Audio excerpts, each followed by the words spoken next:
This season on the Ultimate Cowboy Showdown. 14 cowboys from across the country are headed here in the rugged hills of Converse County, Wyoming to compete.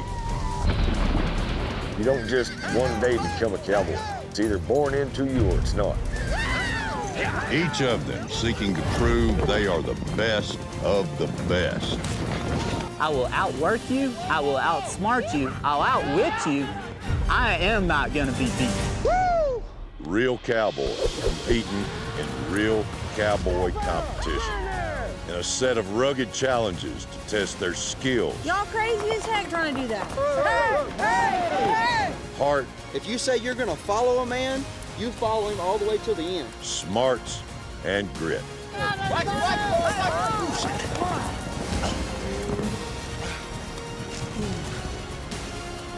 Hey, watch out, watch out!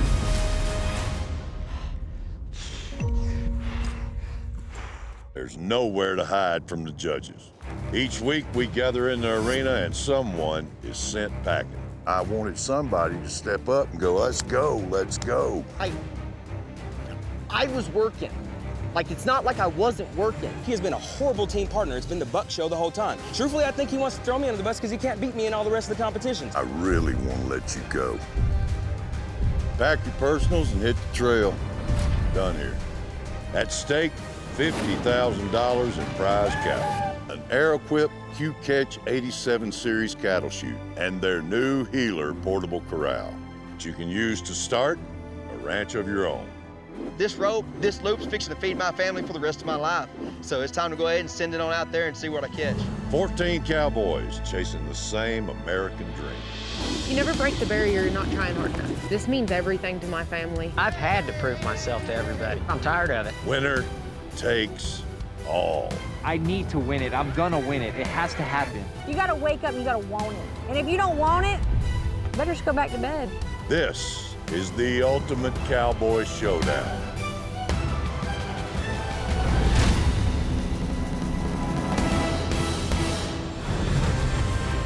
It's move-in day. 14 cowboys are making their way to the ranch.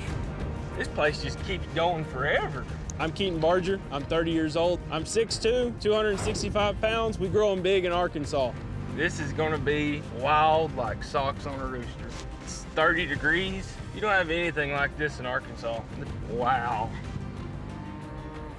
Being a cowboy, I take it serious. It's kind of like wearing a badge. It's who you are. It's in your blood. You can't change that. First one here, it's a little intimidating. This place is crazy. Snow, big, huge arena. It's a dream place for any cowboy. This is where you would dream to call home. I'm Eddie Peña. I'm a South Texas cowboy, and I come from 5 generations of Mexican ranchers, cowboys, and vaqueros. My wife, Victoria, and my 2 boys, Preston and Sage, we just run a small-scale cow-calf operation. Woo-wee. That was a long drive. You better grab that jacket. Easy, big guy. I also work in a coal mine, and that's a tough job. I work 12-hour shifts, 90 hours a week, weekends and holidays. It is brutal on your body, it's brutal on your mind, and it's even harder to get back into your duties as a cattle rancher, as a cowboy. Winning these $50,000 worth of cattle would be a dream come true for me and my family because it'll allow me to leave that coal industry behind and concentrate all my energy into ranching. Oh, yeah. I was wondering how long it'd take them to get me some company. How you doing, Eddie? Eddie Peña, nice to meet you. Keaton Barger. My goal in this is I'm gonna make alliances. Alliances is what's gonna carry you further on. Well, that's a fancy jacket you got there. You kind of going for like the cowboy Vin Diesel look? It was my grandpa's, man. Really? Yeah, it's an old Sears and Roebuck. Wow. And it's got the gator buttons on it. Yep. So build those strong alliances, figure out who the weak ones are, and take care of business. I'm Brianna Markham McLean, 4th generation rancher and rodeo operator, and I call myself a powerhouse boss. I think we got a cowgirl. Really? I have made grown men cry. If they're not giving me what I'm expecting of them, I have no problem getting in their face and telling them. How are you, ma'am? Morning. How are y'all? We're good, how are you? I've won several buckles in numerous events, several saddles, probably upwards of around $80,000 in payout. I'm here to prove to everybody I'm not just an arena cowgirl. I've got what it takes to be and will be the ultimate cowboy. You do a lot of team roping? Yeah. Cool. In fact, I'm missing the women's pro finals to be here. What? Really? Yeah. I'm Coy Melanson, 27 years old out of Southeast Texas. I'm a day working cowboy. I feel like nobody can hold a candlestick to what I do on a day-to-day basis. So right now, it's just all the confidence in the world coming in here acting like I've already won this thing. I call myself a buckaroo transplant, mainly because I wasn't born in the culture, but it was where I always strived to be. Oh man, we got a buckaroo. Oh, one of the old flat hatters. We're in trouble now. This is their country. They know how to run around here. I fell in love with the buckaroo culture, the way we dress, the way we walk, the way we work our horses and our cattle, our roping skills, and the way they wore their hats. You know, you won't see a flat hat like this down in Texas. What's going on, Hans? What's happening, fellas? Hey. I don't know about this guy. That's an awfully flat hat to be up in this area. Good to meet y'all. Good to meet you. Nice hat. Thank you, thank you. It's a nice cold Wyoming day, ain't it? Thank God you're not from Texas, because it's Texas. I live up about an hour and a half north of Spokane. My tags on my trailer are from Alaska. I'm from Mississippi originally, so it's just all over. It's just a little bit of everything. I think I'm still getting mail in Spain. Man, those flat hatters, they're a different breed. What's your last name? Trailer. Man, there ain't no more cowboy name than that. Cody Trailer. I spent 8.5 years in the United States Air Force. I was a crew chief on C-17s and C-5s. Now I'm sitting at a crossroads looking where I'm wanting to go. Do I want to chase a dream with owning a ranch, or do I want to just cowboy? Name's Diamond Jim. For an old man, I still got it. Got a pasture full of grandkids. When it comes to this competition, y'all ain't gonna see this grandpa coming. Brianna McLean. My pleasure, man. Very nice to meet you, sir. Let me guess. Texas. Maybe just a little. You don't just one day become a cowboy. It's either born into you or it's not. Well, I so dadgum much born into it. Whenever I hit this earth, I was born in a barn. I'm Stephen Yellowtail. I'm a fourth-generation rancher. I'm a member of the Crow tribe. I was born and raised on the Crow Indian Reservation, and it's something that I'm very, very proud of. I've got an advantage over a lot of people because I'm used to the cold. My horses are. It's in my blood. How are you? Good. How are you guys? Stephen Yellowtail. I'm Chris Becker. I'm a self-made cattleman. I grew up on a chicken farm.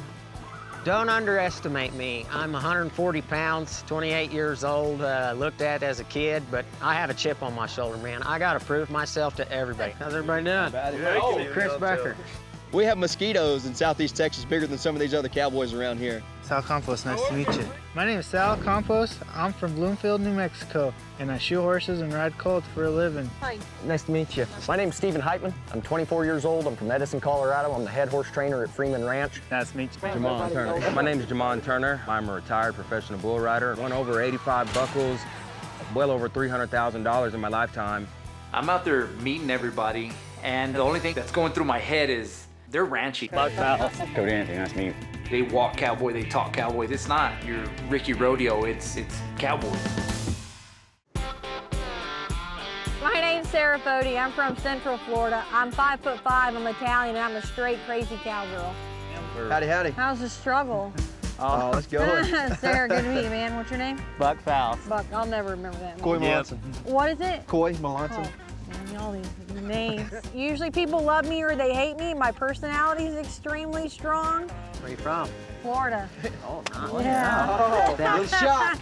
Down there with the It's gonna be a little warmer that way. I'm pretty aggressive, and anywhere I go, everybody knows me when I leave. Where are you from? It's gotta be with a hat. That's, you know, it's, I don't know. I'm gonna be real bad about this, but I'm gonna say somewhere that way. You know, you tell a lot by a guy and their hat. When I see a flat hat cowboy, I feel like he may just be the guy that's behind the pack, driving the truck and trailer to the guys that already roped the cow. No, northeast of Washington. What's with the shape? Is that like a thing, or is that just like... The buckaroo keeps the sun off your face. It looks good. Like, I guess it's all about perspective. I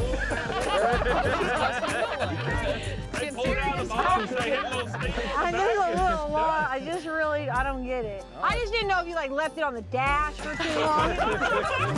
It just strikes me, the ignorance of some people when it comes to it. Where I'm at, this type of attire is normal. We pride ourselves in having a good flat hat. And to come up and the first thing you have to say is about a man's hat and you ain't never seen him work, well, that just ain't the way to be, if you ask me.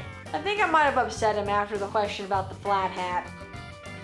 I'm not really sure if we're vibing or not or what's going on, but he now knows who I am, so.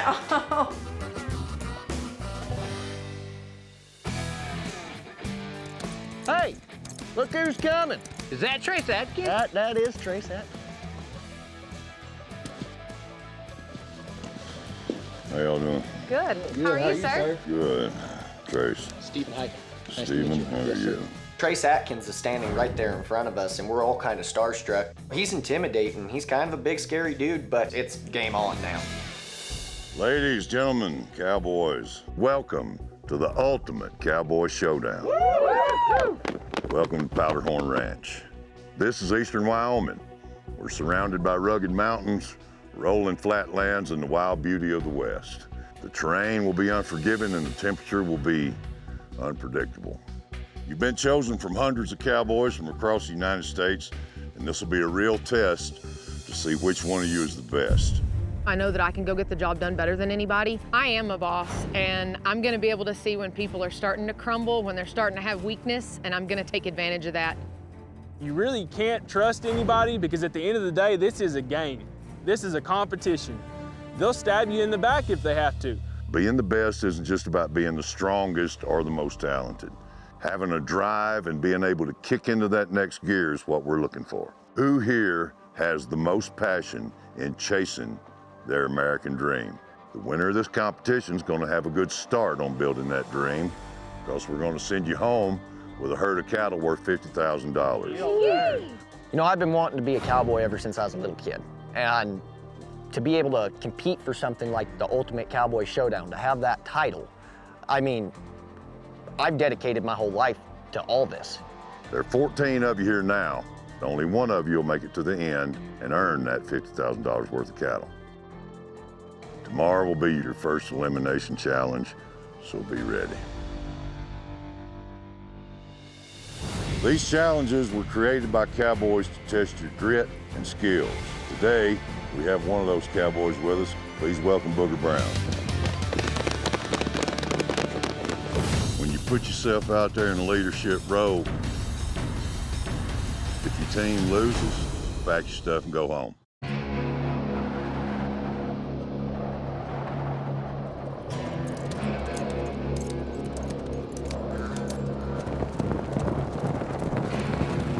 We decided we're all going to catch a horse and go ride around and check the ranch out. And that is an awesome opportunity for all of us to be able to see what the competition's like. Whoa, whoa, whoa, whoa, there you go.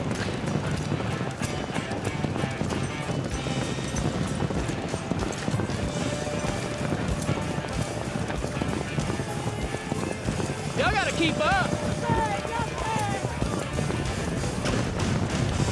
Cody Trailer out there, he's riding a big old gray horse, and he tends to ride in the front of the pack. That don't mean necessarily he's the leader by no means. He's riding the most unbroke horse here. The horse tends to run off. He's high-headed.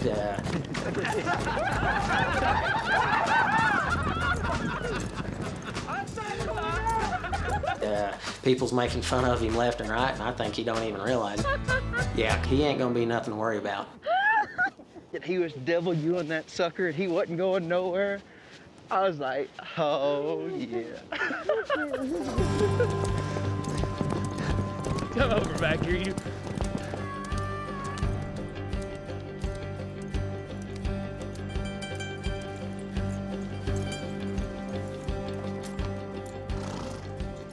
I got a pretty broad little array of people here, huh?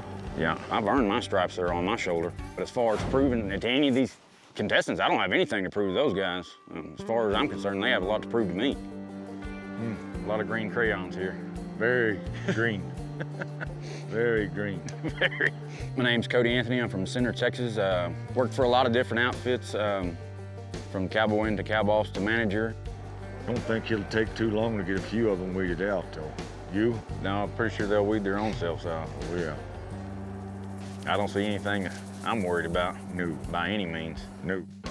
Cody Anthony's gonna be a strong competitor. He's dang sure one I want on my team. Don't want to be going up against him because it's gonna be pretty tough. Here comes Brianna. Well, ma'am. It's Brianna. Brianna. I just want to go ahead and correct you, Ryan. I'm Buck Fowson, 25 years old. I've worked on some of the biggest cow-calf operations. I will not let you beat me. And if you think you can, I will throw you so far under the bus and just stomp a mud hole in you. I am not gonna be beat. Well, that other gal, she's a little strong. Oh, for sure. She wasn't cutting no slack. Not at all. You know what? Man. I bet that girl's pretty handy. I bet she is. It's either gonna go one of two ways with that.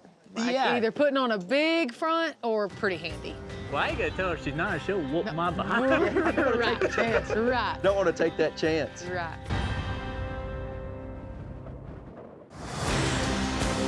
It's morning in Douglas, Wyoming.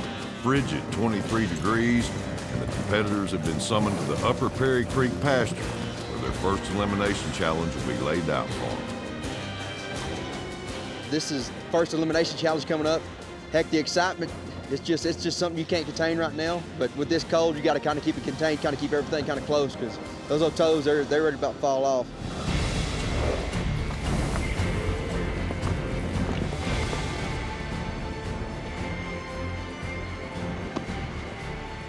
Morning, Cowboys. Morning. Welcome to your first elimination challenge. We're standing in Converse County, Wyoming, surrounded by the Laramie Mountains on the eastern edge of the Rockies. More than a mile above sea level, where the weather can flip on a dime. Now, these challenges were created by cowboys to test your grit and skills. Today, we have one of those cowboys with us who will tell you about your first challenge. Please welcome Booger Brown. Man, we are big-time fans of Booger Brown. My kids, my 5-year-old and my 7-year-old, my wife, we all been watching Cowboy Way since it first started airing.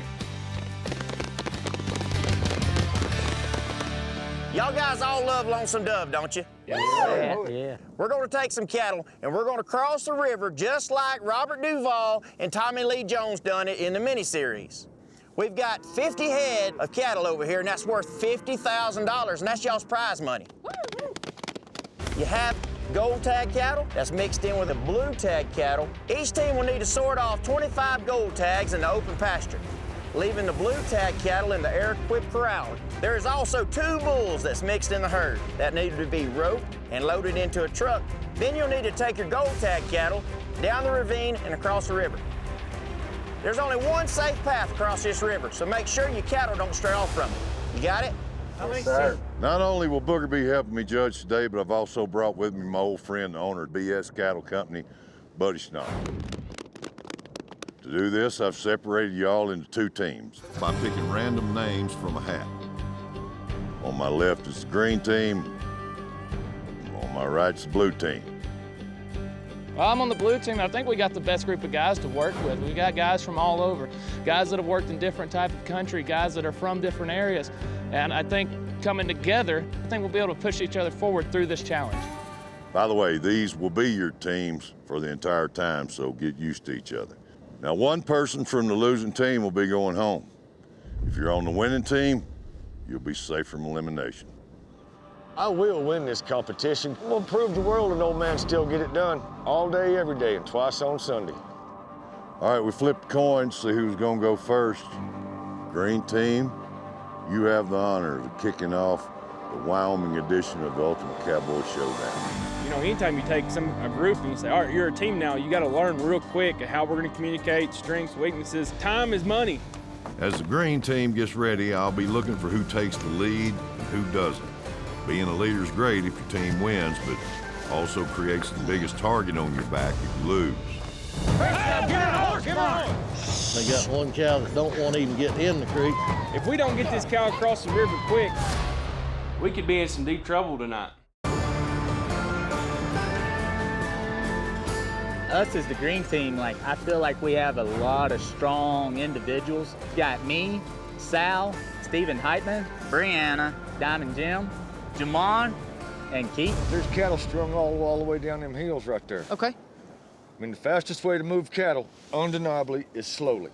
A lot of people was okay with Diamond being the leader. Yonder's a fence. If you can use the fence as part of our deal, and we'll just hold them up. 1 or 2 of us go in there and sort the blues out. He's the elder. He's kind of used to taking charge, but I think that we need to hear each and every idea. The team, they kind of just put all their chips in with Diamond. So if them golds just kind of stay coming this way oozing, that'd be pretty good. All right, green team, you ready? Yes, sir. Let's try to do it in 90 minutes.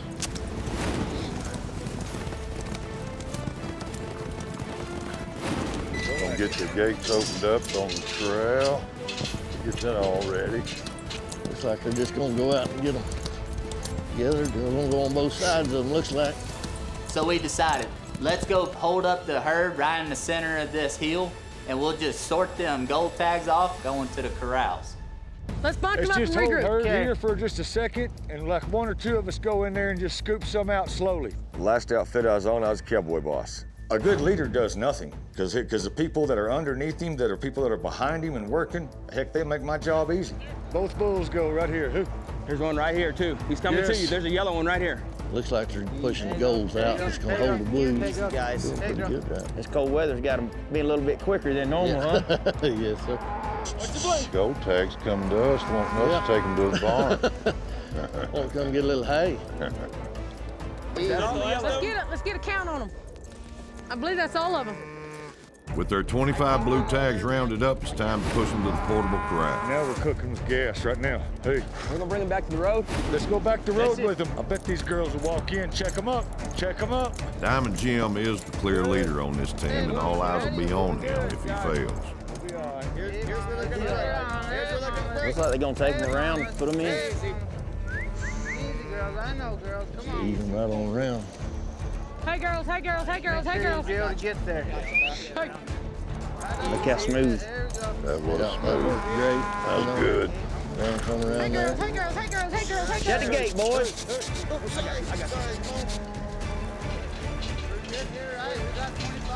Nice. There you go. Got them pinned.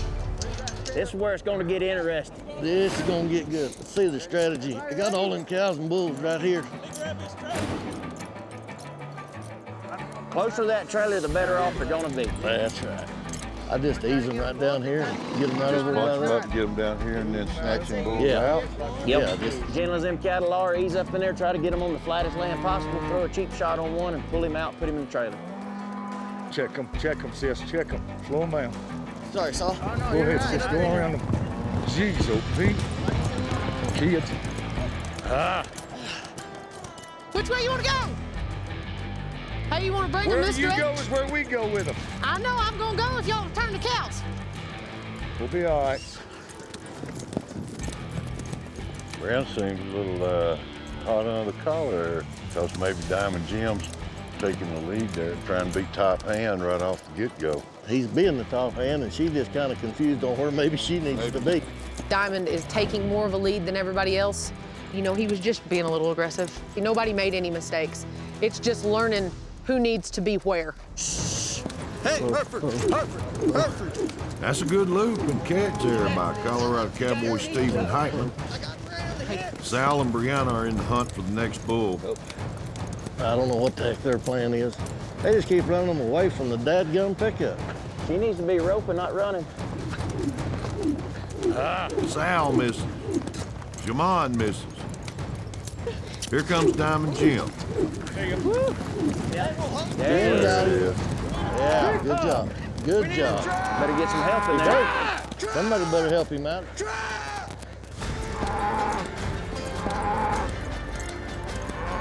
Now we got him driving right to the trailer. Good job, Griff. They'll just continue right on and pull in the trailer. Jim done a good job right there. Stephen also did a good job in roping and holding that bull. Once they load it, they can gather their gold tags and head down the ravine and across the river. There he is.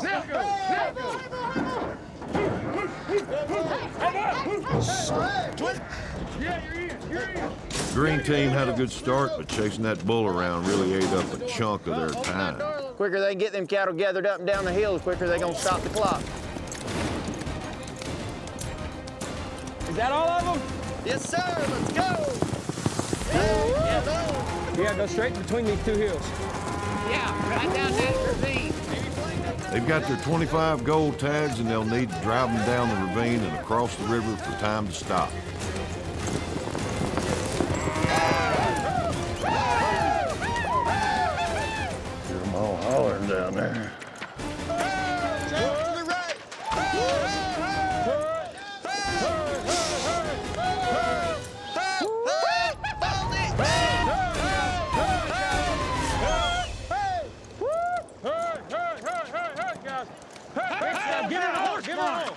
They got one cow that don't want to even get in the creek, so they're working on her. If we don't get this cow across the river quick, it's just gonna keep eating her time. And if we're slower, one of us is going home, so we gotta get her across quick. Hey, hey, hey, hey, hey. Get your feet wet, wing cha-cha!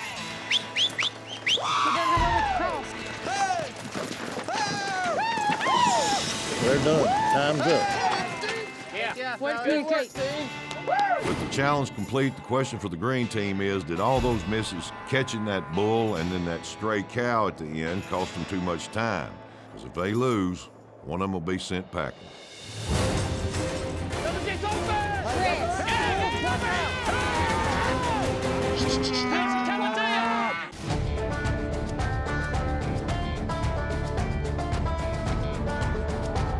Blue team's getting ready for the elimination challenge.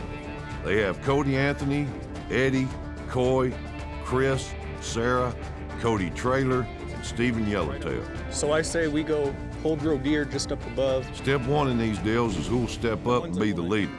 Looks like it's Stephen Yellowtail, but seems he isn't alone. No, I say you drive them to the pen and you sort them there because they're going to want to stand right there. We can't have them in the pen. I said drive to the pen and sort them out and then drive the blue cattle into the pen. Absolutely not. We can hold row deer close to the pen as close as we need to, right up. So Yellowtail wants to take the lead. I get it. There's got to be a lead dog in every pack. But I think the lead dog in every pack actually needs to be the strongest pack dog.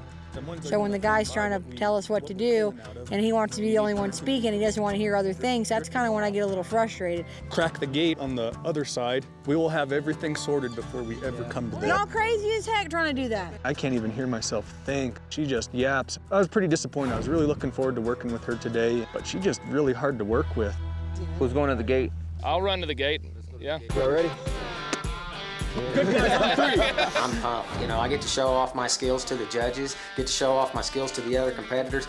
By the end of this, they're gonna know Chris, he's the sorting guy here. All right, blue team, we're gonna try to do this in 90 minutes. One thing about this competition, you gotta work together, and they've already started out with a little bit of conflict. Yeah. We can sort on two ends, boys. You got a blue right here. Man, it's gonna be a cluster. We ought to get them together. They're going together. Look at the cattle. Hang on a minute. Why don't you clean up your stuff before you start? We're taking blues to the pen. Gold's up. Your cow. These pens, where's the lodge for these? It takes me a minute to figure out where the gate is on this contraption, but you know, you find it and you get them swung open. And the first thing I realize is these panels are heavy and they will roll down these hills. So you have to figure out a way to make these gates stay swung. That way you can get these cattle in. Does someone want to grab them and just hold them up on the fence here? I got it. Don't you worry, baby doll. You guys gotta watch your back holes, man. There's a lot of people from different areas of the U.S. and, you know, everybody wants to do it a different way. Eddie, you got to come back here and hold the herd. Don't worry about those stragglers. We'll sort that when it gets to it. She's in there yipping and yaying, making these big moves and cuts. She's blowing cattle over the top of us. Come around, boys. She's putting way too much. That cow there's trying to run off. Step up, Sarah, step up. Uh-oh. Now she's running in the herd. That's a big no-no.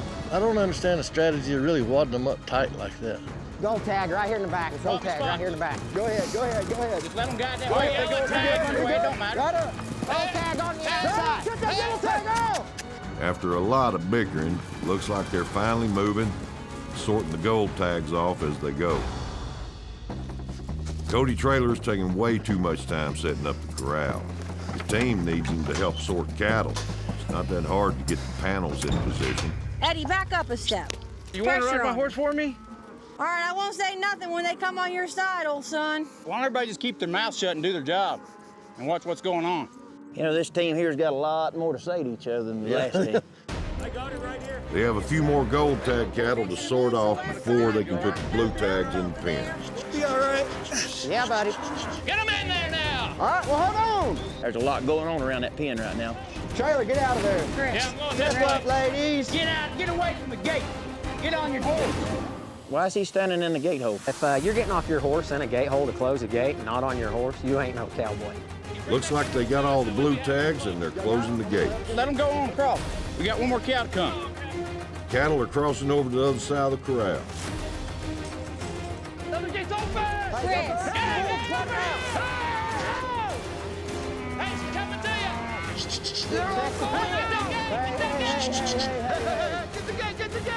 Hey, look at there. The gates are unchained on the other my side. goodness. Just don't let any more out. We'll just ease them to them. That was Cody James's job to check the gates. Sure was. Yeah, I made a mistake by not going and checking that outside gate on the back pen that we dumped those cows into. But thankfully, Eddie was right there in place when that gate came open, and they were able to push them all back in and keep all those cows from spilling out. Make sure all those gates are changed right there good. Let's go sort the bulls. After what could have been a big wreck, it's time for the blue team to go rope their 2 bulls and get them in the trailer. Let's go get that gate. Go get the trailer gate. Yeah. You bet.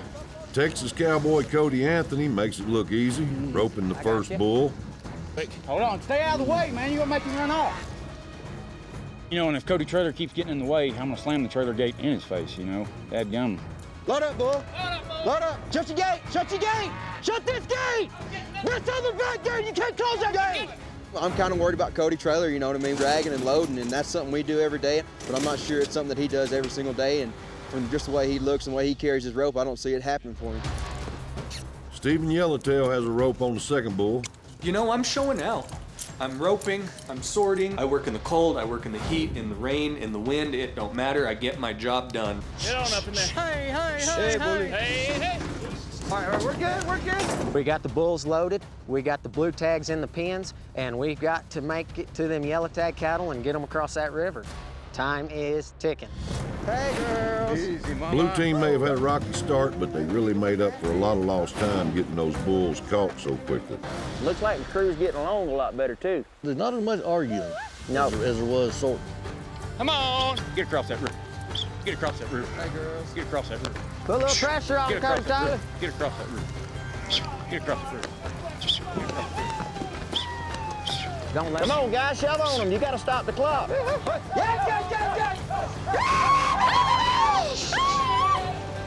Hey, get around, get around. There, Hey, girls. Hey, girls.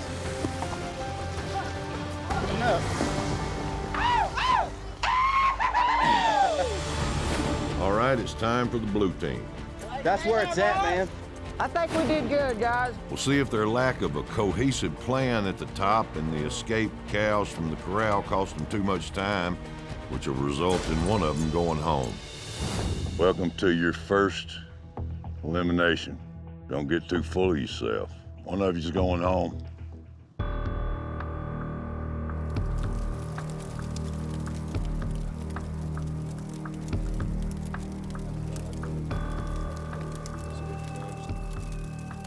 So, blue team, how'd y'all do? I'm just going to say we won. I mean, that's just it. Tonight's our first elimination, and someone's going home. I feel pretty confident myself. I know I made a mistake on the panels, but I think I redeemed myself. We don't know who won the elimination. We don't know who's going home. When they told us what this challenge is, I was so excited. I felt like I put myself out there, but I was confident in my plan. Is there a clear cut, gotta go home on y'all's team? For sure. For sure. Uh-oh. Maybe I gave the wrong plan, it didn't work, and then it's on me.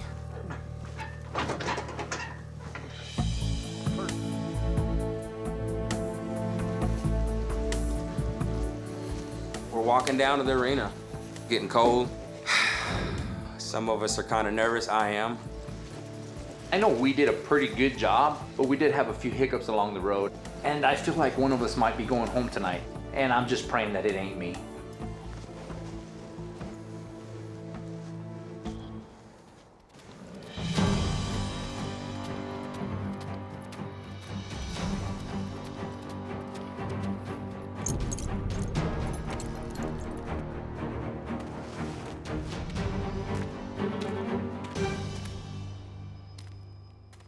Good evening. Good evening. Welcome to your first elimination. Let's start with the green team and how you think you did. I ain't got a problem one with any of them. Everybody's on point and we got the job done. I got one problem with what y'all did. You drove your bulls away from your trailer to catch them. Who in the world drives something away from the trailer to go catch it and put it in the trailer? I got a problem with that. Diamond, when you get out there and you take the lead, that's the fine line you gotta walk in this competition. When you put yourself out there in a leadership role, don't get too full of yourself. If your team loses, who we gonna blame? This ain't gonna be worth the tinker's dang right here because something's fixing to blow up. Blue team, who wants to speak on y'all's behalf? We failed at communication. We all didn't work as a team. Green team, before you ever started out, you all seemed to be on the same page, and because of that, as well as some good cowboying, you got it done in 28 minutes. Blue team, you guys were 38 minutes. Green team, you're safe from elimination tonight. Nobody's going home from the green team. We set the moment. Green team, congratulations. Go sit on the fence. Thank you, sir. Thank you. We were 10 minutes faster than the other team. Yes. I don't know if my old rear can get up there. You got it. Come on now. All right. There's 7 of you here. One of you's going home. All right. There's 7 of you here. One of you's going home.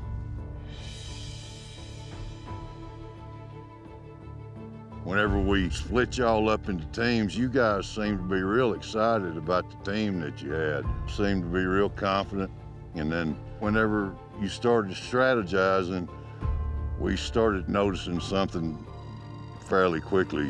What was that, Boog? Communication. Communication. What was going on there? I'll take full responsibility for that. I'm the oldest one on here, and too many people with too many ideas was.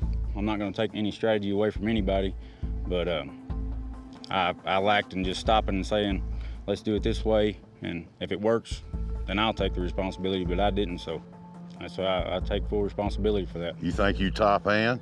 No, sir. I mean... You don't think you top hand? Not today, I don't. I don't think I stood up for where I was at or what I should have done. Not at all. I'm going to say right now, any of you, if you don't think you top hand, you ought not be here. If you don't think right now that you top hand, pack your stuff and go home. Don't ever answer that question like that again. Yes, sir. Who was chief strategist in this outfit? There wasn't one. That's what the problem was, is that we didn't have one. I felt like from the get-go, you know, we wanted to go with Stephen Yellowtails. When I spoke up with my plan, I said, if you guys don't mind, I would like to ride in and sort first. And I asked permission out of respect for them. I don't really think that's how that went, boss. I don't ever think you ask anything. You just kind of come in there real strong, was like, hey, this is how we're Hey, gonna do it. Whoa. You're exactly right. But have you ever unloaded somewhere and there was nobody leader? Nobody was the boss? Stephen, I mean, that was your plan. If I didn't send you home, who else should I send home? I think Sarah had a little bit of selfishness. Can I There's cut no in, or do I have to ingredients like here. let him talk? I just think her selfishness took the chance from a lot of the other cowboys on the team to show their skills as well. You may call it selfishness, you may call it confidence. So when we had our little group meeting where boss was telling us how, you know, we were just gonna fall into play to his idea, which is fine. There was no like, hey, I'm gonna be the one sorting. So we got there, he pulled a cow off to the left. There was no sense for him to ride all the way back through the herd when there was a blue tag to the right. Yeah, it got a little waspy at one point because we were a couple man down because of whatever, but it wasn't like I just run in there and was like, hey, get back there. No, that definitely did not happen. And Cody, what was your role here in the beginning of this thing? Well, I got out there and got that outside gate opened up. Tried to get that inside gate opened up, but gravity took effect on that one. So I took some hay string, got those other panels open, and brought them into the pen. And then they went right out the back. And then they went right out the back door because I looked at that chain on that panel and I thought it was wrapped around it and tight, and when they got to milling inside there, they bumped that and that thing came open. That could have been a terrible mistake. Yes, sir. So if I didn't send you home for making that mistake, who should I send home? I think it'd be Sarah. Why? Well, not only has she been a thorn in my side since we got here, but I think that the cross communication and cutting in on people when they're trying to make a plan, you know, Stephen hadn't had Baby three doll, I words didn't leave out. a gate open. Eddie, who you think ought to go home? I think our biggest problem was communication. Guys, we're past that point of what happened in the beginning, the communication thing. We got to that, we got it done. But when we were sorting cows, we were a man down. How long does it take to go check those pens? It takes 10 minutes for me to set them up by myself, to unload them, bust them out, and check 4 chains. So when one man goes down there to check 4 chains, how long does that take? He never showed back up to the herd. I can't tell you enough, Cody, about tying a gate. You think we're harping on the situation about tying a gate? Let me tell you something, you're lucky to still be here tonight. Out there in the real crew, you'd have went home today. Yes. Cody Trailer, my hat's off to you. You served 8 years in the Air Force. But you done here, my man. Pack your personals and hit the trail. See you, man. Yeah, man. See y'all later. You know, I came here for a dream. I came here to give me a direction in life, and well, it didn't work out. My door with the Air Force is closed, and well, now my door with the Ultimate Cowboy is closed, and I reckon I'll load up in the pickup and find somewhere to go. There's some cows that need to be worked somewhere. That's how this thing goes. You may be the best hand that's ever set a horse, but you might make a mistake to send you home. That's life, isn't it? Yes, sir. Yes, sir. Go get some sleep. Thank you, sir. Thank you, sir. All right, these sons of bucks, they want to play like that, I can play like that. And they're gonna have to outride me and they're gonna have to outrope me. And I'm certain that Stephen Yellowtail's understanding the fact that he can't outride me or outrope me. I would have liked to seen Sarah go. I think the blue team has just as much ability as the green team. Now what we lack is just mutual respect. If I can keep my team on the winning end of it, we're not on the chopping block. Let Team Blue just keep whacking away at themselves. They're gonna do it. Let's just step on up, bunch of chicken snaps over there. Come on, Ponytail. What's that? I mean, wasn't come on, don't listening. be like, oh, you're so selfish. You didn't say crap when I rode in that herd, and if you did, I you just couldn't whisper say into that crap, mouse but no in one your can pocket. hear over you. All you do is talk, talk, talk, talk, talk. I mean, you get my blood pressure up. I can't deal with you. Has your blood pressure ever been down? A little bit.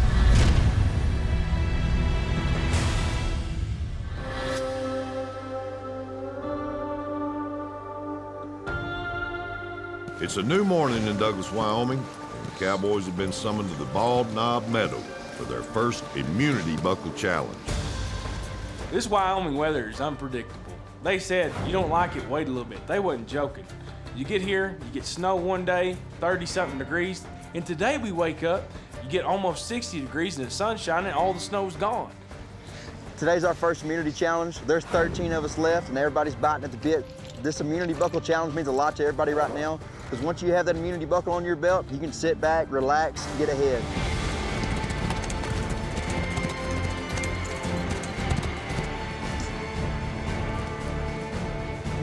Good morning. Morning. All right, Cowboys, welcome to your first Immunity Buckle Challenge. This is a 3-part challenge. First up, quarter-mile ranch race. All 13 of you are gonna line up behind your saddles. On go, you're gonna grab your saddles, run to your horse, saddle up, ride to the finish line. Simple as that. The top 6 Cowboys will move on, everybody else is out. The next leg is a barrel hay race. A set course, go around 2 barrels to 3 bales of hay that have a rope on top of each bale. The 3 Cowboys who grab those ropes first will move on to Old West trivia. I'm not very good at trivia. I'm pretty smart, I read a lot, but who knows what kind of questions they're gonna ask. Have my fingers crossed. First Cowboy to get 3 answers right will receive this Outlaw Spirit Immunity Buckle, and you'll be safe from elimination in the next challenge, guaranteed. Helping me judge and watch over you guys, my old friend Buddy Schnoffer, owner of the BS Cattle Company, and my compadre from the first 2 seasons, he's back with us, 15-time NFR qualifier, Cash Myers. Y'all head to the starting line. The ranch race. You 13 will saddle and mount your horses and race a quarter-mile stretch. The first 6 advance. All right, Cowboys, for the immunity buckle. Go. It's gonna be important who gets saddled first. They got to get their saddles on quickly, but they got to be careful not to spook their horses.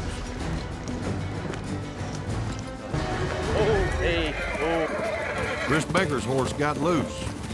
Oh, man. You got a horse coming right here loose? So while everybody's getting going there, I'm over here chasing my horse. Oh, buddy. I'm looking around like, oh my, not here, not now. So that was it. I was out.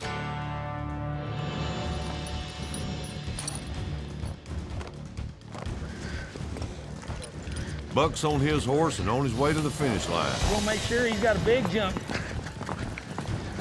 Here comes Sarah, Cody, and Sal right behind him. And the race is on. Who's gonna get there? That one must up! Cody's got to remount. Well, that's gonna set Cody back. It was a heck of a hit. Got back up as fast as I could and pie-yowed back to the race.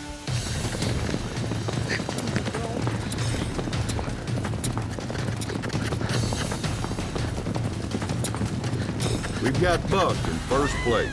So it's pretty awesome. I just won the first round. We're gonna go on to the second one and win that one too. Sal's gonna be number 2. I'm blowing past Sarah and bam, I'm second. Sarah crosses the line to seal up the top 3. Easy peasy. You sure I was third, though?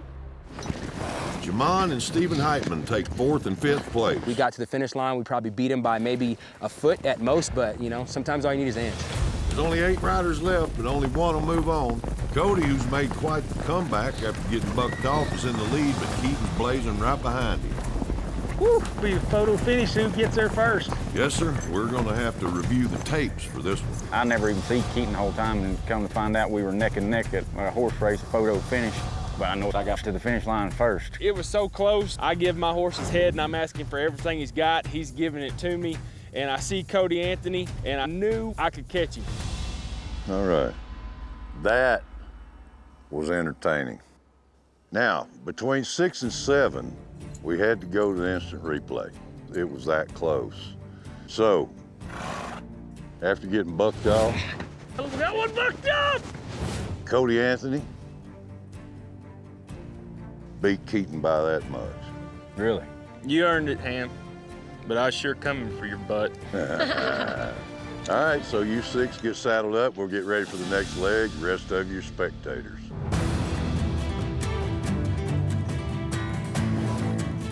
All right, Cowboys, you made it to the second round.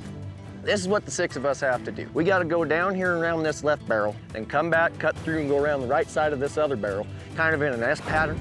And then, I mean, it's a dogfight and a horse race to the next bales of hay where we got to grab them ropes. The 3 Cowboys who grab those ropes first will move on to Old West Trivia. This is for the final 3. Go.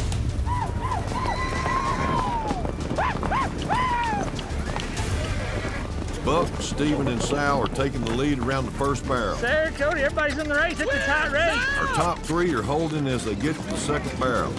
Whoa, Sarah cuts on the inside, speeding towards the left stack of hay. Buck took a wide turn. He's the only one to go to the right. Oh, there goes Sarah. She get this first bale of hay. Sarah gets the first rope. Buck gets the second. Well, this gets me pretty excited because I've already won both rounds, and this sets me up to go get that buckle in the third round.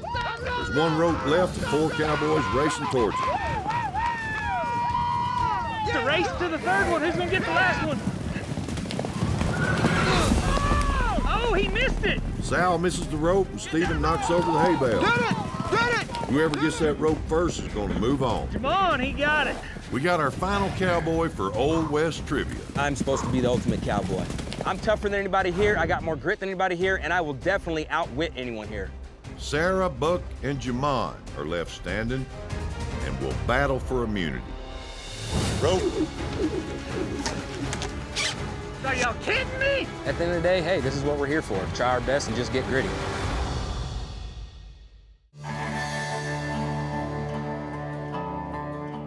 Okay, there's 3 of you left for the Old West Trivia. Let's see how this turns out. Sarah, Jamon, Buck, we got 3 roping dummies. I'll ask you a question, rope the dummy that you think's correct. First Cowboy to get 3 answers right gets the Outlaw Spirit Immunity Buckle, and you're safe from elimination. I'll read the question and give you the 3 answers. I'll say rope, then throw your loop. I got a lot of confidence going into round 3, and now it's time to go show the judges who's here. The famous geyser Old Faithful can be found in which national park? A, Zion National Park, B, Yellowstone National Park, or C, Grand Teton National Park? Rope.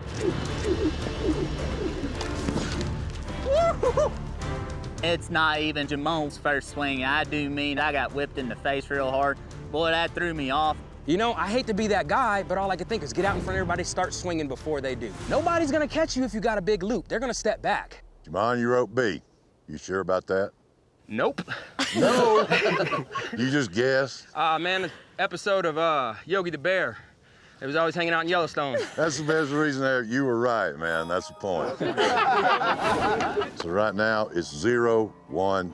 You ready? Okay. Played by Chuck Norris, baddest man on the planet. What was the first name of Walker, Texas Ranger? A, Cordell, B, Angus, or C, Thomas? Rope. Woo, dang it, I did it again.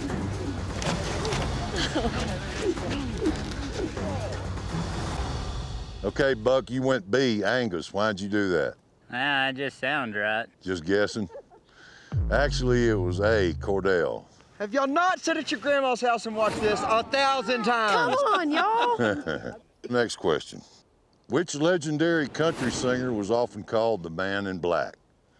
Was it A, Willie Nelson, B, Johnny Cash, or C, Waylon Jennings? Rope. Are y'all kidding me? Dude. At the end of the day, hey, this is what we're here for, to try our best and just get gritty.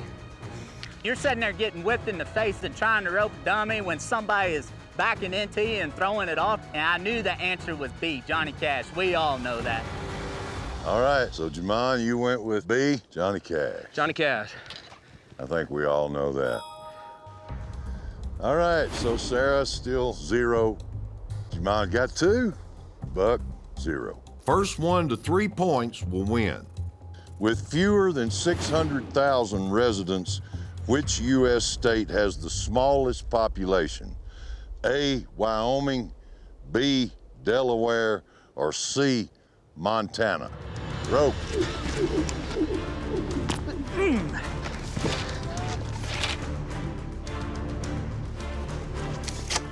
We light out, and what do you know? I get whipped in the face for the 3rd time. I mean, I'm just livid about this.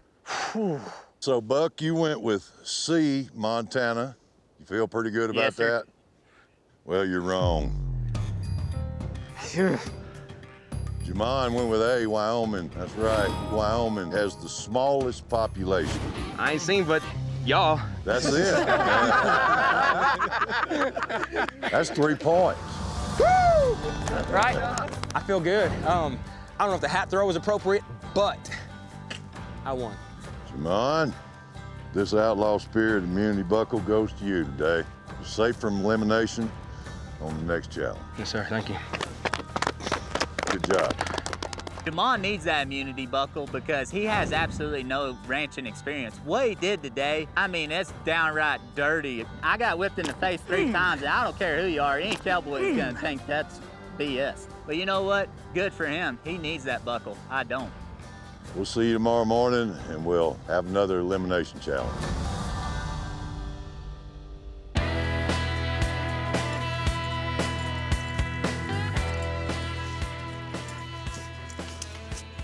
What's going on, dude?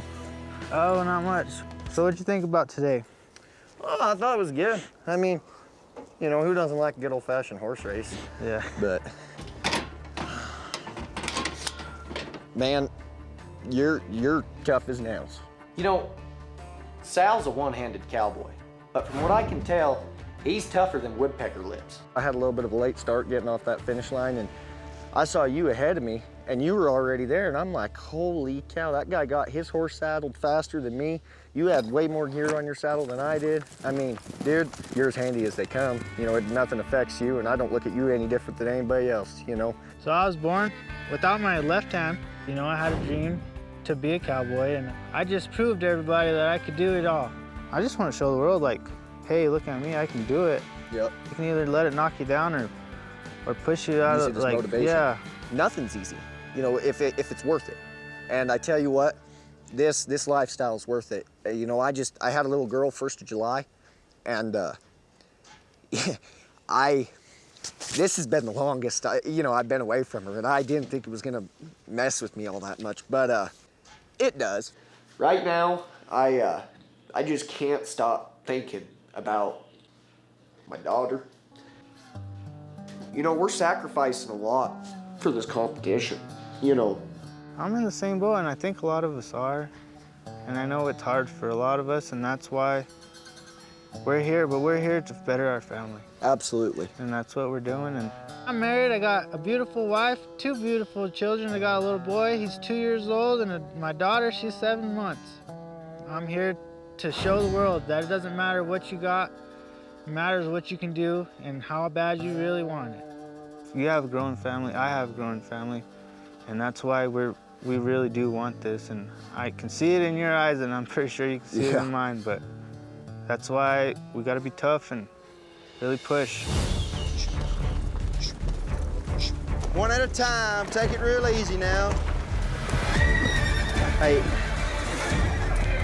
Whoa.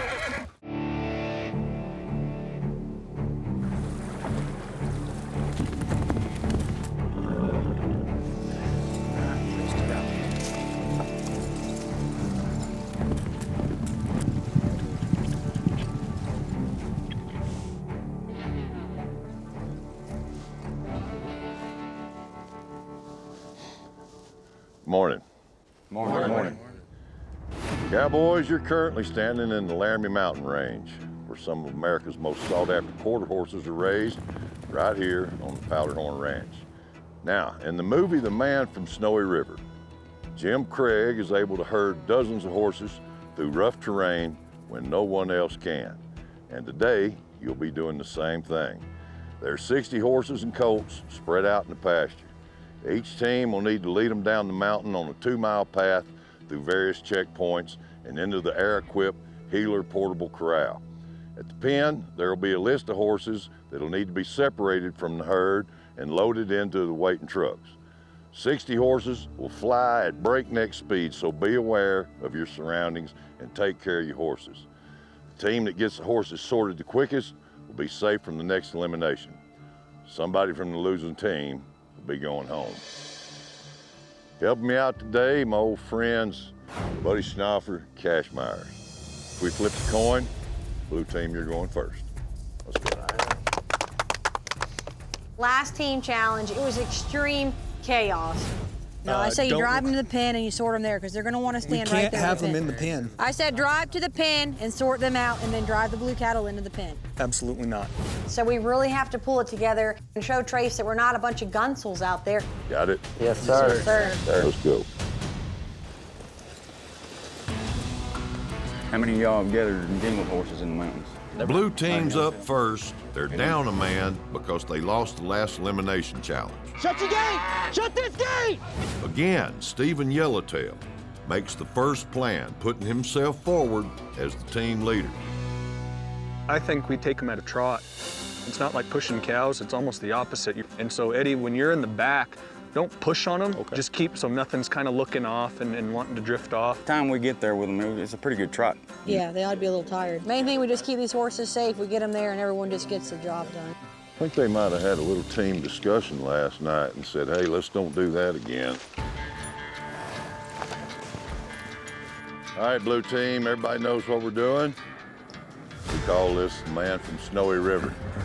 What are my horses doing in the boiler pasture? I need them in the corral. Go get them.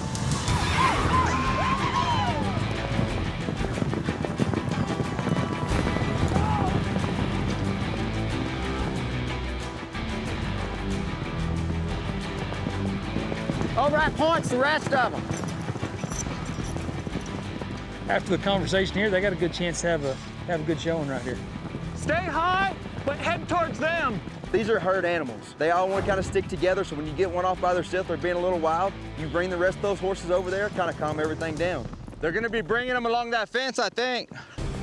So as we're heading down the mountain, I'm taking lead. Wait for me, wait for me! And our teammates, they're working really good. Everyone's listening to each other and working towards the common goal. Actually, you want to come behind us? Yeah, take out that other side. Yes, sir. Appreciate you. You bet. Blue team has their 60 horses and they're ready to take them down the path to the corral. First stop, crossing Perry Creek at the bottom of the gorge. One at a time. Take it real easy now. Yep. Yep. Get up there. Hey, push it, push it, push it. Perfect right there, Chris. That's a pretty sight. Cowboys running horses through this beautiful country. Hey, kids. Easy. So I'm Native American. I'm part of the Crow tribe. I grew up in a lifestyle that, honors and respects everything around us. From the trees to the rivers to the rocks, the mountains, the air, the wind. Every spring, we trail 200 head of horses, 111 miles through open country. 3 years ago, I turned down a chance to use my engineering degree and a chance at a safe six-figure job to take over my family's ranch. I'm in my 3rd year of cattle ranching and being the owner-operator of Yellowtail Cattle Company. The market's been tough, and we've been plagued with drought and fire, and my profits have been taken away. Winning these $50,000 worth of cattle would change my life. I've got the most amazing girlfriend, Chelsea, back home. We've been together for 3 years, and I'm hoping to pop the question to her. And winning $50,000 worth of cattle, that gives me a little wiggle room, and maybe I can get that ring that she wants. Let's just send them up. Run up and get the gate. Watch them, young girls. Horses are going at a high speed, but the gate at their next checkpoint is closed. If they want to keep this pace up, somebody needs to hustle up and get that gate open. Run up and get the gate. Whoa, whoa, whoa, whoa, whoa. Chris didn't make it in time for the horses to go through, so the blue team will have to stop right here, round the horses up again, costing them a lot of time. We'll just hold them right here. They'll settle. You good? Yep, I'm gonna start through them. Cody, come to the front with me. Yep. Go on, take them out. Let's go, let's go. Go ahead, Chris. Come on now. Chris was the last one through the gate, and he left it wide open. That's Cowboy 101. You leave the gate the way you found it. Chris, you want to kick up and check the next gate? Hustle back, though. You bet, sir. Sounds good. Easy. Easy. Cody, come up front. I opened every gate because I was leading the horses. You can say it however you want. Man opens a gate, he shuts a gate. Well, we was on a drive. We couldn't stop what we was doing and go back. Coy.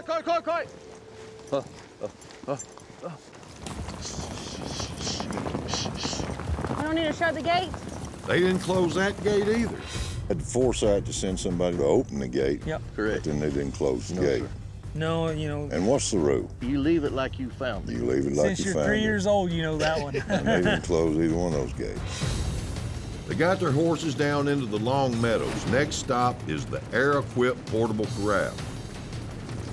Hey, somebody ride in to get the gate. Get the gates, Cody. We'll hold them here. Whoa. Easy. You guys ready? Yes, sir. We'll just ease them at a walk if we can. Come on up, Sarah. You can just ride straight under there with them. Easy. All right, guys, there's a buckskin gelding and a flea-bitten gray right there up top, and a little bay mare, no white on her. We need those 3 caught and traded up for us. Yes, sir. Last step, get the 3 horses roped and loaded on the trailer for time to stop. Good job by Cody. Stephen Yellowtail got a rope on the second one. Hey, y'all get another rope in here. Good job right there. Hey. Whoa. Hey. Whoa. Let her calm down. Chris needs to be calm and careful right here. This horse has never had a rope on it before. Just grab her. Just be easy with her. Looks like they got the trailer set and ready to go. Out to the trailer, now we gotta get the ropes off and doors shut. Someone needs to come up here and be behind them right here. It's a slam latch, just slam it. Slam it. Good. Time. Nice work. I'm feeling really good. Our team works so good together. I am so proud of everyone. Everyone came together, was respectful, and trusted one another, and I think we did really, really well. Get my back, get my back! All he did was just sit there and run his mouth and tell everybody else what to do.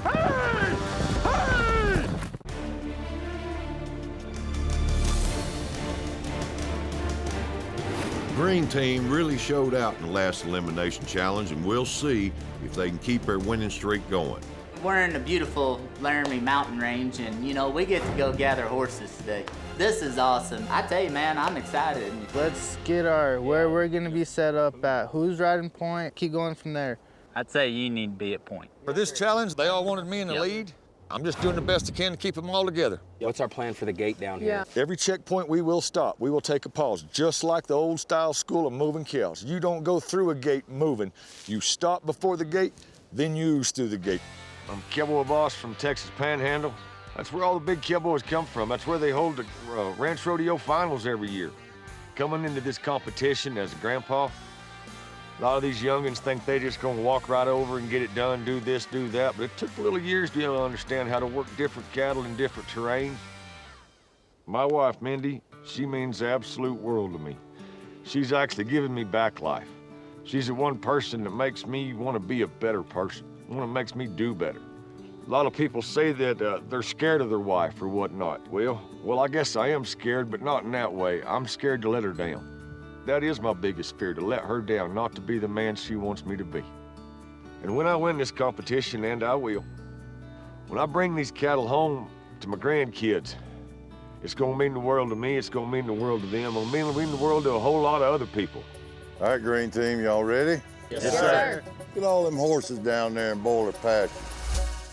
Thought I told y'all to get them to corral this morning. Go get them. Step one, round up their 60 horses and get on the path down the mountain. Just come around, boss. I'm right behind you, brother. How many you got, boss? I count 1, 2, 3, 4, 5, 6, 7, 8. Just like last time, Diamond's plan seems to be working. They split up and they were able to gather their 60 horses in no time. Go on, Jamon, take them on. You're good. Cowboy, we are roughed on. Let's move them. Just like that, guys. Keep them tight. Yeah, it don't look like having any trouble. Got this part out. Heads up, heads up, heads up. Hey, Rocky. Got a problem right here, Diamond. Jim don't see it. Holy cow, we... Heads up. Jim, Cody, come in. One black and white horse takes off right past Buck, and now the herd is following it in the wrong direction. Diamond Jim ain't got him following. Oh, no, we got a big mess. So as we were starting those horses out, there was a paint mare in there. She was really rude and really pushy. She was what caused the blowout when we very first started, because she was pushing on me and I was trying to just keep them horses bent around and go right into Jim. And back down the hill.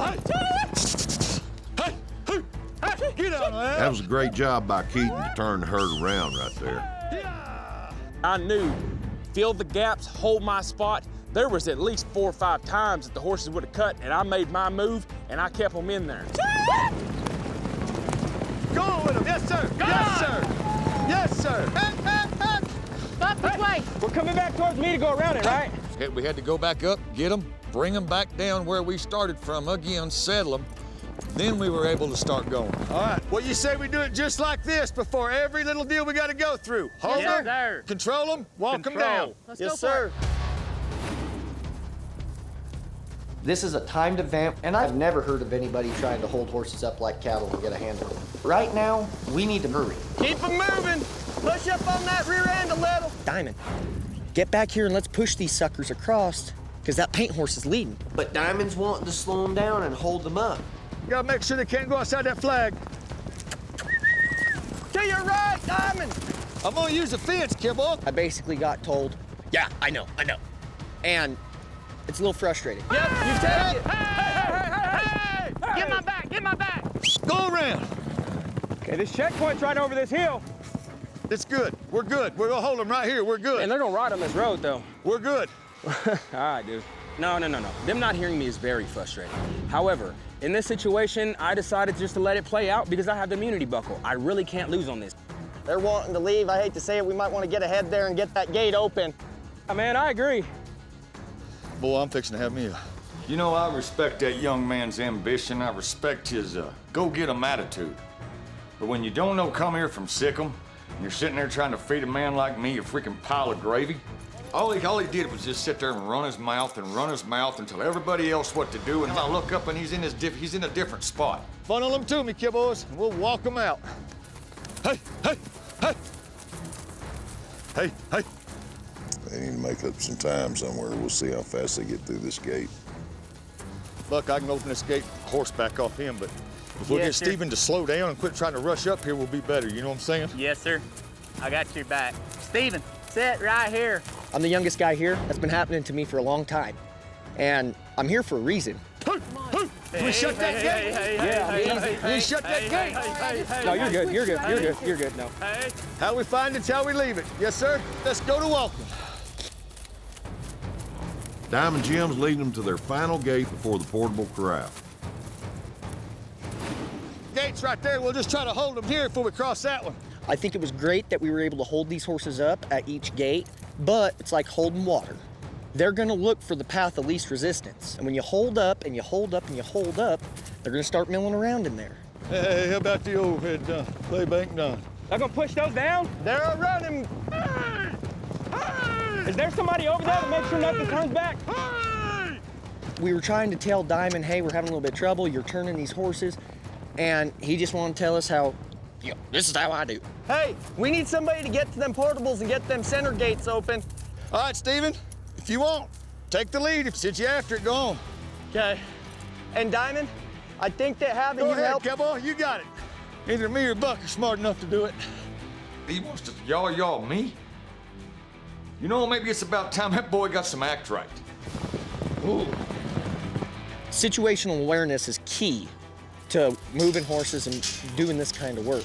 And I think he should have read the situation a little bit better. He wants to run his horse some more, let him. I don't know what to tell you. Time will dang sure mature you, and it's gonna need to happen quick. Get ready, here they come! We're all right, we're all right, we're all right. All right, guys, you guys got them gathered. There's a big bay with a streak face, a big solid red dun in there, and a solid sorrel, big horse. All three of them need caught and loaded on that trailer. So I got the first one found. Sal's got him roped. Buck ropes the second one. Jamon got the third. They really made up for some good time here. Right to the trailer. Now they got to get in the trailer and get the ropes off. They ought to be able to load right here pretty easy. Oh, son. Ready for the next one, guys? Yes, sir. Come on. Ready for the next one.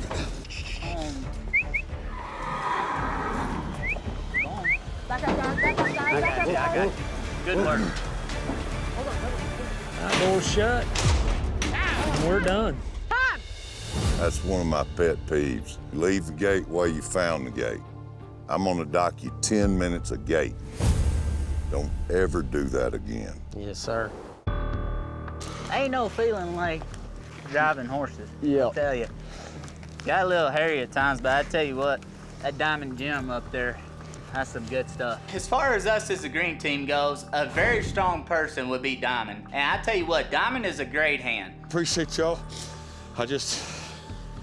It took every single one of us and y'all having faith about where I put you and how we got it done, and man, there wasn't a one here that didn't make that deal happen right.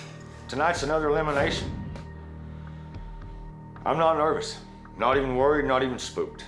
I've got no doubts in the ones that's on my team. Until they prove me otherwise, I got their back and they got mine.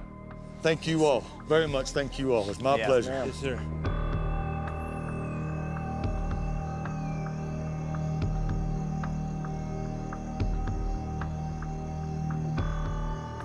Both blue and green team were nervous. No one knows how each other did. None of us have had a chance to talk to each other. Unfortunately, if we lose, I was the man at the top the entire time. I was the leader. I'm shaken right now, and I'm curious to see what Trace has to say about how we did.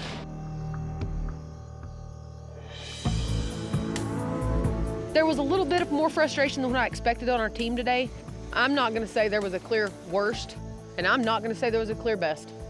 I feel like going into this, we really needed to be successful in whatever we did because there's been a little bit of tension between my team and I. And, kind of feel like I have a target on me, so I don't want to go into elimination today being on the chopping block.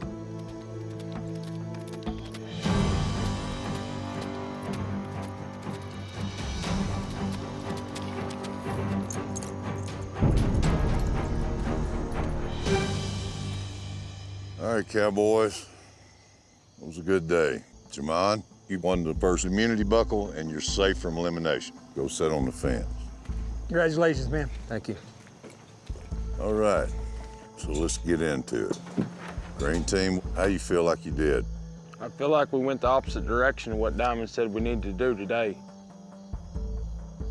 I worked my butt off, and I tell you, I could have done a better job, but I put my guts into it. Blue team. To have a group of guys that have never wrangled horses in their life do as good as they did, I couldn't be prouder of them. If you go through a gate and it's closed, do you close it behind you or you leave it open? We was already too far to send someone back. There's a lot going on. We was worried about where we needed to be, didn't want to screw it up. Let me ask, was there cows in that field when y'all went out there and got those horses? Yes, sir. Where you reckon those cows are now? Probably in the back field. But you don't know? No, sir. Because you left the gate open? Yes, sir. That's one of my pet peeves. Yes, sir. Everybody learns that early on. You leave the gate while you found the gate. I'm gonna dock you 10 minutes a gate. Don't ever do that again. Yes, sir. I don't know who's gonna win this thing. I know who did it faster. Green team, you did it in 82 minutes. Blue team, you did it in 55 minutes. But because of the 20-minute penalty for gates, you still beat them by 7 minutes. Go sit on the fence.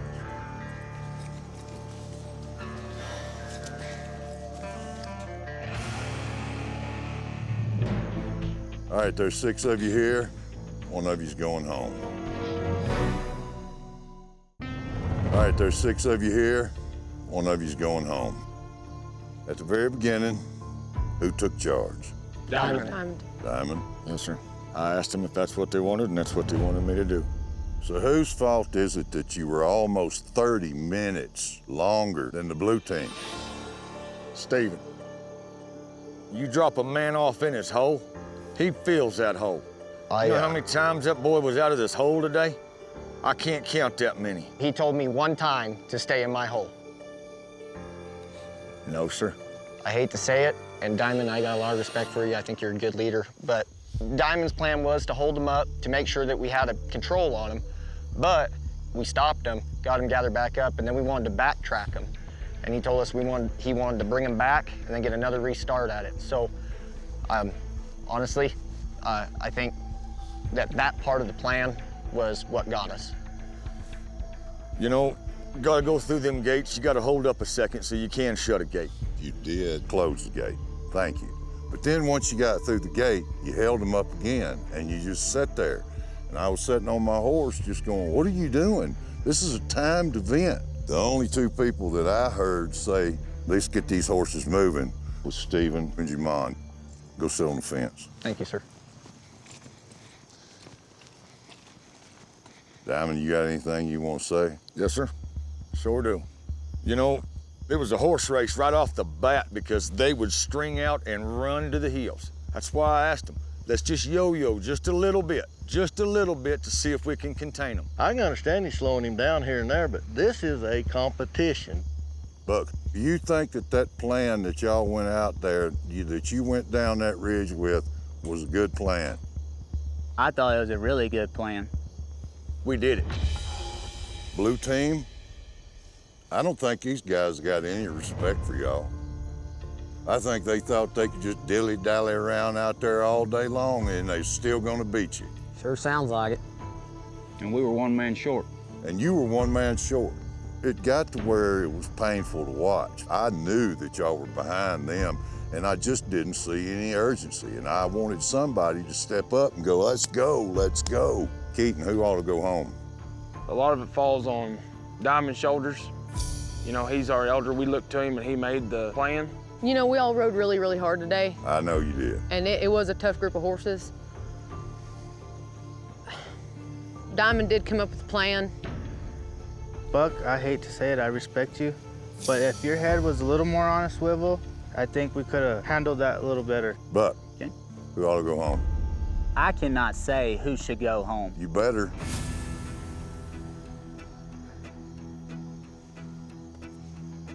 I can't, Trace. I did not see it. Better. Buck, this is between you and Diamond, and I really want to let you go. You got enough backbone, but it was your plan, Diamond. This was a timed competition. Yes, sir. Your plan to stop those horses at every one of those checkpoints was the wrong plan.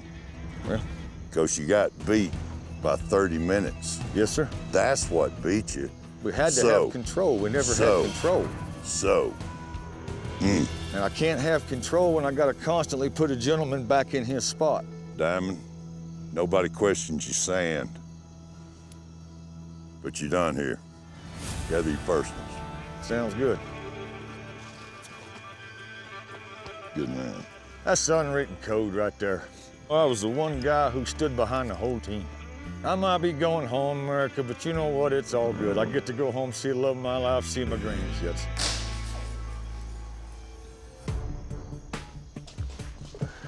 Guys. Man, I'm upset.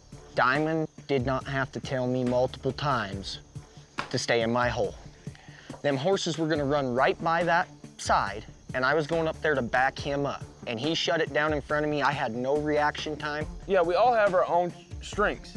And we Guys. haven't got to show those strengths because we have been really putting all of our cards in Diamond's hand to come up with a plan. We were all riding really, really hard.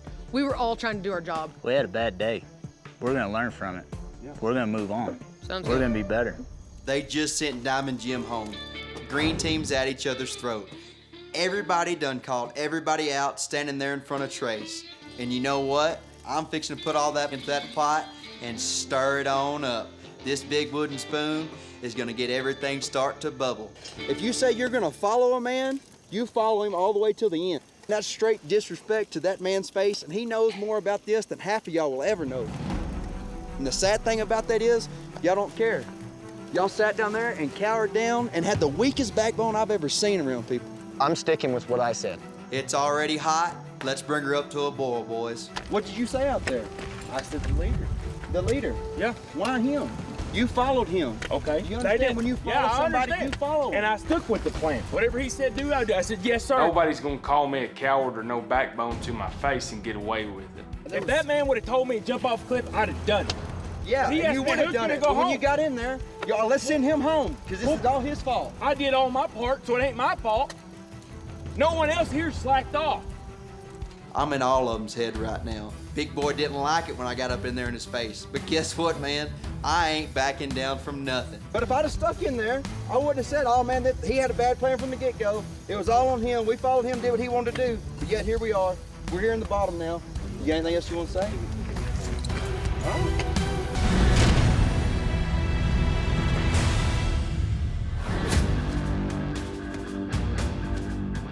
Today, I'm summoning 12 cowboys to the hill pasture, where the next chapter in this fight to be the best will play out. Rule 1 is there is never time here to rest on your laurels. You need to show up and be ready for whatever we have in store for you. So today's a new day. It's a new immunity buckle challenge. It's very important. We had to go to the arena last night and send one of our green team home. There's 12 of us left. Who knows what they're going to throw at us, but we got to be ready. Morning, Mr. Trace. How are you, sir? All right. Good. All right, cowboys, in this immunity challenge, we're going to find out which of you has the most grit in a cowboy standoff. Two cowboys will face off against each other, each 100 feet away on opposite sides of a chute. We'll release a steer, and the first one to rope it wins and moves on to the next round. As a professional bull rider, I know that every time, I wouldn't care what other competitors said, all I had to do was ride my bull. The same thing here. I don't care what everybody else is doing. I don't care how they feel in the mornings and stuff like that. I'm here to win $50,000 worth of cattle. I'm not here to be nobody's best friend. Top three will then face off against each other. The winner takes home the Outlaw Spirit Immunity Buckle and will be safe from elimination. It's one cowboy versus one cowboy. Cowboy a cowboy. Helping me judge today, I got my old buddy Buddy Snoffer and my old friend Cash Myers. We're gonna draw straws, see who goes first. Long straw picks their opponent. This lets you pick the weakest link or your toughest opponent. It's up to you.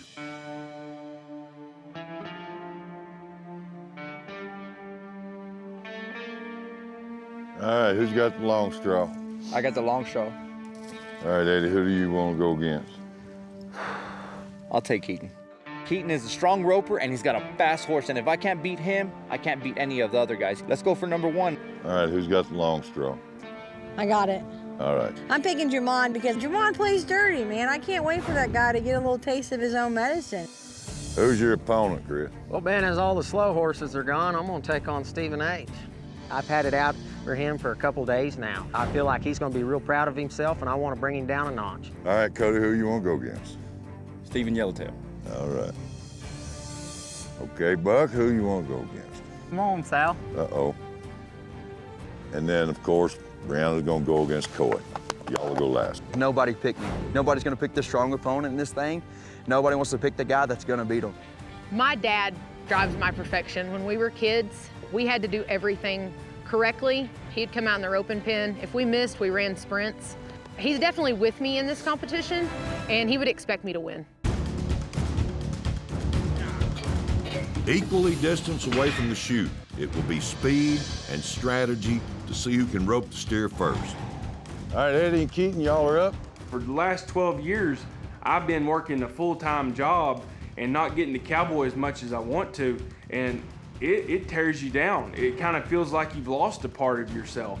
And that's why I'm here, is to win this and be the ultimate cowboy champion and take these cows home and build it up and get back to who I truly am. You ready? Go.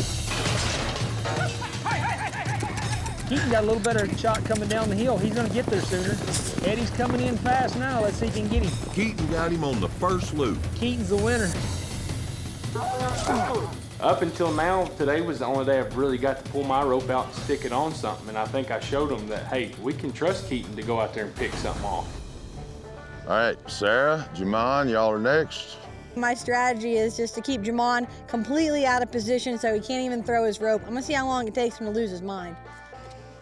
She's probably gonna wanna try to bump me around, but whatever. If her little paint horse can knock over my big dun horse, good to her, but I highly doubt that's gonna happen. Go. Ooh, steer kind of headed towards Sarah, but she's got to get there. Here comes Jamon. Sarah's going to get first shot if she cuts him off. She cuts him off. Big steer, big move. Sarah's got a shot, but she misses. Here comes Jamon. He's got to get him right here.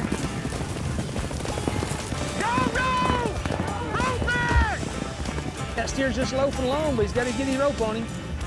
He got him roped. Jamon's got it done right there. I think so. We both run across the line on the first one to the cow. My mare never hooked to the cow. She just straight ran right past that thing, never tracked it at all. Steer drops right. Jamon throws his loop. That's it. I'm out. Chris, Stephen H., y'all are up. Go. Gates open. Ooh, this one's running, but he's coming towards. Heads up, guys. Coming Watch back out, this watch way. out. Watch Who's gonna out. get a shot at him? Ooh, he's going up the hill. It's gonna be tricky right here, but Chris has got a shot right here. He's gotta get him. He's got him. He's the man. Chris is the winner. I cut him right off, steer goes to my right, I get him roped right there. Done, he's done. And now, there are 3 spots left. Go. Cody's got him. Cody beats Stephen Yellowtail. Buck's got him roped. Buck beats Sal. She threw it, got him, dallied up, turns. Brianna. Yeah. And Brianna beats Coy. I think I have an advantage over the rest of the competition. I grew up in New Mexico, the wind blew all the time. It doesn't scare me a bit to rope in the wind. You all are the top 6. I'm gonna draw straws again. It'll be the same deal as before. You can pick who your opponent's gonna be. So in round 2, we move on with the top 6. What do you know? I draw the long straw. I turn right around and I look right at Jamal and I say, hey, you beat me at the first immunity challenge, but good luck trying to beat me this time. I'm coming for you. Keaton chooses next and will stand off with Cody Anthony. All right, and then last up, Brianna and Chris. All right, let's get ready. I didn't grow up doing cowboy stuff. I'm a first-generation cowboy. I grew up on a chicken farm. You know, I left the house when I was 17. I was at the bottom. To be the best, you gotta crawl your way to the top of the totem pole, and I'm here to do it. Buck and Jamon. A little bit of bad blood with this crew right here. Yeah, could go back to the immunity buckle challenge last time. Yes. Rope. Are y'all kidding me? What he did today, I mean, it's downright dirty. I got whipped in the face 3 times. I mean, I'm just livid about this. He was sure aggravated and upset about it, so we'll see if it plays in his favor or if it makes it harder for him. So this isn't a rodeo, you know? Typically at a rodeo, you have to set by a certain set of standards. That's not this place. This is a challenge, this is a game, and I plan to do everything that I need to keep people safe, but win. Buck's got a chance, he's getting closer, but got to get his horse in position. Got him in position, he's gonna get him lined out. Ooh, he missed.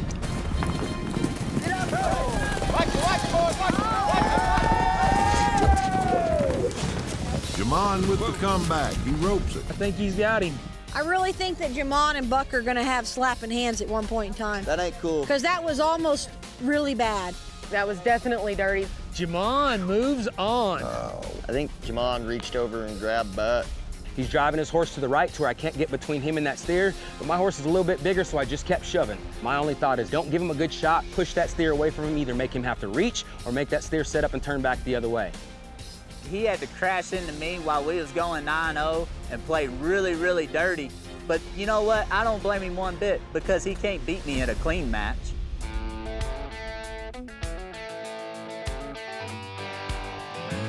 All right, Keaton and Cody. Both these guys did good first time. Here they come. Man, looks like Cody's gonna get the first shot. He's cutting him off, but here comes Keaton going fast. Who's gonna get there first? Cody's fumbling with his rope and Keaton charges right past him. He's got it. I'm here to prove that us from Arkansas, we can cowboy with the best of them. If you're here to win it, you gotta beat me first. Last up in this round, Brianna and Chris. Here they go. Brianna coming down the hill. She's gonna maybe get there soon. Brianna, it looks like. This is getting close. She better get him right here. Got him, I think. Oh, she got him half head around the horns. Get him stopped. She got him. Brianna moves on. She gets him roped. I throw my sucker in the dirt. I'm disappointed. My whole day's ruined. She whooped me bad. And it's hard for me. He never even had a shot. No. I'm telling you, man, I'm proud of her. This is great. I'm not just an arena cowgirl. I grew up on a ranch. We ran hundreds of heads of cattle when I was a kid. Now me and my husband run hundreds of head of cattle. I would really like to take this home. 3 cowboys are left standing, Brianna, Jamon, and Keaton. It's a classic Western showdown. 1 steer in the middle, 3 top cowboys from this challenge left. Whoever ropes it first wins immunity and cannot be sent home. All right, Jamon, Keaton, Brianna, y'all ready?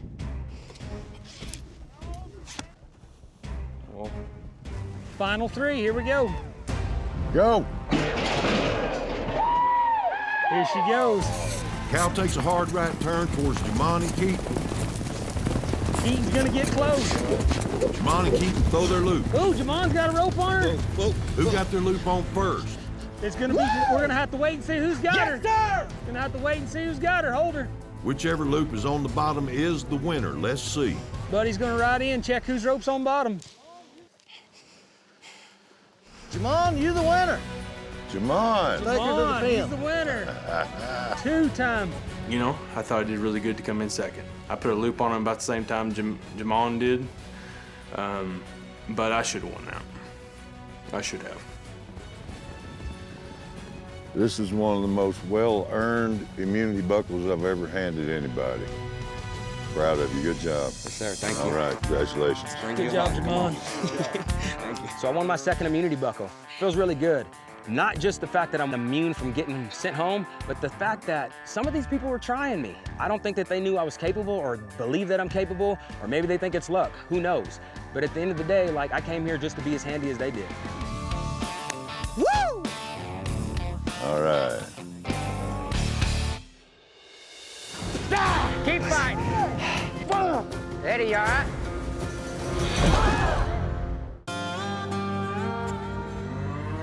After winning his second immunity buckle, Louisiana cowboy Jamon Turner is out with Stephen Yellowtail looking over their prize cattle. So far, Jamon is the one to beat in this competition and is closest to the prize. How many hours do you think you've spent in the saddle, maybe even just this year alone? Man, I can't count that high.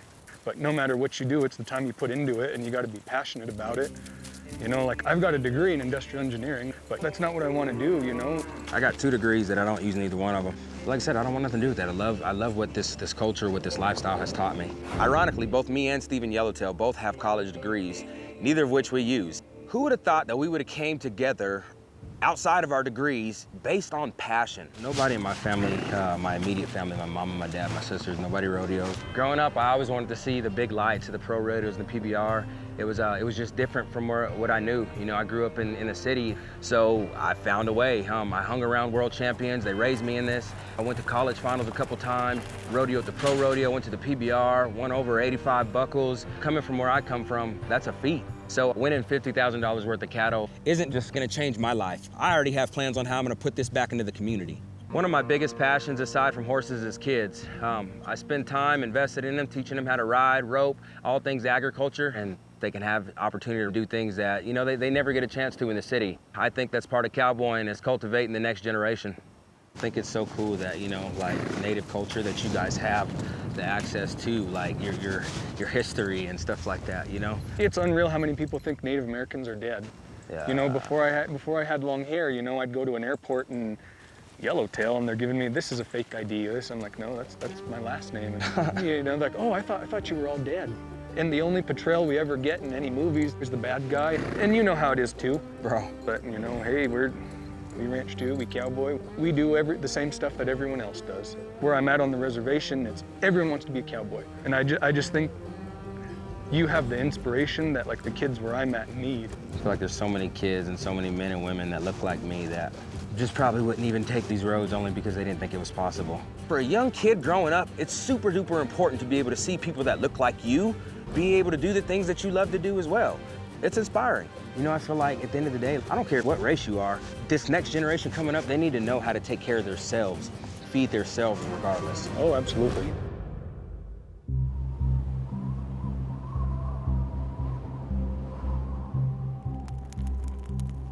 We all know now, like, we can't all be just buddy, love you to death, wish we could all make it. No, because it's going to come down to a decision.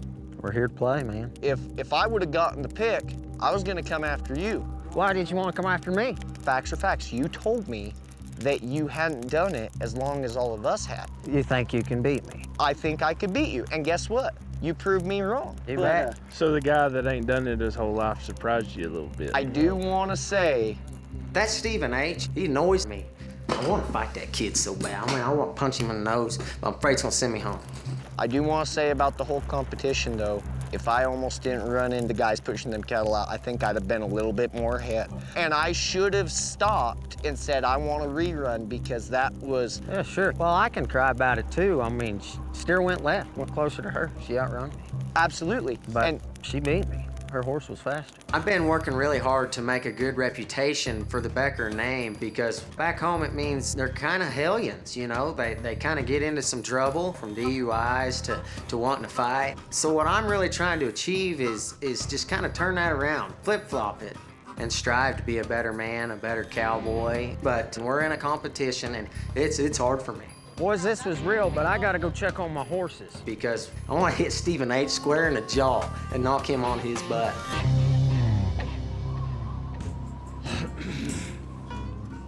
You want a cup to fidget with? So where'd you learn to cowboy like you do? Oh, my dad. We grew up on a ranch in New Mexico, and like he pretty much showed me everything. We ran quite a few hundred head of cattle. Well, obviously, man, we saw it today. He taught you how to cowboy, because man, that was some tough competition, and you did pretty good. I don't think you missed any loops out there, did you? No, I didn't. Wow. Threw 2 and caught 2. You know, some little girls are raised as little princesses, I guess. And we was kind of kicked out and said, hey, you need to go be horseback. It's, 5:30 in the morning. I had a younger sister, and my mom left when we were pretty young, so I kind of took leadership role in the house because my dad was gone quite a bit. I mean, he was hard on us, but I mean, it made us good people for it. Tough for sure. Yeah. Yeah. Is your pop still around? I lost my dad in 2014. He died of colon cancer. Oh man. Yeah, it was kind Sorry to hear that. It's kind of an unexpected deal. My dad's with me every day, no matter what I'm doing. It's never gonna stop hurting. And it's hard. Every day it's hard. Every day. Yeah, I lost my pops this year. I mean, he was a cowboy for sure. He cowboyed down in south of the border, Yeah. northern portion of Mexico, and Real cowboy. yeah, brush country. Yeah. It was this weird thing, like he never called me a cowboy, and I always wanted to be like him, and I never got to hear it, but I hope just to make him proud through this, I'm sure he's up there watching, and Oh, you're doing a good job of that. I'm just hoping my kids see me like I saw my dad. Them 2 kids think I'm a cowboy, and I feel it too, and I'm trying to raise them the way I was raised. Just the cowboy way of life is like nothing else. This competition is so important to me because my dad had cattle, he had a ranch, and we've been cowboying for generations, and I promise it will not end with me. So winning this contest is showing my dad that I'm cowboy enough, and it's giving me the resources for me to continue that legacy, to continue that heritage and that culture and that cowboy way of life. And I just want to give this to my kids. I work a full-time job, and it's just rough trying to pay the bills and then go home and try to do cowboy stuff. I mean, me and my wife have been struggling for, I don't know, a good portion of 10 years to build our own little ranch. And man, just winning this competition would give me just the resources, and hopefully I can give that to my kids. Hustle, hustle, hustle! Come on, come on! When I see somebody walking, doing a job like that, that ticks me off. If he didn't have that immunity buckle, he'd be running and working hard. Hustle!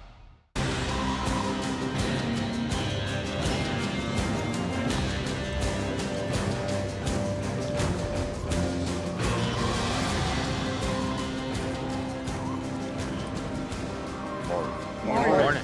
Cowboys, welcome to your next elimination challenge.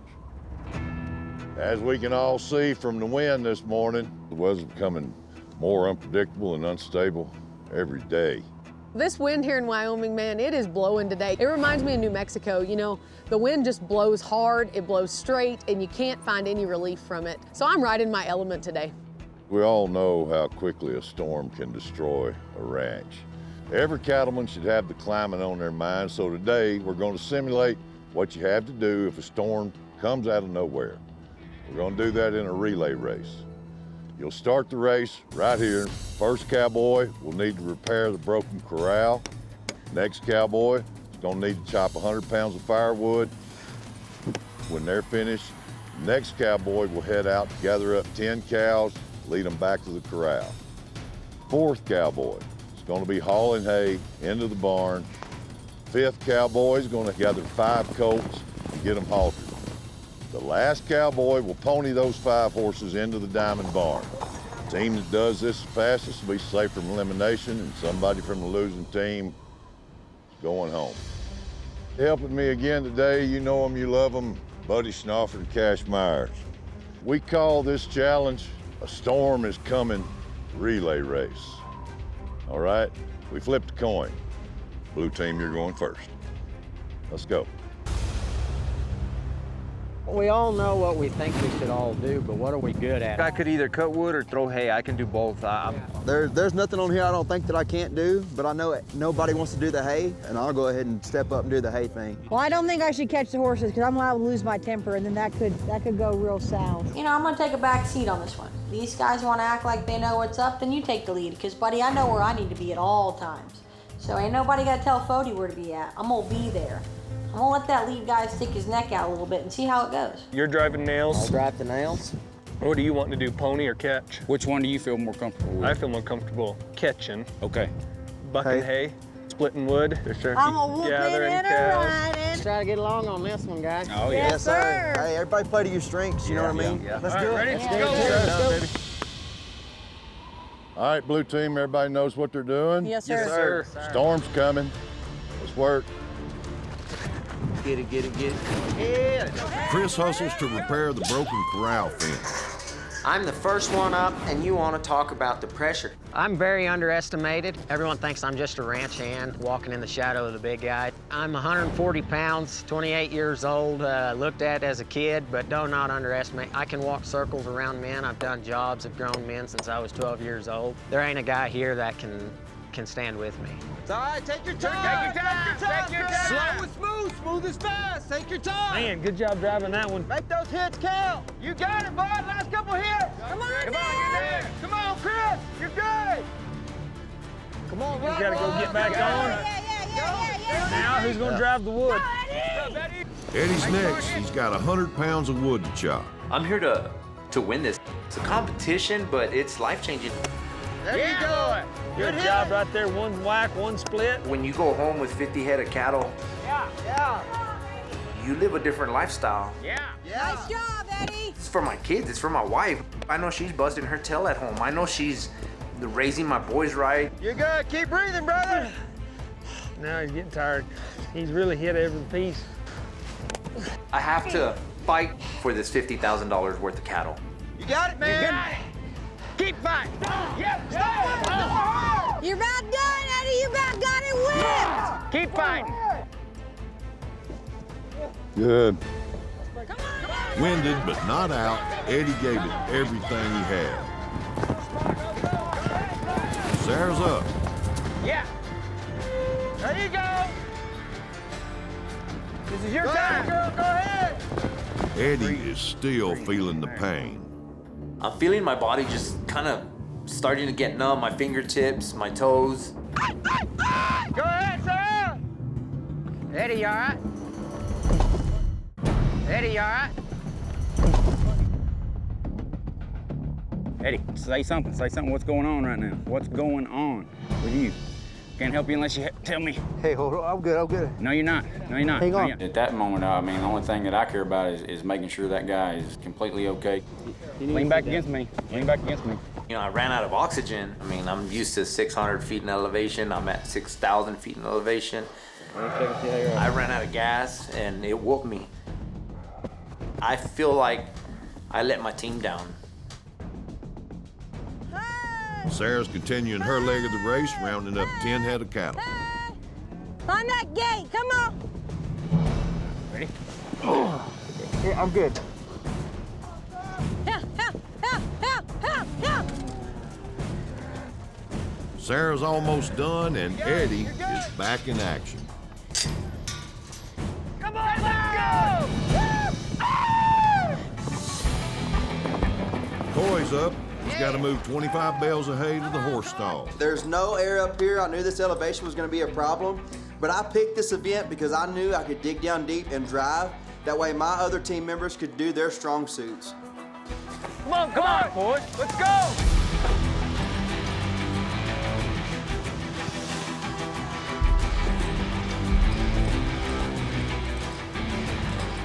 He's tossing all the bales down before moving them into the stall. For me right now, I know I'm digging down deep, getting down in there where that grid is,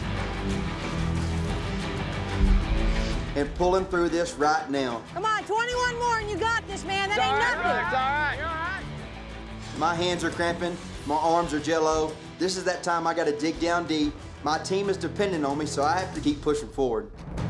Come on, this is the last bit of it. Yeah, get two of them. Woo! Yeah! Woo! Come on, get on this Baylor! Keep fighting. It took time, but he got it done. Come on, Yellowtail! And Stephen Yellowtail's off to catch and halter 5 loose horses. For this challenge, the wind is screaming. It is blowing. We're getting 40-mile-per-hour gusts. Whenever there's a change in weather and a drop in pressure, it affects how they act. This horse hobbled, ain't helping anything. Oh no. This horse is running them off. This ain't good. Even though this is a timed event, I take the time to get that horse settled back down. So I'm shortening up, you know, I get him snubbed up and I get to the point where I can touch him. It's costing time, but he's showing real horsemanship here. Yeah, when he got them spread out and going fast and started poorly at the beginning, you know, he did a good job. He got them all caught and got them haltered. Come on, bring her home. Good job, Yellow Tail. Go get him, Cody. Come on, Tony. Cody's off and on the way to get the 5 horses into the Diamond Barn. 4 lead ropes, He's 5 got lead 5 ropes, lead all in ropes. one hand. Let's There see, he he's goes. gonna take them all together. He's gonna lead them all at once. Good job right there, Cody. Nice, Cowboy! That's the Cowboy, ladies and gentlemen. That way, be smart! He's got each horse in the stall. Now he just needs to close the doors and get back to his team to stop the clock.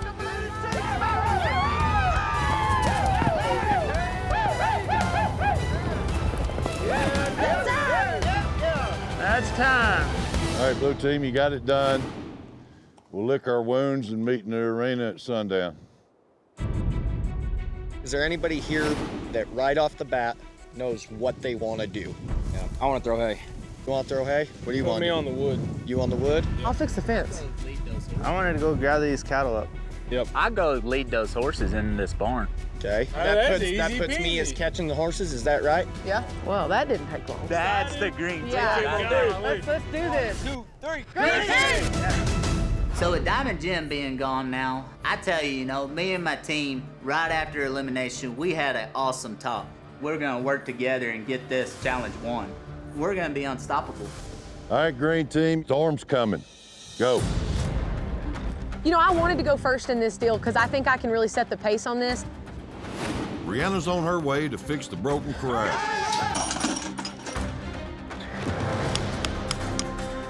I've built a lot of fence. My dad had us out driving driving T-post at a young age, but the hammer was pretty small, so I ended up picking up like a flat rock to try to get a little bit more oomph. Oh, she got a rock. She got her Come on, hit Bree, that keep thing. going. You're on. Dig deep. You Don't got it. quit. Don't quit. I'm not sure this is her brightest idea. This has turned out to be a lot more difficult than she hoped it'd be. I think she got her finger pretty good there. My finger got between the nail and the rock. I mean, I'm in a lot of pain right now. It's times like this when I would think about what my dad would say. Oh man, she's tough. He never told us to give up, ever. She's gonna stay with it. She's gonna stay with it. Yeah, Bree. Swing that hammer! Come on, Bree. Find that fire. Stick with one, got Bree. it. Let's finish There it, you Bree. got it. So she's gonna give up on the nail and go to the tie rope. Brianna is tying the fence together rather than using the nail. We'll see how that holds up. I'll be all right.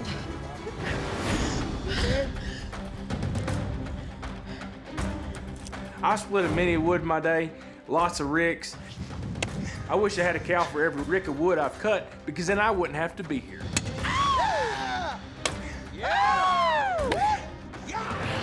Keaton's on fire. This Arkansas cowboy knows how to chop wood. Use them Jeremiah Johnson arms. Look at him go. Come on, Mongo! Keep coming, keep coming, keep coming, keep. Sal's up. There's 10 cattle, so I have to kind of find that sweet spot of fast, but not too fast. Come on, cows! Up! Up! Sal's got the cattle together in no time. This trip from the pasture to the pen is showing off his skill. There we go. Cowboy, cowboy! Boogie, boogie, boogie. Go. He's got the immunity buckle, but Jamon's doing one of the harder jobs. I know for a fact that I'm the most physically fit person on my team, so I think that this obstacle is good for me. You got this. Hustle, you got it, Jamal! You got this. I know it's hard, man! You gotta go! Come on. You gotta go! You got this. When it starts getting a little bit tough, he starts slowing down. I know it's tough. Come on, dude. Hustle, hustle, hustle. Hustle, hustle, hustle. When I see somebody walking, doing a job like that, that ticks me off. I know it sucks, but we need to move. We need to get them feet moving and get going. Come on, Jamon! If you ain't running, you better be passed out, because that is when you gotta dig deep and be strong. But because he has immunity, he did not do that. He's got the last bell needed to finish his leg of the race. Come on, bud. Now Stephen Heitman racing to gather and halter 5 loose horses. Jamon definitely reached his limit. Oh my goodness. Wind is blowing like crazy, so we gotta really hustle and get tough about it. They're standing right there good. We gotta get this done. Stephen has the horses halted in a hurry. He's tying the horses together in a single pack line. Let's see if he can lead them out. Good job, the bay over there on the sides. One sorrel's not one to come up lead very good.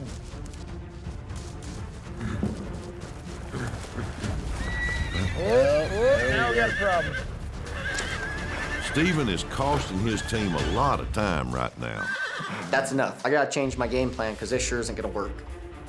I'm gonna have to tie them up to the fence individually, just to be safe.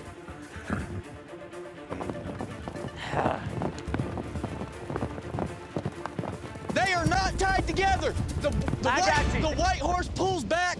Get on it. You got this! Dude. Last up is Buck. He's got together the horses Stephen haltered and lead them back to the diamond barn and into the stalls. I adapted to my situation. I didn't take all 5 at once because I knew I had a couple in there that pull back. Good job, Buck. Just keep Buck, moving on, you got bud. this. It maybe wasn't as fast as I wanted it to be, but if I had lost a horse and they got loose, then I was gonna be in a wild goose chase flying down the road roping something. And I'm thinking to myself, man, I do not want Trace pointing his finger at me again and saying, I want you gone. Come on, Buck. Yeah. There, the Buck's coming to the finish line now. Whoa, great. Nice time. Good job. Got her done. All right, Green Team, you got it done. I'm gonna confer with Buddy and Cash. We're gonna talk about all this. We'll get the wounded tended to. I'll see you in the arena at sundown. I think this is the highest the stakes have been. I mean, everyone pulled their weight, everyone worked so hard. I have no idea who to tell the judges if they ask me.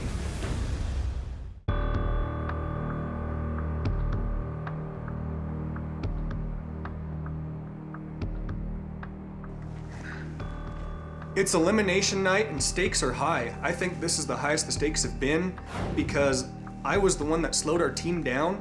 Eddie worked so hard, I mean, he almost hospitalized himself. Cody used his head. Sarah, she was calm, cool, collected. Chris, I mean, everyone pulled their weight. Everyone worked so hard. I have no idea who to tell the judges if they ask me. So I just got back from the hospital. Fingers broke, stitches. Hey. Hey. Wow. Pride's a little hurt. Let my team down today. Well, what's the word? I got 15 stitches and the end of my finger's crushed. Oh. Was it with a hammer or somewhat a rock? When I picked up the rock when I did it, because the hammer was not getting the job done. I failed him. I should have gotten that done faster. So if we lost and if I go home, I can't say that I disagree one bit. I mean, you didn't quit trying, and you could have said, hey, I'm hurt, and pull me out of this deal, but you stayed there until all of us got our jobs done before you ever walked out. Yeah. So, kudos. Yeah.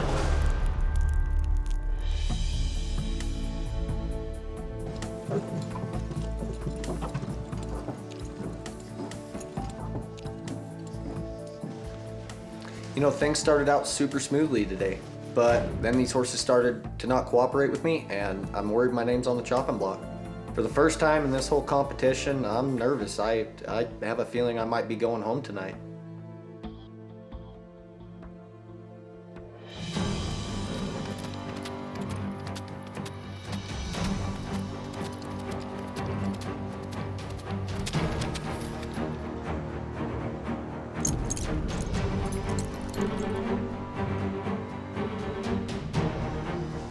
Good evening. Today's challenge was called A Storm Is Coming. We're in this arena tonight because the storm came. Now we're gonna sort out how much damage the storm did. Jamon, you've got the immunity buckle and you're safe from elimination. Take your rightful place on the fence. All right, I wanna talk to the blue team just a second. Everybody okay? Yes, sir. Yes, sir. You all right, Eddie? Yes, sir. That was a lot of heart. It was a task, for sure. Yeah. I know y'all had y'all's challenges. It don't really matter, though. Time doesn't matter tonight because one team didn't finish the challenge.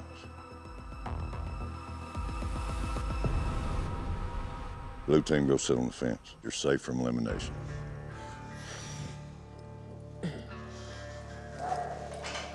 Good job, blue team. Good job, guys. Looking down on the green team, there is no place that I'd rather be than sitting on this fence. We just wanted to say, Keaton and Sal, we got no problems, you two. Go sit on the fence. Thank you. Yes, sir. Thank you. All right. There are 3 of you here. 1 of you is going home.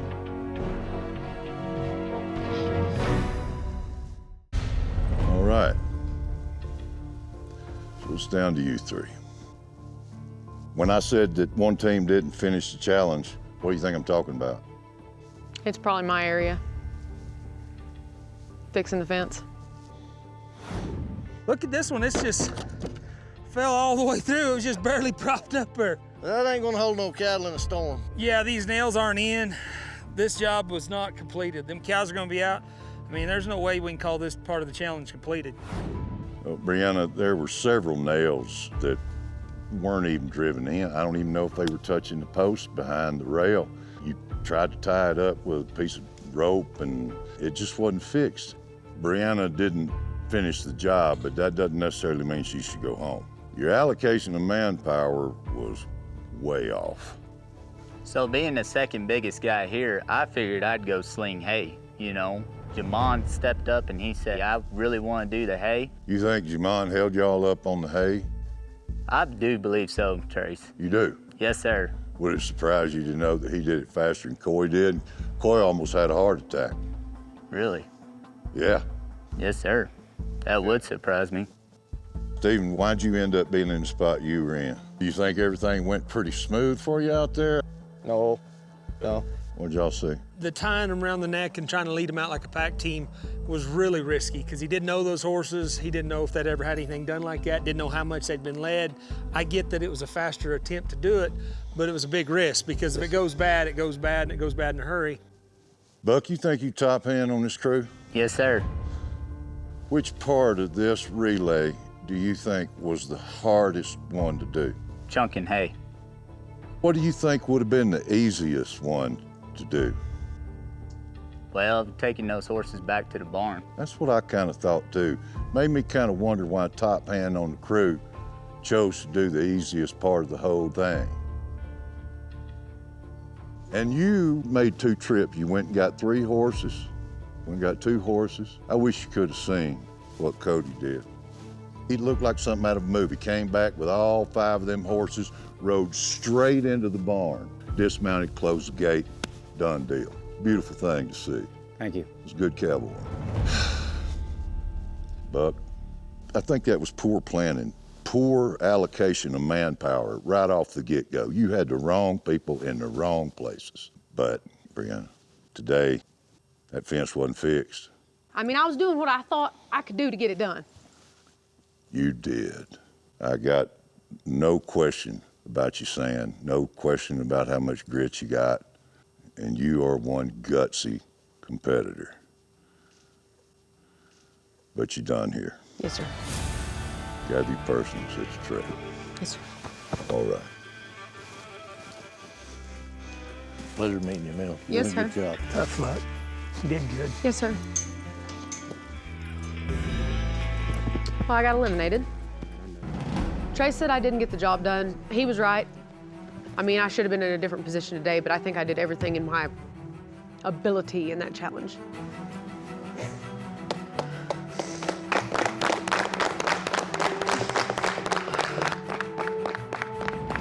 I mean, I had a crushed finger. I just kept pushing through. One mistake can send you home, and it did today. But you know what? Everybody that's home watching is gonna be proud of me. Everybody that's upstairs watching is gonna be proud of me. Nothing's gonna stop me.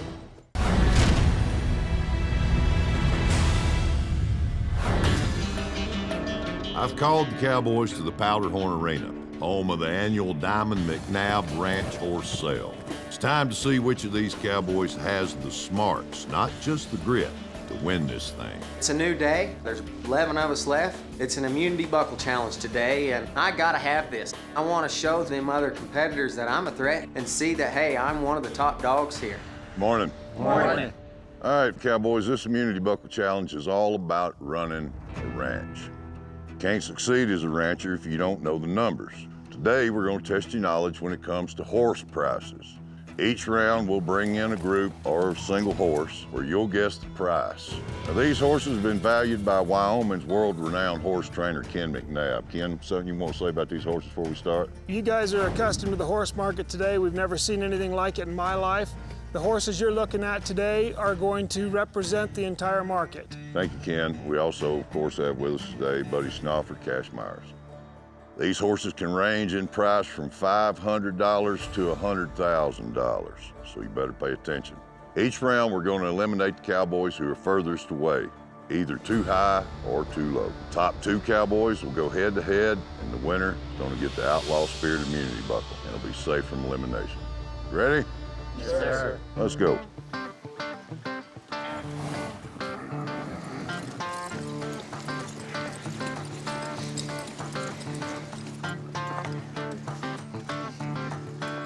Jamon, he's won a immunity buckle twice now. I mean, his head's gotta be getting bigger. I think we all need to gang up on him, and he needs to go home. All right, Cowboys, let's get this immunity buckle challenge started.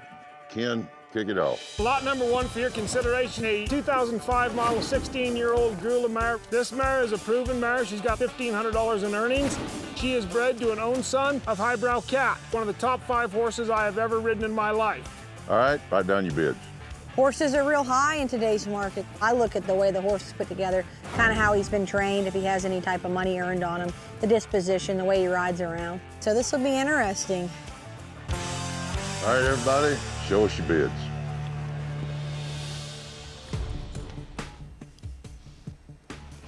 Eddie, your bid was highest. You went with $22,000. I figured, you know, it's registered, it's got earnings, it's bred. Next year, that baby could be sold for $4,000 or $5,000. Okay. Jamon was the lowest.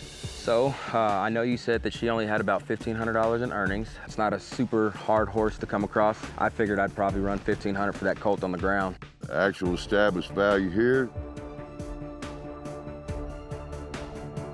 $16,750. Jamon, you were off by $12,250. Whew. Cody Anthony, way off, 11 grand there. Y'all are out. Man, I know there was some deep breaths after I got out of there, though. They were not trying to see me win a 3rd buckle. I'm a little bummed out, but I still can't believe 16 grand for that mare. I'm not seeing it.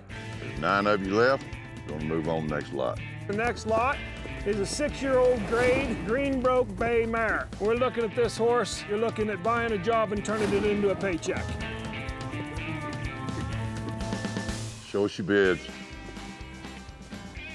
All right, the actual established value here is $1,500. Buck, you were off by $6,250. Sal, you were off by $5 grand, so y'all are out. All right, so the 3rd lot, he is a 6-year-old gelding. He's an own son of Once in a Blue Boon. This is the kind of horse I really, really like riding. He'll drive the wheels off a pickup looking for another one just like him. All right, let's see your bids. I think I'll start the lowest, which was Keaton. Yes, sir. I'm from Arkansas, and I don't get to see many good horses like that. The actual established value was $82,500. $80,000 is crazy, okay? If I pay $80,000 for a horse, it better saddle itself, put the rope on the steer for me, and feed itself. I mean, I tip my hat to you, Mr. McNabb, for being able to do that. Keaton, you were off by $64,000. Chris, you missed it by 57.5. You two are out. Good luck, y'all. We're on to the next lot. Here today is a group of babies coming into you. These babies are the kind of babies that we're really proud of. We've raised them here for a lot of years on the ranch. All right, let's see your bids. Sarah White, 21. So I just figured if I was to give money and to take it home, I'd probably give $8,000 a piece on those little guys. But I know that other colt's not as good bred as the other two, so kind of ducked there a little bit. The actual established value here is $10,500. Coy, Stephen Heitman, call her out. Guys, thank you for the compliment. They are for sale at those prices. So we're gonna bring you a 2-year-old unstarted half-draft filly to take a look at here. All right, let's see bids. The actual established value here is $750. So Stephen Yellowtail, good job getting to the final 3, but you're out. All right, looky here. Eddie and Sarah, you two are left. One of you's gonna get the immunity buckle. Man, I knew it was gonna be me at the end. I knew it. This is my challenge. It's my time to shine. I'm starting to think about the cards we've been dealt here, and I'm like, man, if Eddie gets the immunity buckle and the blue team doesn't win the challenge tomorrow, then I'm on the chopping block, because I feel like Cody, Eddie, Coy, and Yellowtail, I feel like, you know, they're pretty tight. Here we go with the next lot, Ken. Okay, lot number 6 for your consideration. This is my wife's horse. It is a 9-year-old gelding. This horse has $9,000 in NCHA earnings. We've used him to doctor calves out in the field. We've team roped on him. He has been there, done that. You want to look at this horse, look at the conformation on him. She trots him around there, she turns him around hard, cranks him around, drops those reins, and he drops his emotions right back, dead flat, calm, quiet. This is the kind that we're really proud to bring to our customers. They can take him any direction they want to go, do anything they want to do with him, and have fun doing it. Eddie and Sarah, let's see your bid. Well, neither one of you can make fun of the other. You're pretty close together, all right? So I'll just start with Eddie. I honestly think it probably would go over 100 at some of these sales. I just went to that Art of the Cowgirls, so everything sold for $70,000, $80,000 for horses like that all day. He's got color, he's got composition, and he's a good horse. That's a $100,000 horse all day. Okay, Sarah. Boss, I don't know. I feel like, you know, maybe it's not a McNabb horse, so they're not going to stand behind it like they would. But, I mean, then he puts his wife on it, and clearly he loves the woman, so it's a struggle. All right, one of you's going to get the immunity buckle. Ken, I'm going to let you explain just a little bit, and then I want you to tell them what the established value of this horse is. Eddie, I appreciated what you had to say. You said this horse might well go over 100 anywhere in any of these other sales, and I think that that's actually right. I think you're probably spot on that. But I valued this horse and what I think would happen in our economy, in our sales, and what we do. Eddie and Sarah, you two are left. One of you's going to get the immunity buckle. Realistically, in our sale, I believe this horse would run at $55,000, and that makes Sarah, you the closest to the value. All right, Sarah, congratulations. You get this immunity buckle. Woo! Just won the immunity buckle. It feels great. 2 of the 3 immunity buckle challenges, I've been in the top 3. It was such a tight race between Eddie and I. And I'm just so excited to finally get my hands on this buckle. You know, back home, I work cows every day. I work anywhere from 800 to 900 head of cattle on big ranches in Florida. And I'm a beekeeper. I run anywhere from 1,000 to 3,000 colonies. My dad built the business back in the early 70s. And when he passed, he handed us everything. And I just want to keep moving forward with it. And I want something else to hand down to my nieces and my nephews with cattle and the bee business, because it is a dying breed, especially for the younger, smaller operations. And I think that the small farmers are very important, because those are the things that we need. My dad raised me to be very hardworking and never take no for an answer. And when you set your mind to it, buddy, you better achieve it, because that meant you were doing it. You never say it unless you meant it. Today, each team is getting a new cowboy. Oh, what? Please welcome NFL stars Vernon Davis and Glenn Gronkowski.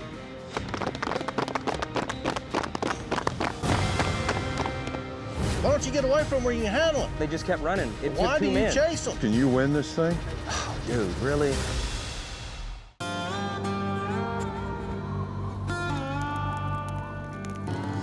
Hey, Corey.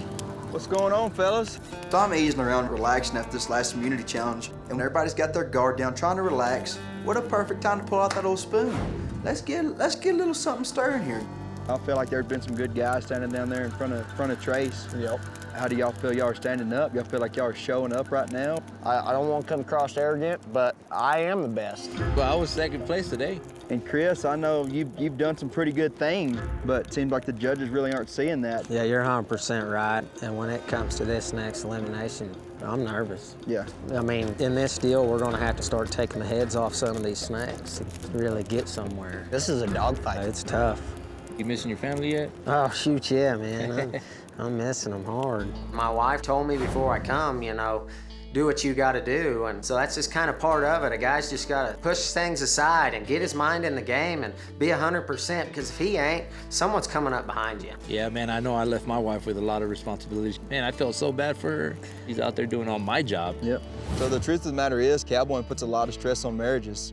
Me and my wife, we met whenever I was 20, and then we got married 4 days after my 21st birthday. You know, cowboying's what I love to do, and really, that's kind of where my happiness kind of come back, and hers fell short right there. So right before I come here, you know, I was thinking this competition was gonna save my marriage. I thought it was gonna be what I needed to pull through it. And then, you know, right before I left, my wife told me, she said, that's not gonna be an option for me, for us. You know, I think it's run its course. But, you know, we have 3 beautiful girls together. If I leave here empty-handed, it's home empty-handed. You know, I have to go sleep on a buddy's couch and then go see my kids and have to go stay at their mom's house to spend time with them instead of getting to go take them and to my house, you know what I mean? So I'm not giving myself an out. I'm not gonna let myself think that there's another way to go about this. No, this is it. This is how I'm gonna make it. And this is what's gonna make that future for me and my girls. Just want y'all to know it's been a pleasure knowing you fellas, and I've enjoyed every minute of it. Absolutely. Glad we could sit down and have this conversation. Just don't let the door hit you in the butt on your way out. Yes, sir. I've summoned the cowboys to the long meadow where their next elimination challenge will be. It's time to shake things up.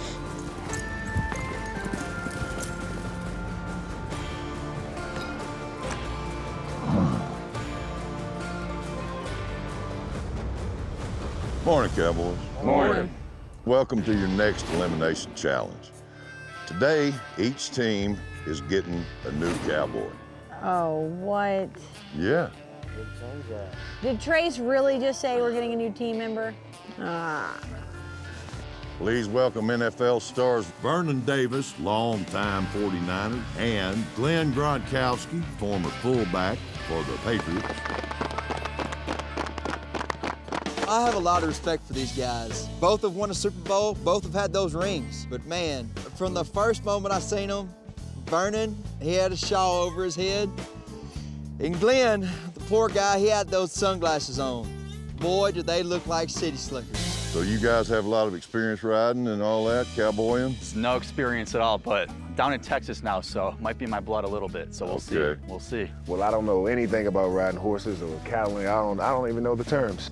All right, you see what you got to work with here? I'm feeling nervous right now because you cannot work cattle in them type of clothes. I don't even know what they was, honestly. So I have absolutely no idea what we're gonna do, you know? Now, just like Mitch and City Slickers, Vernon and Glenn are not cowboys, but they are talented athletes who want to take their shot at being a cowboy. You're gonna be following the footsteps of the cattle drive from City Slickers. You're all gonna start out in a campsite. When the time starts, you'll have 5 minutes to tear down your camps before the herd comes stampeding down the mountain. After all your gear's gathered and in the back of your waiting truck, you'll need to round up the cows and take them over to the next pasture. There'll be strays throughout the journey. You'll each need to round them up and bring them back to the herd, including your NFL star. The only thing I'm worried about is getting the guy killed off. Like, we gotta keep him on his horse, we gotta keep him in the right spot, and hopefully there aren't any meltdowns. There'll be a 5-minute penalty for any missing steer at the end of the challenge. Now, the team that does this the fastest will be safe from elimination. All right, guys, we flipped a coin. Vernon's gonna be on the green team, Glenn's gonna be on the blue team. Each team will have the day to give them a cowboy crash course and get them ready for this challenge. Vernon Davis, he's a football star, you know. He's a big community man. He's on our team. Like, I am fired up about this. I really think that we can coach this man to excellence, and today, this is our challenge. Helping me judge, Buddy Schnapper, and my compadre, Cash Myers. There are your projects. All right, green team, blue team, let's get them outfitted, ready to go, and we'll get this thing rolling. What's going on, baby? How are you? Yeah, boy. Looking a little better? You guys feel a little more confident in me? I got those sunglasses off, so you guys, not gonna lie, I did have one problem though. I couldn't get my belt buckle on. Really? So I might need a little help with that. Undo them snaps right there.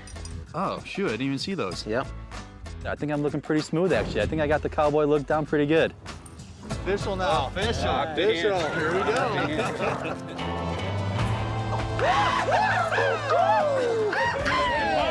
Looking sharp. Man. Looking sharp. Come on, baby.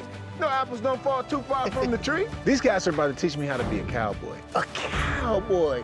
Woo-hoo! So how do you feel in that? I feel like one of y'all now. Let's see what you got, man. Yes. Hi-ya! Just like that. There it is. I'm not as bad as I look. So hold on to this thing the whole time? No, never.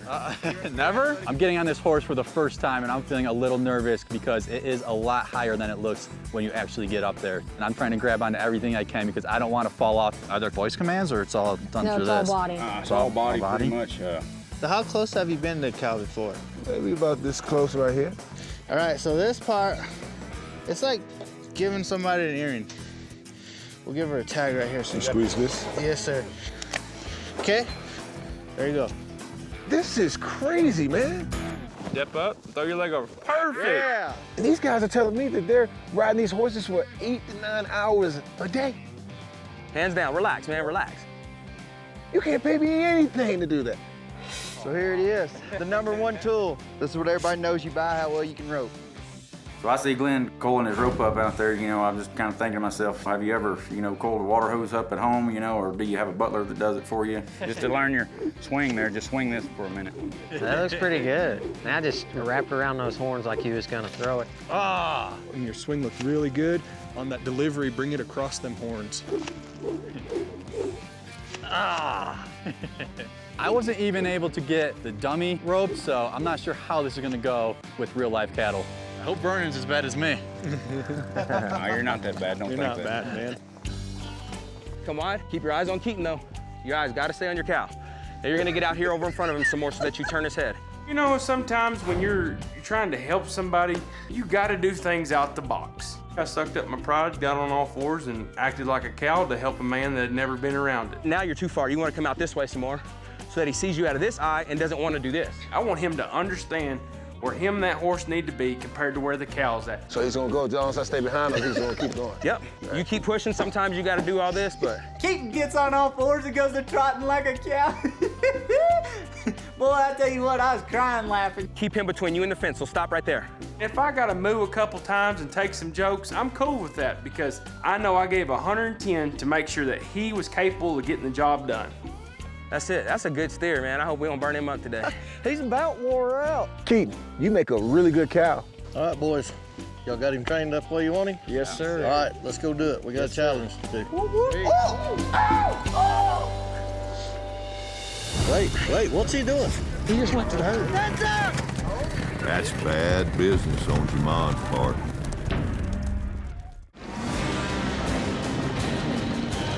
Green team's up first for the elimination challenge. We're gonna leave everything on the tent. We're just gonna pull the stake up, get the rope off of it. They're gonna yell when poles are pulled, and we can drop it. And just communicate, like always. Now, what about the steers? If you can't get it in 4 minutes, you start hooping and hollering, and somebody will go out. Yeah, for sure. Yeah, use your cog. Green team ready to go? I think we got a good plan. Vernon, you good? All right, that stampede's coming in 5 minutes. We need to pack up this camp before the stampede makes it down the mountain.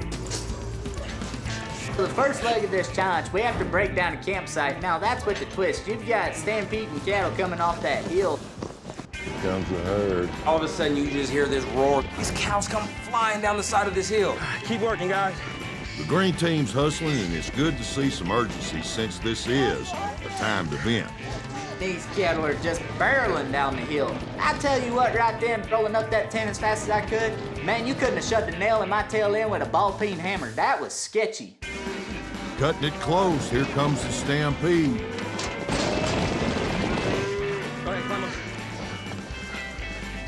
I mean, if we had been any slower, we probably would have got ran over. Now that the green team has their camp packed up, they'll need to get their stray steers one cowboy at a time. That includes their football star, Vernon Davis. The strays are spread out throughout the cattle drive. They're in the brush. Some are in the nearby trenches, but there are 2 up in the mountains. Those will be the hardest to get. All right, you better get that herd to that finish line. Don't forget those strays. Jamon is off to get the first stray steer while the rest of the team is rounding up the herd. Good job, Bird! Easy, easy, easy. There he comes with him right there.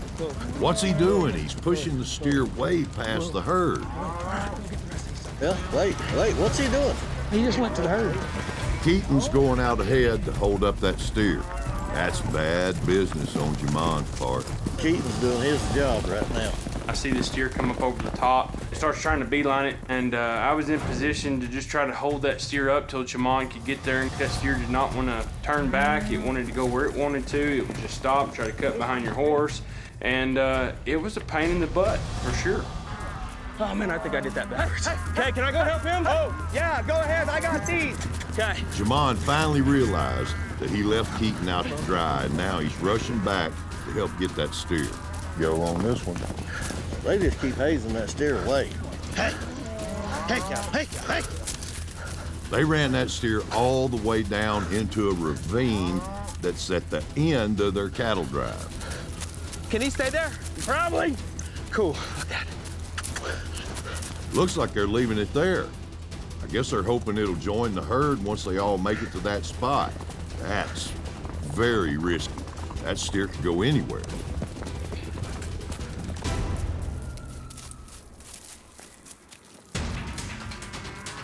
Come here, Vern. Come get yours. All right, now it's Vernon's turn. He's headed to go find the next stray right here. Vern, she's way over there. You're gonna have to kind of ride a little hard.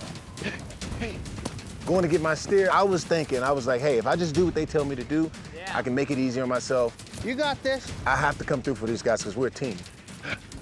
Vernon's impressive. He's around the steer, changing directions. Look there, he's a hand. I had to just make sure that I was really strategic as I was coming in on that steer, because you don't want to come in too hard and too fast because he can just break away from you.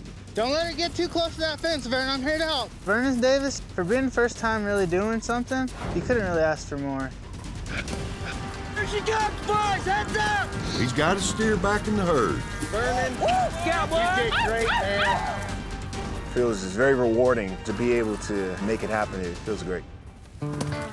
Guys, come on, start going! As the drive continues, Sal, Buck, and Keaton all get their steers in with no trouble. Boom, let her get in here and settle, and roll on. You know, we're taking this group of cows down, and we're going through each checkpoint, getting around our strays, and everybody's holding their holes, they're communicating. Whoever's next, go! Yep, I got you. Steven's going! Everybody is working great together. Hey, Cal. There goes Stephen Heitman.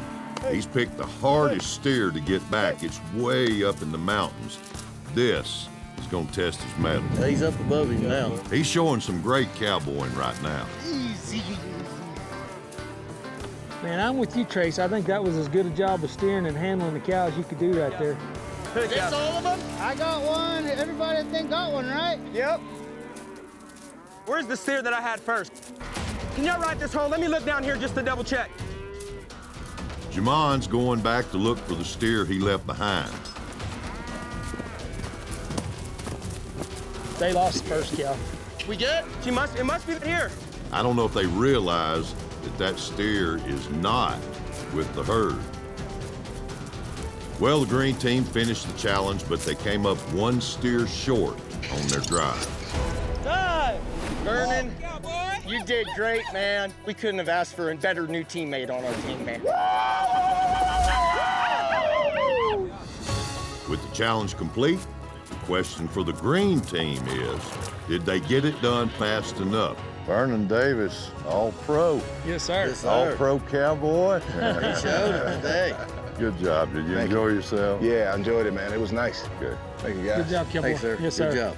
Come on, girl. Let's go get us a nice cold one. Let's go. Come on. Chris! Again, Chris is leaving Sarah. Where you at, Chris?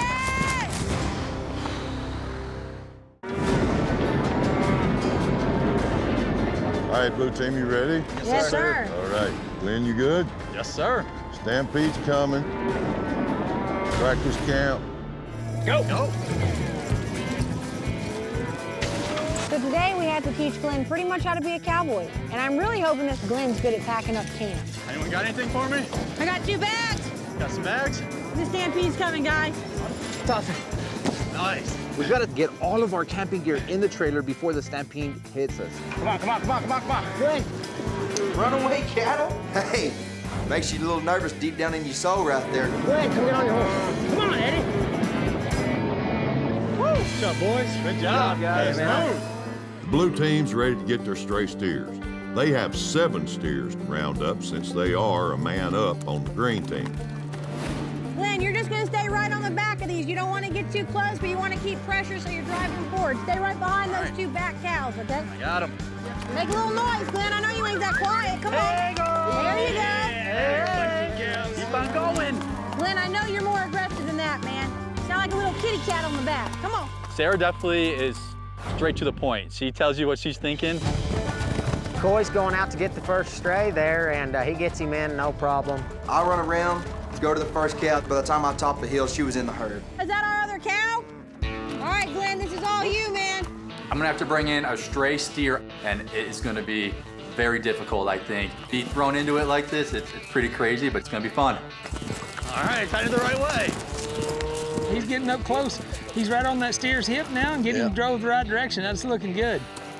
Nice job! You're riding good and everything. Mr. Gronkowski, very proud of you, my man. For one man that's had one day to learn how to be a cowboy, you did an excellent job. Go, Eddie! I grabbed that 3rd steer, was down in a ravine, and I was expecting a lot more fight out of that thing. I turned that steer right back into the herd. My job was done pretty quick. I think I did a real good job. Next one's out, go! Stephen Yellowtail's going after one of the easier steers in the brush. I'm surprised. He's usually up for the harder job. Stephen Yellowtail always wants to try to take a leadership position. Well, today, he took the easiest job. Hey, little horn cow. Glenn Gronkowski had a harder job than Stephen Yellowtail, and he made it look easy. So if that don't tell you anything about Stephen, he really tried to slip by today. Go ahead, Cody! Woo! Look at him get up that hill, boys. Help! Help!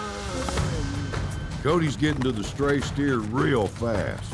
It's my turn. Let her steer way up in the hills there and bring him back down towards the herd. Hey! Hey! He's running away from it. Hey! Hey! Hey! Up in the rocks, looks like Cody's horse might have got hurt. Cody's decided to stop and rope the steer to keep everybody safe. It's the right cowboy move, but it'll count as a lost steer for the blue team. Cody, he had a flat tire and had to pull over. His horse got hurt, he was out. He's got a pretty deep cut. Any respectable cowboy would have done the exact same thing. So that was out of his control.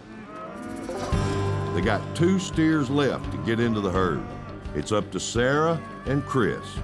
We kind of need to pick this up. We wasted a lot of time on that cow.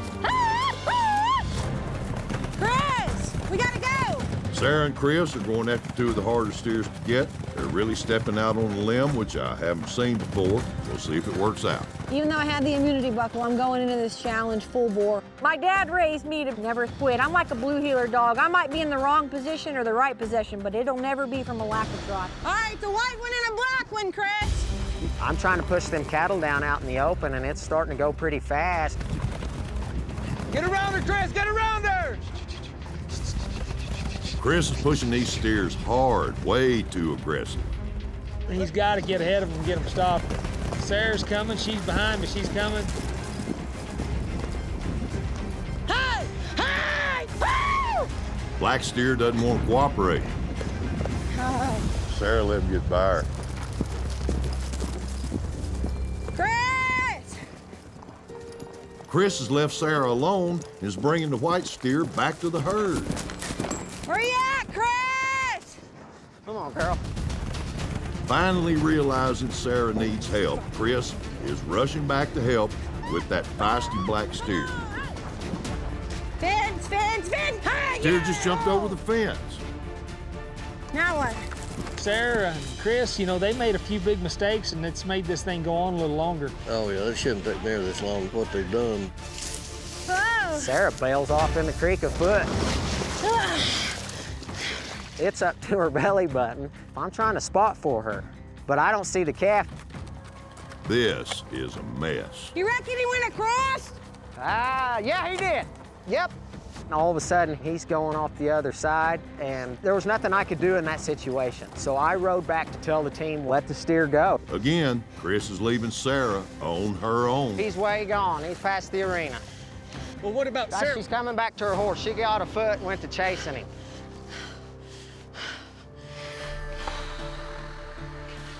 I told Chris, I don't care if I have to mug this son of a gun and drag him back. We're gonna get this cow.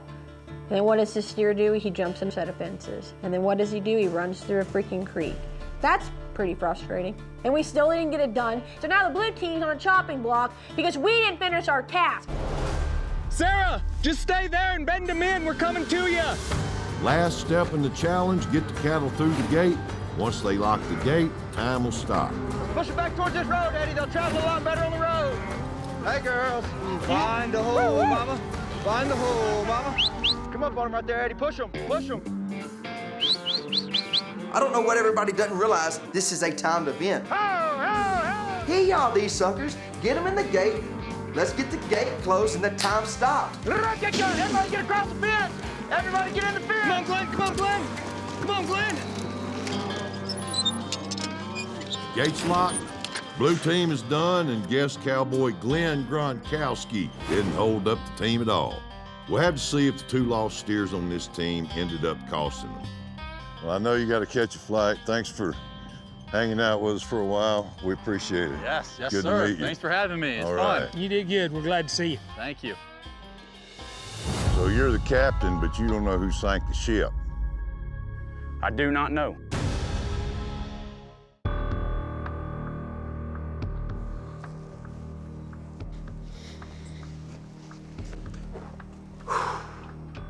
So the sun's going down, we have another elimination coming up, and I'm a little nervous. I do not want Trace looking at me again and saying, hey, I want you gone, or why'd you do this, or you took the easy route out. I've showed up every day, and I've gone as hard as I could possibly go. Where do you think we dropped the ball? I did all I can do. I don't care if anybody can say I didn't have a good run or not. I mean, y'all weren't up there in those hills to where I was at, a goat trail, and you can't go anywhere else. But, you know, I did all I could do, and that's the end of it.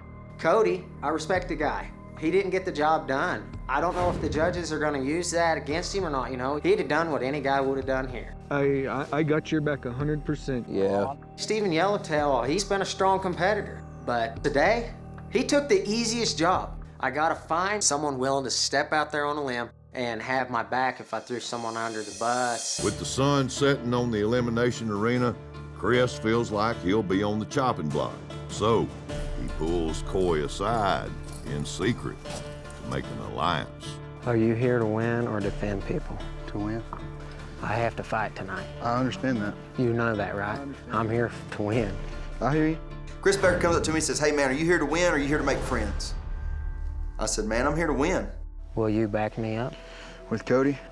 No. Yellowtail. Why Yellowtail? He had his opportunity to take a hard job. He took the easiest. Okay, I feel that. I'm with you.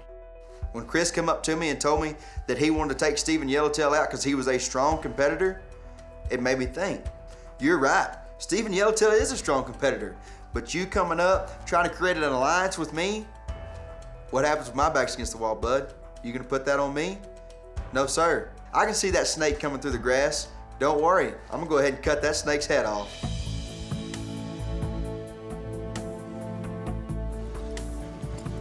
We're walking down the circle pin right now.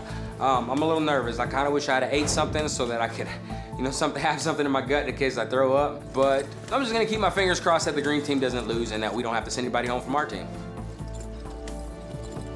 I got someone who said they would back me. I went and talked to another person. They said they would back me. These two don't know about it, so if one of them fails me, I'll still have one there, I'm hoping.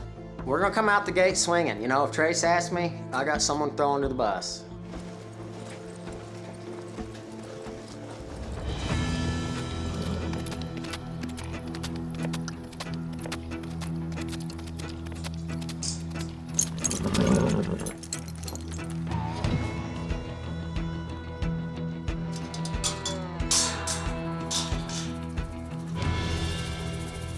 First of all, let me just say, I really appreciate the way y'all took care of our NFL guys. We didn't get nobody hurt, so thanks for that. And then we'll go with Sarah off the bat. You got the immunity buckle, but it's not going to protect you from this question. Who off your team ought to go home? I'm gonna have to stay Steven Yellowtail. Steven Yellowtail. Did you choose Steven Yellowtail because you think he's your stiffest competition or because he's a weak link on the team? I think he took a little backseat today and we needed a little more help than what we could get. Go sit on the fence. You're safe from elimination. All right. She called you out, Steven. What do you think about that? I know I'm her biggest competitor. I know I'm a threat. And I know if she wants to win this, she needs to get rid of me. Well, let's get started with green team. Who went after that first stray? I did. All right, what happened there? I come over that hill and my steer was actually down below. I feel like after that it went pretty smooth. We got down to that bottom end. Both those cows were together. I double checked, Steven double checked just to make sure that nothing got out. We checked the ditch twice, didn't see him, so we pushed him back with the rest of the herd. I would say Jamon should be a politician. Yeah, because that's not how it looked to us. All right. So there was a red and white steer that you had. He's gone. He run off. Oh, dude, really? Those are roping steers, guys. How many of y'all know what a roping steer is? They don't got no head to them. They just kept running. It Why took two men. Why do you chase them? It took two men to stop him. Right in their butt. Why don't you get away from them where you can handle them? We couldn't get far enough. That steer was moving. It took me and Keaton to get that steer stopped. Yeah, when you're running him away, it dang sure does take 2 or 3 of you. So there were some mistakes made, we thought. It seemed like it took an inordinate amount of time to get this thing done, but both teams lost steers. I'm gonna add a 5-minute penalty per steer. And with that, blue team, you got it done in 41 minutes. Green team, 35 minutes. So green team can go sit on the fence. You're safe from elimination. I don't feel good about this. This is nerve-wracking. That knot in my stomach is just rising, and I was a cowboy today, but I feel like I'm gonna have to fight my way out of this one. All right, so there's 5 of you left. One of you's gonna go home. All right, so there's 5 of you left. One of you's gonna go home. Some of you rode real hard today. Some of you didn't have to ride so hard. That made me wonder, how did those decisions get made as to who was going where? Sarah was originally going to go for my steer, and I said, I'll go. I'll take any job that nobody else wants to do. I don't care. And I feel like I'm the captain of this shit. I chose that because Sarah didn't feel comfortable with it.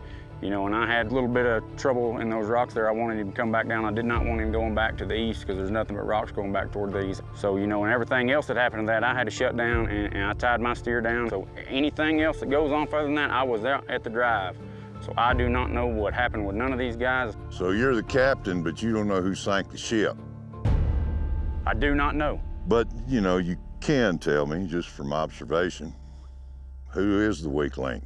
If I'm going off horsepower and experience, I would say that Eddie's the weak link on this team. He has the less experience in all this stuff. Well, I think that today we got about all the good out of you and most of the good out of the horse you was riding. Go sit on the fence. Thank you. You're safe from elimination. Guys. All right, Eddie. Are you the weakest link on the team? I have never let anyone down. Not one person here has asked me to do something and I did not respond with a victory. I've never let anyone down on this team. But you have to show up and show out to be the ultimate cowboy. Yeah, that's right. And, you know, so you're sitting there and put me where you want me. Well, you're not stepping up and saying, I'll lead this drive. Yes, sir. You got to show up and show out. Today, I brought that steer right in. It wasn't a difficult task, but I got it done. But can you win this? I'm gonna win this. Wow. If I didn't think I was gonna win this, I wouldn't be here. Chris, can you win this thing? Yes, sir. Yeah? No doubt. Yes, sir. You were in that mess over there with Sarah. Yep. That was a mess. It was a mess. Yeah. I've done a lot of good on the team. I've been used on the team, you know. We got Steven stepping in every time old Cody makes a decision, and they kind of put people where they go. Today was a day I could actually step up and take a harder role. And yeah, I didn't do a good job, but I feel like I'm stouter on the team to move forward. Steven, how'd you feel your performance was today? I think a lot of our team success has come from me and Cody. I thought Chris had 2 mistakes, and I hate to say it, I feel like Chris, you know, he hurt himself. Okay, Coy, who you think ought to go home? Well, right now, where I was seeing whenever it come back around, Chris was still riding downhill. If he could have just stopped right there and took another better angle towards that black steer to get him back and push back towards the herd. So you're saying Chris? Yes, sir. Chris, I didn't drive 1,600 miles up to Wyoming to make friends. I drove up here to win. Your mind game was a little too strong, and if I can go ahead and get you out of here now, I'm gonna go ahead and get you out of here, bud. Eddie, I liked your business acumen in the Immunity Buckle Challenge. And I'm gonna give you another chance. Chris, you drew a bad hand today. You're a good hand, I like you, but you're not gonna be the ultimate cowboy. You're done here. Yes, sir. Back to personals, hit the trail. Appreciate you being here. You bet. Good news, Chris. Good to meet you. Good luck, Chris. Tough luck, buddy. Yep. I feel like I'm going home way too early. I stepped out on a limb and it didn't work out.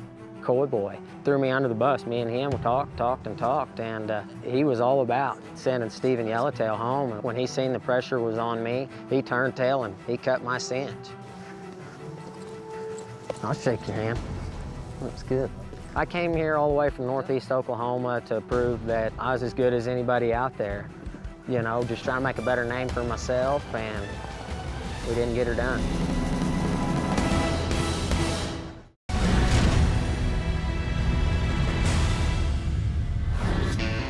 It's night at Powderhorn Ranch, and I've summoned the cowboys to the round pen for a unique Immunity Buckle Challenge. Being a top cowboy isn't just about riding and roping. There's a history and a legacy to it that's woven into the fabric. All right, we're gonna have a late night Immunity Buckle Challenge. After a long cattle drive, a famous cowboy tradition is to gather around the campfire and entertain each other. And that's what this Immunity Buckle Challenge is all about. You'll have to show you fellow cowboys any talent of your choosing. Music, poetry, dance, comedy, rope tricks, it's all on the table. You'll each have an hour to prepare and 2 minutes to perform. The winner of this challenge will receive this Outlaw Spirit Immunity Buckle and be safe from elimination. All right, y'all got an hour to get ready. Get to it. Right now, we're all deers in headlight. I mean, you can't get more intimidating than to stand in front of that man and try to do something. I can do a few rope tricks, but then again, I'm here with 10 of the best cowboys in America right now. What kind of rope trick can I do that they can't do? What's your talent, Buck? I'm gonna do some mind tricks. Actually, one mind trick. It works like 30% of the time, so. I'm not talented outside horses and cattle, so this would be interesting. What are you doing, Steven? I'm gonna be an auctioneer. I just don't know exactly what I'm gonna sell. Well, I've been an auctioneer for quite some time. I've been doing it ever since I was a little kid. My dad has an auction company in Ellicott, Colorado, and I think that this is gonna be a good challenge for me.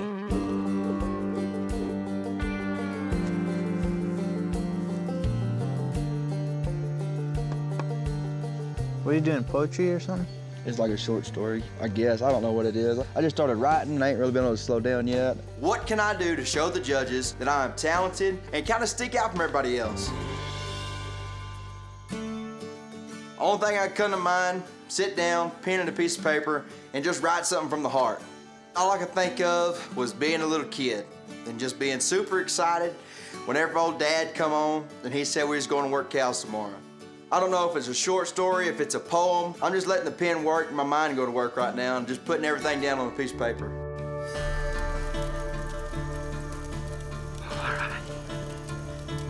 All right, Ultimate Cowboy contestants, y'all ready? Yes, sir. It's a talent show. There's no way I don't win this. All right, up first, Jamon Turner from Houghton, Louisiana. Starting off strong. This poem is called A Mountain Taught a Man. A mountain taught a man that sometimes life blows certain things in your direction. Through heavy snow and rough wind, the mountain still stands. With life blowing from every direction, where does that man stand? Cowboys and poetry go hand in hand. I'm not big on sharing what I got, but if it's gonna give me the meaning to buckle, I think I'll let him have one today. The mountain's lessons to a man. Jamon come out there, he had a poem wrote. I thought, there it is. He done wiped the floor with me. Well, I've been stuck out on this old Wyoming ranch with a great group of guys just hoping we got a chance.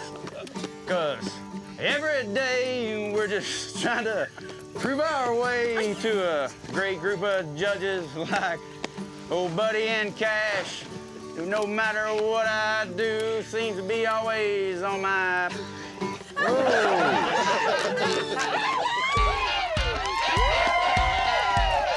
This may look like any ordinary apple picker, but let me tell you what. It's worth more than anything we can afford. But all right, somebody start me off at 2.5 and go. I need 2.5, 5, 5, 100 been there, 5 now, 7.5, 7.5, 10, 10, 10, been there, 10 now, 12.5, 12, been there, 12. I need 80, been there, 80, 80 now, 82.5, been there, 80. Last call. Come on. 97.5. It's just money. Sold it to Mr. Keaton right there. My main talent is growing this sexy beard. I mean, come on, look at all these other guys that they can't do it. That's a good beard. Whoa!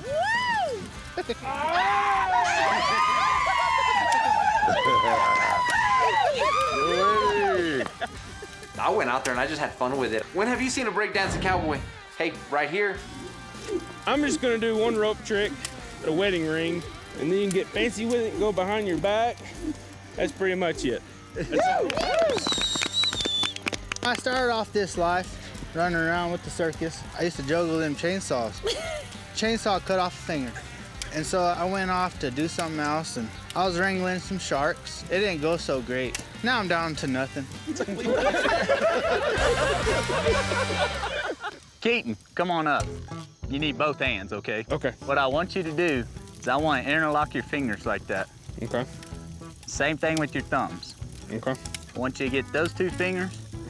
I want you to pull them as far as you can, but hang on a second. And this string is gonna make them close them, okay? Okay. I've got it really loose. Hold them apart as hard as you can. Getting a little tired, ain't you?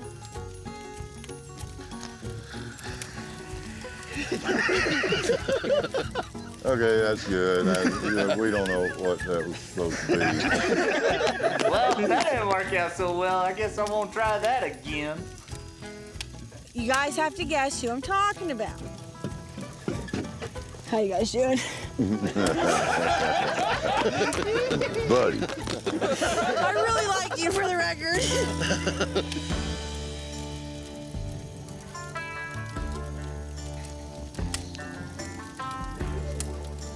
I just want to share some culture with you guys, them old ways, you know, and I'm honored to play this song. It's a sacred song for you guys. Judges, sing along if you know the words.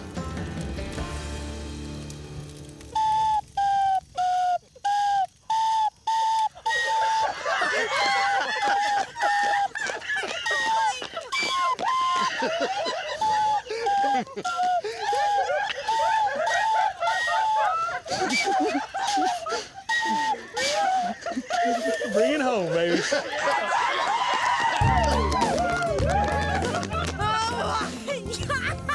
That was freaking hysterical. All right, there he is, Coy Melanson, Dayton, Texas. How y'all this evening? I don't know if this is a story, a poem, or what it might be, but it's the first one I ever did. This is how it goes. We all start out riding the arm of the couch, chasing down outlaws with old Gene and Roy. Before long, we hear those words we have always waited to hear Dad say. Get some sleep, we ride out at dawn. The anticipation is unreal. Not 1 week of sleep is seen. Must be the cowboy that runs through these jeans. You hop in that old rattling, rumbling truck, just like you've done many times before, but this time there's something special in the air. You find yourself a little taller knowing that Dad is expecting you to be on your game. As the horses come up, you pick the rankest in the pen, because why else, but that's the way that cowboys have always been. Dad had other plans, that is. He brings out old Rose and seems like she walks on eggshells, but nevertheless, you're cowboying just like Captain Call and Gus McCrae. As Dad throws you up in the saddle, starts to trot out, you think to yourself, I'm the biggest and baddest around. That's the one and only ultimate cowboy in this town. Yeah, that was right. Good job. It was a proud moment for me to kind of showcase my dad there, because that was me and my dad's thing. Wouldn't be the cowboy I am today without old Pops. So appreciate you, Dad.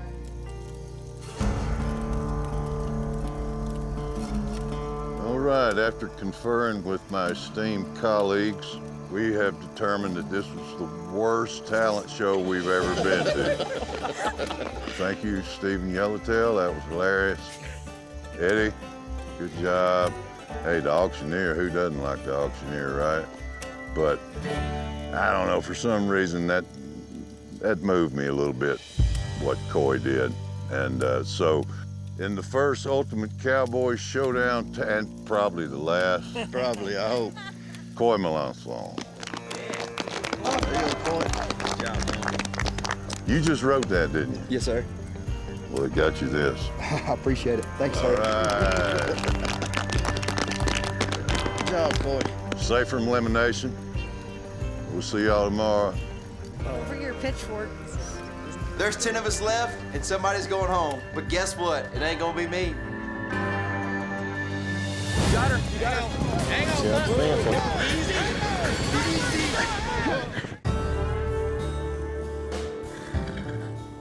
What you doing, Sarah? Pretty day to be cowboying, huh? Oh, yeah, every day. So I was walking down the stalls to check my horse, and I noticed that Sarah's on the other end, and I thought, well, maybe she could use a hand with something. You full-time day work down there, or I guess over there in Arkansas? I wish. I used to cowboy a lot. Used to work at a ranch and get the day work and be cowboy, and that was the good old days. What do you do now? I do heat and air. Oh, really? Yeah, just was pretty handy at it. I had to put my wife through school, but I think I'm a lot more handy at being a cowboy. Heck yeah. So 12 years of putting what I like to do on hold. This is my chance to kind of get back at it and get that blood running again. You know, I worked on a ranch. I had the dream job. We trained roping horses. We had Black Angus cows. I got to wake up every morning and do a job I love, and I kind of had to sacrifice who I am as a person. I kind of lost the cowboy side of me, and I've been married to my wife for 8 years. We've got a daughter named Sailor. She's the world to me, and this is everything. This is my chance to kind of be the selfish one now and do something for me and build something that I can give to my daughter and she can pass that on. It's been 12 years, and that's too long. I'm ready to get back to doing what I love. All right, well, I got these water hoses fixed. If you want, you can go turn that deal on. We'll finish watering the rest of these horses. Okay.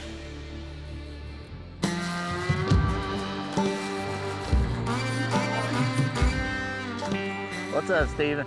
Oh, hey, Buck. I was just taking a peek. They're a little bit smaller than what I have to deal with, but they are some nice-looking horn cattle, that's for sure. Didn't you say you had like a viral video of you roping like a longhorn or Coriani or something like that? Yeah, man, that was me. I'm not trying to sit here and toot my own horn, but how much more cowboy can you get than running in a bank?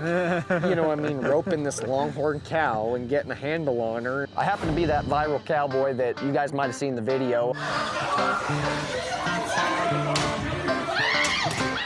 We were doing a parade for the Ride for the Brand Ranch Rodeo. We had a bunch of longhorn cows that my boss owned, and one of them just found a hole, decided that she wanted to go on a little stroll. Next thing you know, she ran in the bank. So I come right up through the middle of all the chaos and followed her right behind into the bank, and I was able to put my rope on her inside the building, and we went back the other way to the set of portables just down the street. There was millions of views on this deal, like shared all over the world, and people were messaging me from the UK that were from Kenya, telling me that they saw me on the news and all this stuff, and they just didn't know real cowboys were still around. That's pretty cool. Yes, sir. That's really cool. But like, I'm working with a world-class longhorn breeder. My main job is to start horses, but I got to take care of the cows too. So once these horses get to riding around, I get to go to work on them, and I handle big longhorn cattle. It's something that I guess I just take advantage of and don't really realize it, you know what I mean? I've spent so long taking care of other people's animals and other people's livestock. To win this with the $50,000 worth of cattle, I wouldn't have to take care of other people's stuff anymore. I'd have to take care of my own, and I'm totally content with that. To be able to win this and be able to have that without going to hundreds of thousands of dollars in debt, I mean, it's a dream come true. I know we're out here taking a look at all these good-looking cattle, but I sure am hungry. Yeah, I am. You want to go in and get a bite to eat? Let's we'll do that. We'll head that way. You bet. Yes, sir. Hold on, Eddie. Eddie, careful, Eddie, you're in a bad spot. Oh.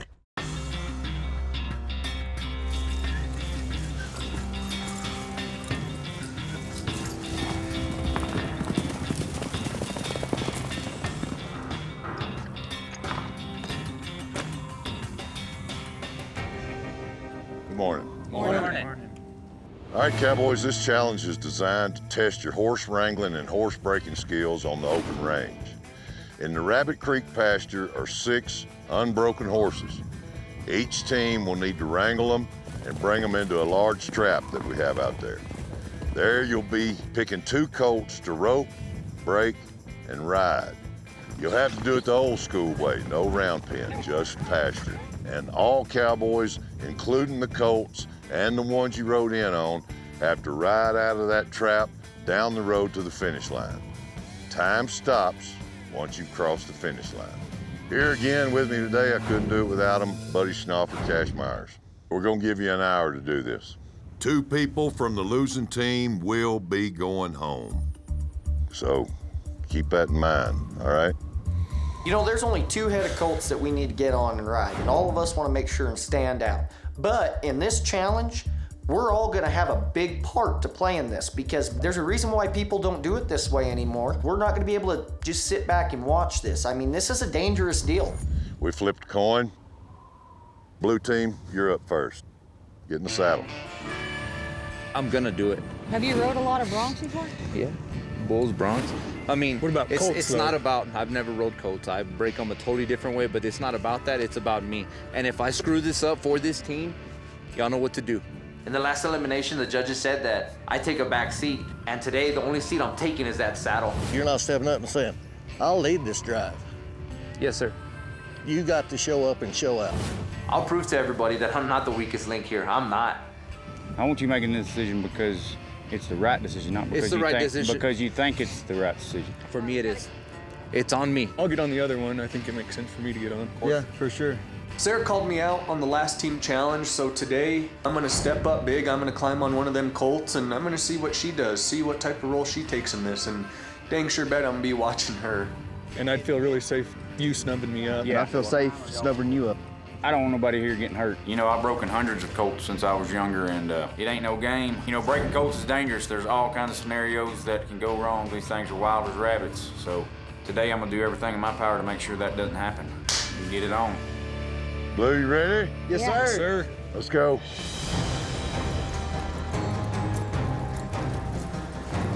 This is a 3-part challenge. First up, to round up their wild horses and bring them back to the trap. Hey, let's have Sarah's here. Want to just have her ride point, and then you can kind of look over colts with me. Does that sound good, Sarah? Yeah, I think I can handle that. Just keep rolling like you were doing, right? They're having Sarah ride point and gathering the colts. That's a tough job. Let's see how she handles it. They're on them. Looks like Eddie's gonna push on them just a little bit. Sarah leads them in flawless. Black one looks pretty stout. You got the gate? Yes, sir. And now they have to pick 2 of these colts to ride. Get your saddle off. Get your saddle off. Eddie volunteered to get on one of the wild horses. I like that he's going for it. That little red filly with a blazed face, huh? I'm waiting for Eddie. You be careful when he's in here and trying to pull the mare out. Which one you want? A little ball-faced mare? All right. I've broke colts throughout my life. Since I was a little kid, I always had little Shetlands. My grandpa kept horses around, and I was always sneaking around climbing on them. And it's a very high possibility that somebody's gonna eat dirt today. But as long as you get up and get right back on, that's all that matters. Cody's got it. Very nice. Nice job. Hey, hey, hey, hey, hey. Don't you do it, Brown.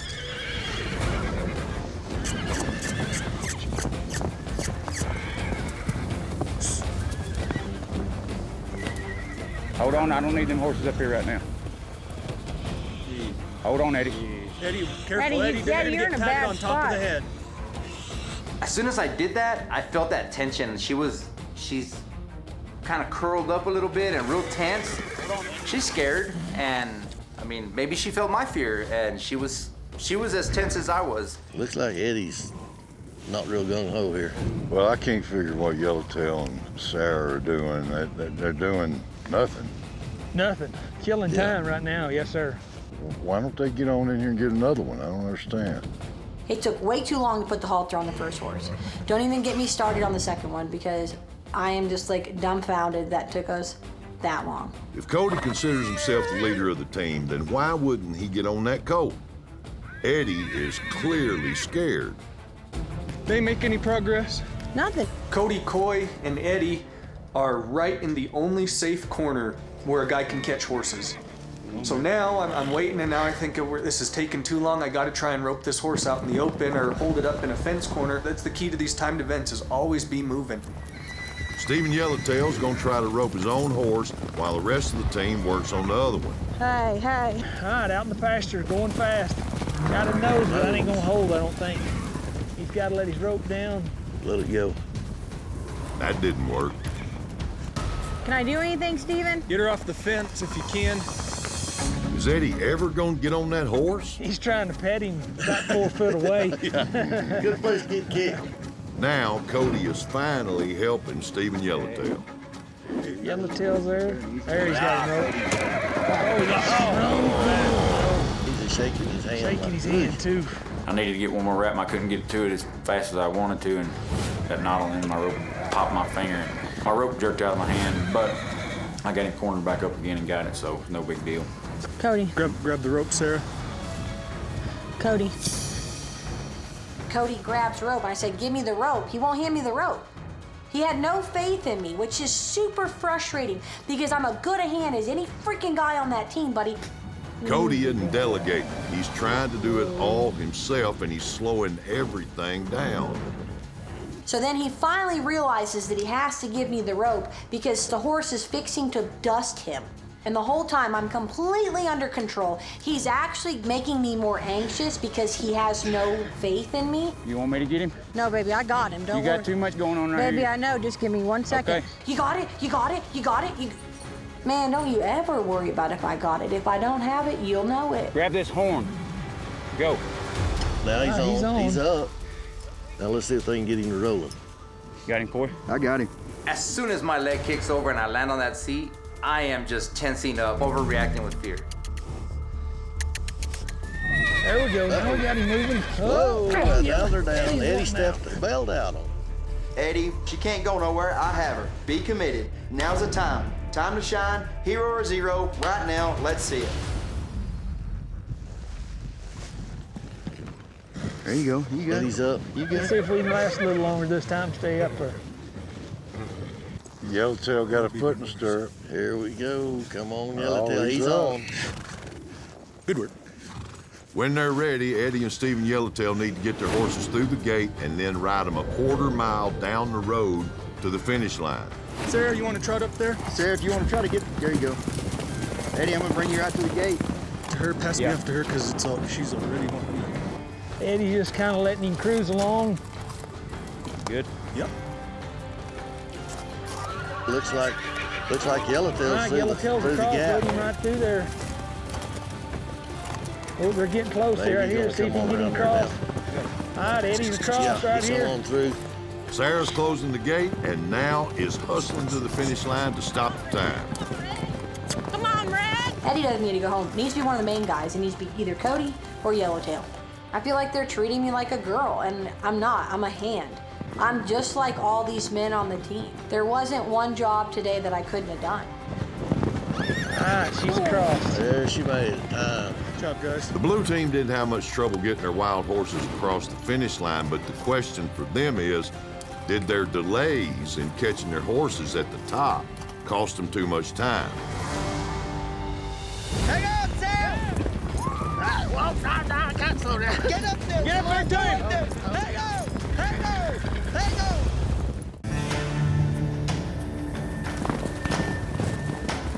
Guys, there's one thing I want to say right off the bat. No matter what we're going to do here today, I think safety ought to be our #1 concern. Gathering and breaking colts, you know, that's the foundation of being a cowboy.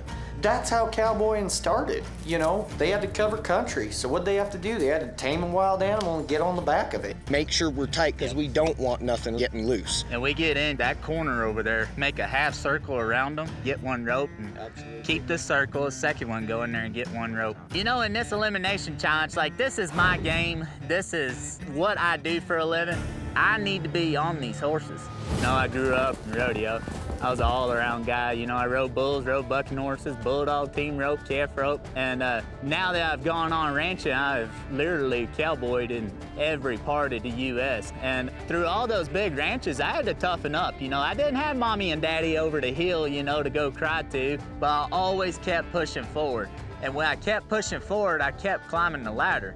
When you keep climbing the ladder, you become more successful. I recently married my wife 5 months ago. We own a horse training operation, but we had the land to support a cattle operation. That's why I'm here, because hopefully I can fill that land with my own cattle instead of leasing it out to somebody else. All right, I want to ride, okay? Are y'all good with that? I'm good with that, Buck. I'm gonna be straight with you. I brought the wrong saddle for me to get him bronc. My saddle ain't made for it, but I'll get on the other one then. Okay. I'm gonna get in there and I'm gonna get on a horse and kind of show these guys that I'm not one to mess with. We're all good enough hands. I think we're gonna be okay. Wanna do a quick prayer real quick?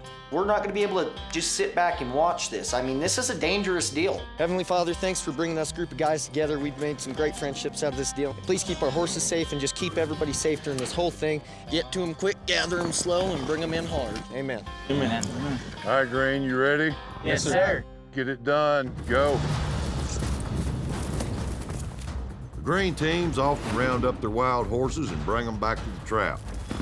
Easy, easy, guys. Take that lead if you can, Sal. Show them the gate. Hey, horses. Hey, horses. Hey, horses. Hey, horses. Good job right there, Sal. Speeding them up, pushing them where they need to go. Easy. Hey, hey, hey. Come on, baby. Lead them in there, Sal. Take them in, Sal. Easy. They're rounding and bringing them back in a hurry. That's a good hustle. Easy. Everybody sit on them, let them calm down. Let them calm down. Can't gather them no better than that. Now the fun begins. Whoever right to that corner, ease to them. It's time for a rope to go on. Just grab one. Easy. Come on, catches one. Hey, swing another rope on it while we got them all right here. I like that, babe. I'm gonna tell you right now, if I get a shot, I'm just gonna grab the closest one. This is a timed event. We weren't gonna sit there and piddle around and try to catch something that we just wanted. We need to get them caught, and we need to get them saddled in a hurry. Easy. Stephen Heitman misses. Hey, watch yourself. But Keaton gets a quick loop on it. It's a wild one. You lost his dang rope. That black horse ain't no flicker. I'll tell you that right now. That black horse is full of vinegar. Keaton's gonna get down right here and see if he can coax him into just grabbing that rope. Keaton has the horse under control. Great job. Green team has their horses roped. Now Sal and Buck have to cowboy up and get on them as fast as their nerves will let them. Easy there, mamas. We're in there. Easy there, mamas. Looks like Sal's got his saddle up on the back of his horse. Watching Sal work, you know, he's a one-handed cowboy, but this ain't his first time being on a colt. No. You all right, little man? Buck definitely has his hands full with that wild black horse. I'm gonna try to sneak in there without getting kicked. Can you get him tighter? So we get him snubbed up short, and I get him saddled, but we had to squeeze him so tight because he was a little dangerous, you know? All right, heads up, guys. Yeah. All right, little mare, let's see what you got. You gotta give him credit. He's got the guts. Go ahead, let's see what she's got. He's on. Let's see if we're gonna have a rodeo. I want to get her till she stops pulling on me like this. So drive her to me. There you go. This ain't so bad. We got Sal on there. Sal is a New Mexico cowboy. And you got Buck. Buck's a horse trainer by trade. And Buck ain't looking like he just really wanting to get on up in there. Buck's really slowing down the team. He needs to get on that horse. You standing around waiting ain't gonna help. So me and Steven, we worked together and we snubbed that old black horse up, and I reached down and grabbed that ear. That's what you do when you get one that's a little wild. You just get on that ear, keep them calm and relax, and that be their happy place. Easy, son. They just keep fiddling with this colt. Sal's pulling him around a little bit, trying to handle him a little bit. But little boy's got a lot of grip. You say when, and I'll hand it to you. Here we go. He gonna move him out. All right, Buck. You got her. Hang on. Hang on, Buck.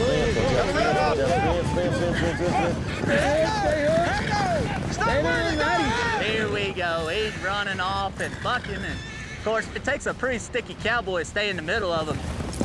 Easy. Easy. Easy, guys, easy. While Buck has major trouble, Sal's ready to move his horse to the finish line. Don't slow him down. Hang on, Sal. Sal's horse is running, but he's staying strong. Get up there. Hang on. We get out of the gate and she realizes nobody's around, and she starts taking off, trying to drop her head. I was pulling with all my might. Attaboy, Sal. And then Steven comes around and he's got them other horses, and I get her kind of shut down a minute. Sal gets his horse turned around. He's headed back to the finish line. Hey, we got another runoff. Hang on. Jamon's trying to chase around here and get him headed off. Easy. Easy, you're tossing me right in there. Jamon comes up right on my left side when the fence is on my right side and sits there and just rides along with me. Well, what that did is it pushed that colt right into the fence, which drug my whole leg down that net wire and barbed wire. He probably just doesn't know any better, but that's gonna send him home. Coming to your right-hand side, Buck. Attaboy, You gotta get across first, because I can go back and help those guys, okay? Steady and slow, Sal's making his way to the finish line. This gray horse I'm riding, I'm kicking, I'm pulling, she ain't moving, and I'm just losing my mind here. Steven's gonna stay back here at the back and make sure he doesn't cross the line so he can go help if he needs to. Come on. Sal's right here at the finish line. He's got 2 foot on the line, but now I got him all the way across. Oh, come on. And man, that gray horse just knew where the line was. She would not cross it to save my life. I was pulling and kicking and trying to get her. She'd put 1 foot over and take it back. We're literally inches from where I could just step off and be done with my part. Let me get my horse, Jake. All right, you want me to take them across? Yeah, they're coming. I think they got it. Sorry, guys. Stephen Heitman's going to take the extra horses across the finish line first, hoping Sal's horse will follow. Once they cross, can't go back, help their team. Sal went ahead and got his out of the way. Now here we come with Buck now. Buck's finally got his horse out of the gate, going towards the finish line. Gotta get him down. Uh-oh, now we're taking off again. I mean, it's a dog fight right now. Him and that black horse, he's got Buck's number, Buck's got his number. Good luck to that black horse, because I'm gonna tell you right now, my money every day is on Mr. Buck. Oh, it went right past the markers. They're gonna have to get him back.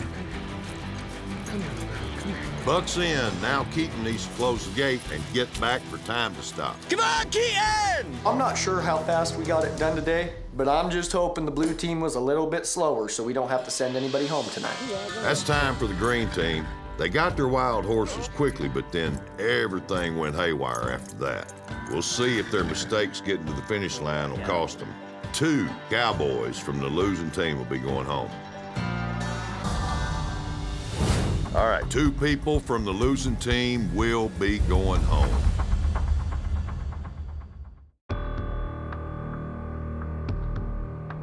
With 2 cowboys going home tonight, tensions are high. This will be a big hit for the team that loses.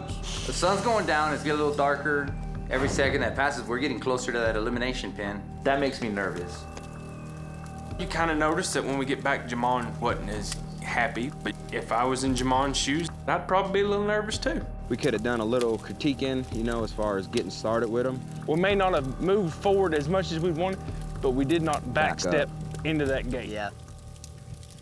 Yeah. I don't know about you guys, I had fun. Yeah. I'm proud of Eddie. I don't think he'd ever done that before. No, I think he was nervous as a cat in a room full of rocking chairs. Oh, yeah. I think it took too long, though. I think we were really long. Yeah. We finished, so. Well, I know, but that's not going to do us any good if they're faster than us. So I would have to say that Cody Anthony took a lead role, and so did Steven. And unfortunately, I think we're going to be in the boat we're in because of our two guys. It'll all work out.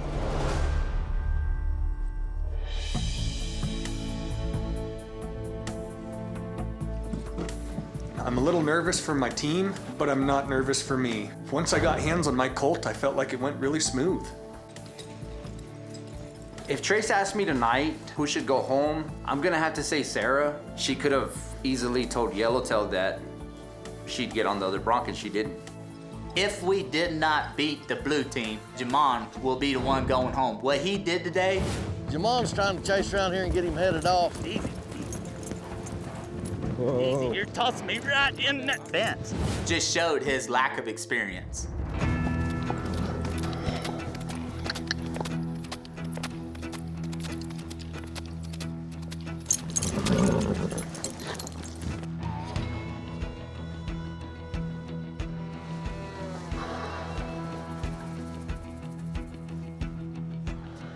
All right, good evening. Good evening.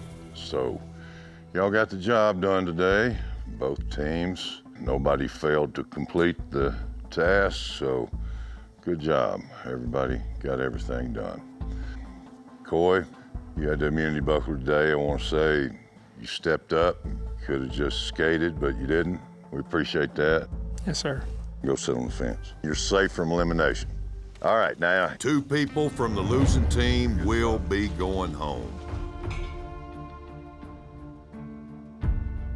Okay, green team, anybody want to speak up for y'all's bunch? I felt like we all worked together well. It could have gone a lot better when we were putting ropes on them. I felt like we burned some time there, you know, just trying to figure out when to throw your loop. But I think we did all we could today with the horses that we drawed. All right, green team, you got it done in 30 minutes today. Which was 15 minutes faster than the blue team that did it in 45. Green team, go sit on the fence. You're safe from elimination. Good job, green team.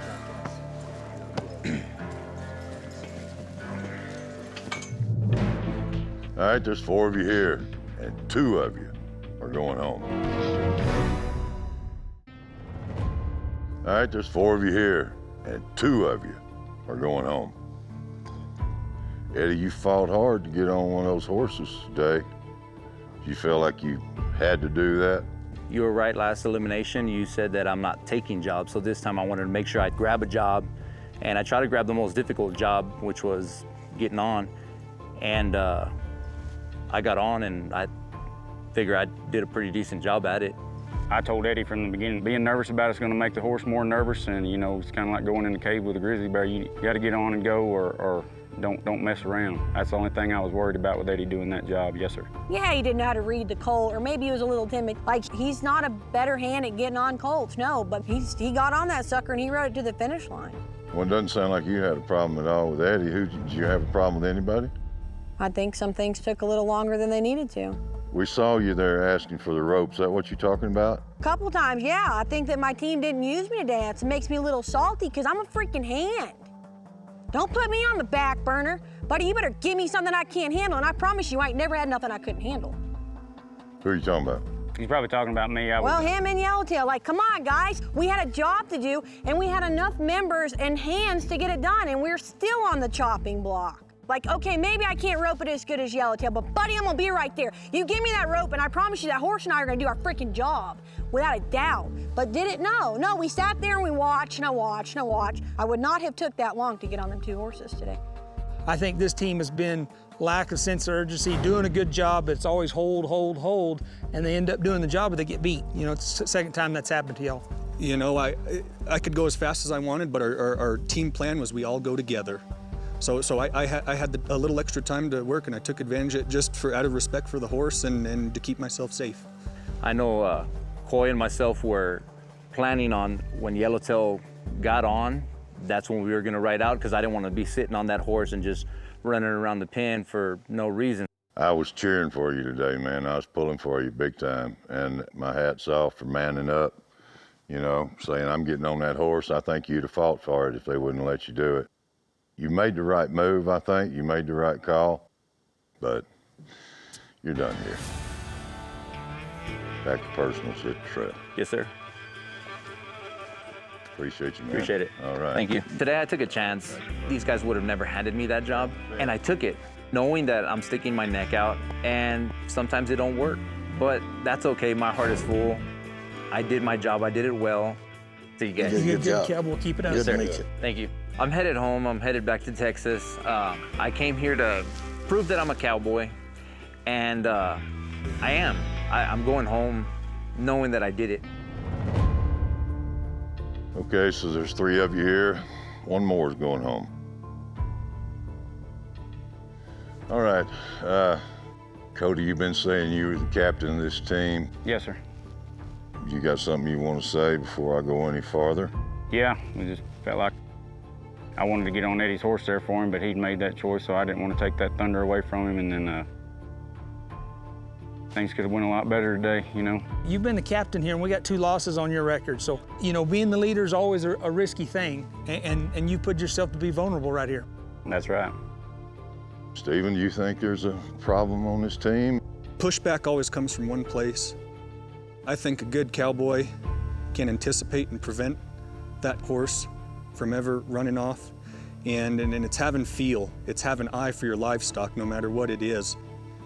I think there's a person on this team that lacks that, and a lot of these runoffs and chases comes from their lack of feel. You know, today when we're bringing those horses back, when we first gathered them, Stephen threw me in the front, knowing that I'd never, you know, held up horses before. I handled it just fine. I think it's funny that he always tries to put me in positions that I'm gonna fail. I've not ever made a cow run out. It's not ever been my fault about something. I just think it's, We got no problems with all 3 good cowboys. Cody, nobody's questioning your heart, man, and you're a good hand, but you got too many losses on your record as the leader of this team. So you're done here. Back to personals. Hit the trail. Yep. That's all right. All right. Thank you. Okay. All right, man. Cody, I hate it. You're a great that's cowboy. all right, man. You're a great hand. I do feel like they're sending the wrong person home. You know, she's loud and cool and all, but she gets too fast. But you know, that was their choice. I'm good with it. I did all I could do. I'm happy with it. All right, partner, appreciate you. See you, Cody. Good luck. You bet. She is the only person on our team that did not volunteer to ride a colt. These guys, they think they're big cowboys. They think and they missed. She gave me her rope. She never even tried to throw her rope. It's a new ball game now. Let me tell you that. She's got to go. All right, Coy, come back to your team here. So we're gonna have to shuffle a little bit. We're gonna put somebody off the green team on your team.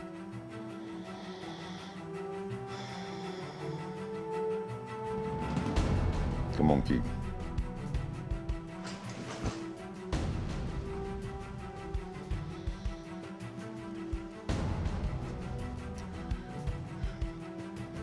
I just thought after today, Keaton, I wanted to give you a chance to maybe get away from some personalities that may be kind of keeping you down, put you with some people and see if you can flourish a little bit, show out some. I'll go to battle with whoever you put me with. Cowboy up. Yes, sir. Yes, sir. You know, I can tell there's a lot of personalities clashing on the blue side. Hopefully I can come in and kind of mellow some of that out. We'll just have to see. There's 8 of you left now.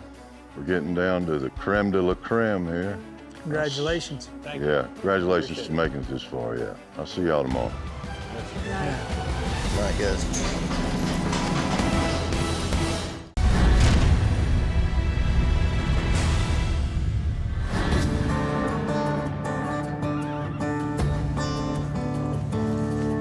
So it's a new day, and it's a new immunity buckle challenge. You know, I wake up and I'm not on the green team anymore. And, you know, a lot of people don't know yet, but I took a pretty good spill this morning and it hurt my back. I'm gonna have to go at it today because I might be that easy ticket for them to get rid of. All right, good morning. Good morning. Well, in all great cattle drives, having a chef who can cook a decent meal is essential. So today, we're gonna see which of you has what it takes to keep your company fed and happy. Joining us today to judge this challenge is a world-renowned chuck wagon and cowboy cook, Kent Rollins. Tell them what we're gonna do, Kent. Now today, you see your kitchen out there. Y'all gonna be cooking a hearty meal out of a Dutch oven over a fire. Your judge will be to make a hearty meal that can be enjoyed after a long day's work. Your protein of choice will be, beef, gotta be. Any cut you choose, each of you will also be making what? Cowboy coffee. Over the fire with your meal. Don't burn it. Don't get it too stout. Don't get it too weak. Get it just right. That chuck wagon over there is full of the ingredients that you can use, so you can pick anything you want from there, but it all must fit in your Dutch oven. You only got one trip, so choose your ingredients carefully. You'll be judged on creativity, execution, and of course, taste to determine who's the ultimate cast iron chef. The winner will get this Outlaw Spirit immunity buckle and be safe from the next elimination. All right, cowboys, go ahead and get your Dutch ovens. I really want that buckle, and wouldn't you know it, we're gonna be cooking on a Dutch oven. And if there's one thing I don't know how to do, that is cook. All right, you got 45 minutes. You ready? Let's go. Go grocery shopping. I run up to the chuck wagon, I'm looking across trying to find my meat, and instantly I see a good slab of steak. But I need more, because I want it to be filling. And I see Steven spot the bacon. He's got brand new cotton gloves on, and I think, well, if I can get a hold of him, I can slip them out of his hand. I got him. Keaton, with his bare hands, rips the bacon out of my human hands. So now, no bacon, spicy Italian sausage, that's gonna have to work. Even in a chuck wagon cook-off, things can get Western fast. Cowboys can only use what they can fit in their Dutch oven, and they can only fill it once. These are things that you would typically see on a chuck wagon. I'm battling about what all I should use in here. There's not a lot of seasonings to choose from. They each have their own campfire to cook over. It's a beautiful day to cook. Porterhouse. 45 minutes ain't long enough to have anything really cooked down, so just regular old steak, potatoes. Stew is what we got on mind here, brother. This is called the college dorm goulash.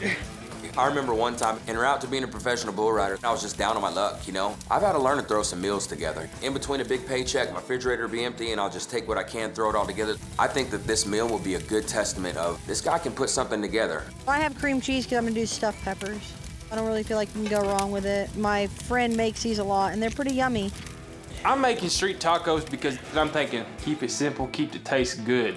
I put a little brown sugar on top of my steak and my bacon, which is gonna give a sweet effect, followed by those jalapenos. So what you got going on here, my friend? I'm just making something. I just throw stuff together. That's a good piece of meat there you got, too. I cook like this a lot. I'm making something kind of quick because these guys are hungry, and just making a stew, really. If I ever saw a filet in my life, had one, we sure didn't cut it up. We just throw that rascal on the grill. What are we making here, Buck? I love stew, but I'll probably hate this stew because I'm cooking it. Nah. I just tasted it. I think I'm gonna add a little bit of chili powder.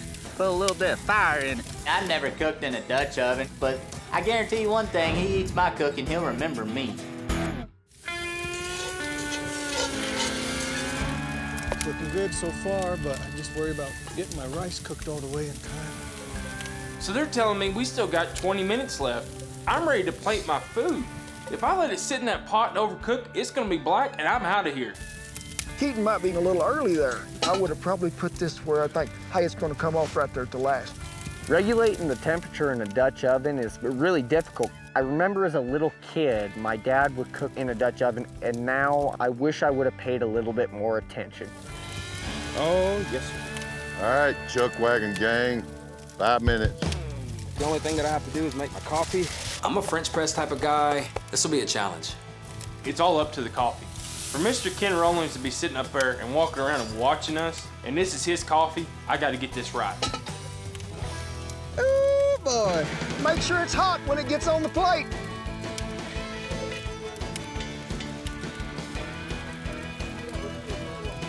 That's a cowboy version of a French press. That's exactly what I was going after, a French press. Yes, sir. 10, 9, 8, 7, 6, 5, 4, 3, 2, 1. And I'm done. Let's go. Coffee's hot. It's time to eat and drink some cowboy coffee. We're looking for presentation, but mostly flavor. See a big old ribeye. Look at that. Gentlemen, today I prepared for y'all bone-in ribeye with just some good old rustic potatoes. Threw a little seasoning in there also. Can't really give that to you. Talk to me later though, and we'll discuss it. There you go. This was all seared though in a piece of cast iron. Yes, sir. When you sear a big piece of meat like this, and if you cook it too long and it's just a little past medium, it causes it to dry just a little. Good cook, my friend, just a little bit too much. Yes, sir. You nearly got the flavor right, but I don't think it boiled quite long enough because it's still got just a little of the bitter to it. Yes, but sir. it's pretty close. If it was hot, I'd drink it. Yes, sir. Tortillas on the side. Oh, right, colorful little dish that is. I like the presentation of that right off the bat. I do. I made college goulash. I want to throw something in there that had a lot of vegetables, that wasn't just strictly meat, something that would feed a lot of people. It's pretty hearty. I mean, you get all the vegetables in there. I would like to see a little more seasoning that was started out with the meat. I seen you putting some flour in there, which really helped. It's going to sort of bring that together to where it's more like that goulash, and it is pretty good eating. It is. Do you speak French? No, I like to though. You're pretty close, my friend, pretty close. Well, Buck, my friend, what you got going on, brother? That coffee better be really good. Try the coffee first, because that looks nasty. It looks like there's a good deal of dirt in there. And he must have used about a half a sack of coffee. Oh, yeah? Potatoes, carrots, meat, right? Trace just spit out my cooking. You know, I'd be offended by it. I seen my old wife do it to me several times a year. Really? Let's go ahead. Well, don't give me that recipe, okay? I don't know if you've ever seen what a can of dog food looks like. That's about what was going on in Buck's pot today. Okay, next up's Keaton. There y'all go. All right. That's one of the meals you can eat with your hand, too. Yes, sir. You know, See, when we you're don't- out there, utensils are probably far and few between, so better put it in something where you can roll it up and put it in your mouth. Thank you, Lord, for bacon. Uh-huh. And jalapeno. Yeah, there's some jalapeno off in there to give you just a nice little kick. Now, that is a good cup of coffee, my Thanks, friend. sir. Here's your coffee, and then here's your dinner. I kind of had the basics: potatoes, vegetables, stuffed bell peppers, and then, of course, how would it be anything without a good steak? If I'd been out for a long day, I'd eat that. Oh, yeah. I don't know if that's good or bad. There's a second tortilla under there as well. Well, it looks like he went with the fajita presentation. Uh-huh. Got the right amount of spice in there, more than anybody else's dish that I've seen. A lot of stuff clashing. Uh-huh. All right, gentlemen, bon appetit. Bon appetit. First person we've seen use rice. I hope it's not crunchy, you know what I mean? It will grind down your hooks. The flavors are great, but right off the bat, a little crispy. Yep. So, Sal, what do you got here for us, brother? You know, meat, potatoes, and... You know, when you started with a piece of filet. Yes, sir. Ooh, that is a good steak to put on that grill, you know? Sir. I didn't know what kind of meat I grabbed. I just grabbed the only thing that was really on the table, and I should have cooked it as a nice steak instead of just cutting it up like I did. It's got the flavors that you need. I would like to have thickened it up just a little on the broth, you know, Yes, just a sir. little more. I just hated to see that filet go to this. Coffee. You got coffee on the money. If I didn't know better, I'd think I made that at home. Good job on some coffee, my friend. Yes, sir. It's decision time to see who will win the immunity buckle. So it came down to Sal with his almost perfect cup of coffee. Yep. And then Keaton with the street taco, who had also a good cup of coffee. Come on, Keaton. Thanks, guy. They gave it to Keaton for the immunity, which I think is kind of baloney because this was a chuck wagon, not a street taco day. Keaton gets the Outlaw Spirit Immunity Buckle for the street tacos and a good cup of coffee. Thank you, my friend. All right, good job, everybody, though. To win this immunity buckle, new guy on the blue team, this is my saving grace. For me to have had a tumble this morning and hurt my back, this buys me another day. I can soak in some Epsom salt, get back to 100%, gain their trust, and show them I can cowboy. Okay, guys, see y'all later. Good job, thank you. Thank y'all. Do you want to stop him or do you want Yeah, to... dude, come on now, help me out. You want to stop him or do you want to push him? Stop him, Sal. You want me to do your job for you? He is slunking down through there. He wrecked? Yeah. There's no time for rest at Powderhorn Ranch. I'm summoning the cowboys to the long meadow where their endurance and skills will be put to the test. It's time to cowboy up or go home.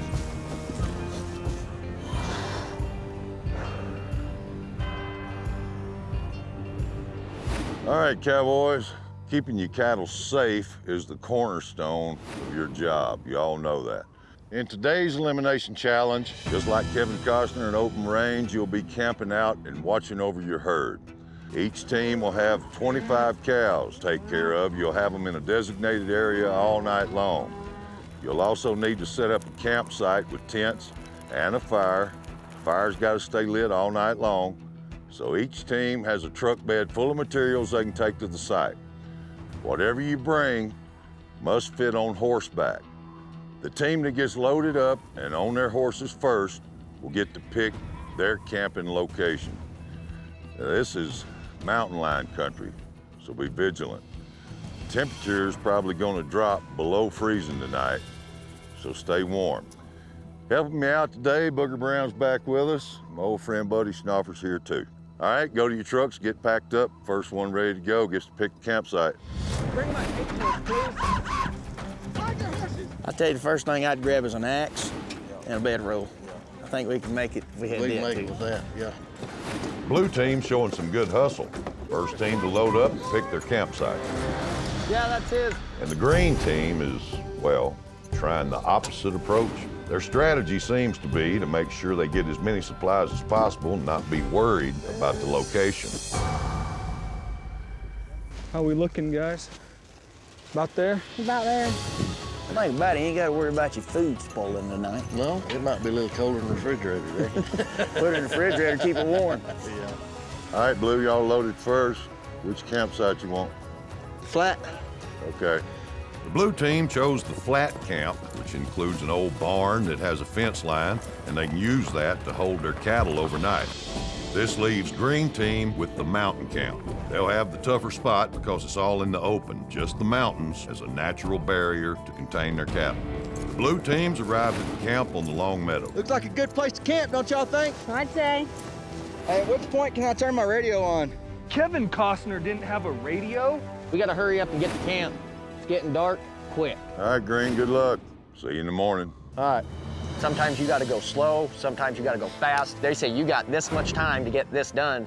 Well, sometimes you can get it done in that much time, but sometimes it might take twice as much time. But it all depends on the cattle, but it's a competition. You know, we gotta get it done now. Keaton, I know you did good in that immunity challenge. I'm looking forward to dinner. Stephen Yellowtail gathered up to 25 head of cattle for the blue team by himself. And when you look at that, the green team has made it to their site. I'll be. The quicker we get all this stuff off, the safer we're gonna be. With the sun going down quickly, they better hurry.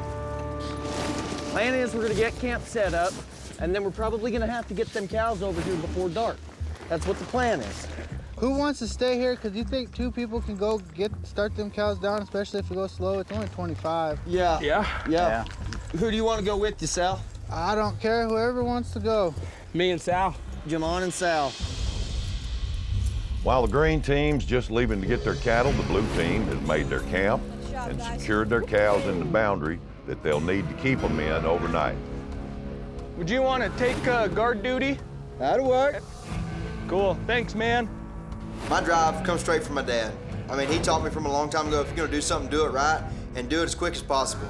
Get it done now, get it done right, don't have to worry about it. We need to get that other post secure. That far one, I didn't dig it down deep enough. Okay. You know, I dug them 2 post holes and got those in the ground, and I knew something wasn't right. Normally, I can clean a hole out faster than that. But I go ahead and step over and grab the axe, because we need to start busting some wood. And with the first lick I made on that thing, instant, excruciating pain, shooting up my back. But you gotta cowboy up. I mean, I'm blue team now till the end. So I'm determined to grit this out for my team.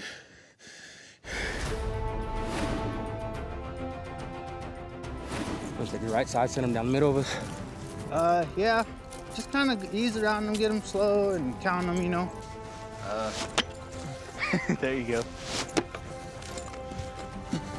Go slow, Sal. We got one more black cow right here. Okay, I'm just trying to make sure they don't take off around the other side. The boys better hurry if they gonna get them cattle in there before dark. That's part of the rules. Yeah. I'll work on building it. Sal, come back here, man, so we can push them together. No, I'm good. You don't have to work that side too hard. They ain't going nowhere. All right, man. If you don't like it, you go back to the camp. I'll do it myself. We're supposed to work together. Sal, all right, work your cows. I'm just trying to get these cattle moved the same as you. Well, come on, dude, because you got me working both sides. I'd be willing to bet you if we were to look at some judges' tape, you would be able to count plenty of times where those cows got passed on Sal's side several times. Come get the back of these cows. Oh, my gosh, Sal. I lost it. See, look, I'm behind all them right, now. we're behind them. Let's keep going. You're right. Okay, you're right. Whatever. I know I'm right. Jamon, you want me to do your job for you? Oh, they're going wild. They're just kind of arguing. Hey, y'all ever watched a Western movie? You're supposed to sing to them. I hope I ain't sleeping in the same tent with you. Leave me alone then. Do you want to stop them or do you want to... Yeah, dude, come on now, help me out. You want to stop them or do you want to push them? Stop them, Sal. After a lot of bickering, they finally got their cows into the perimeter that they'll need to hold them in overnight. Using the mountain as a natural barrier, they're going to station one cowboy on either side of the herd while the other cowboys hold camp. It's going to be a long night for these cowboys. Hey, cow. You think you know what you're doing here. You don't. This is a competition for $50,000, dude. You or me don't have an immunity bubble. Okay, I'm done talking to you because you don't want to listen. It's 4 a.m. in Douglas, Wyoming. The temperature has dropped to 25 degrees. The blue team's taking shifts. 2 watch the herd, 1 person sleeps, 1 watches the fire. On the green team, it's a little different. Jamon's been up all night, staying on the right side of the herd. Buck and Steven are sleeping by the main fire, and Sal is supposed to be watching the left side.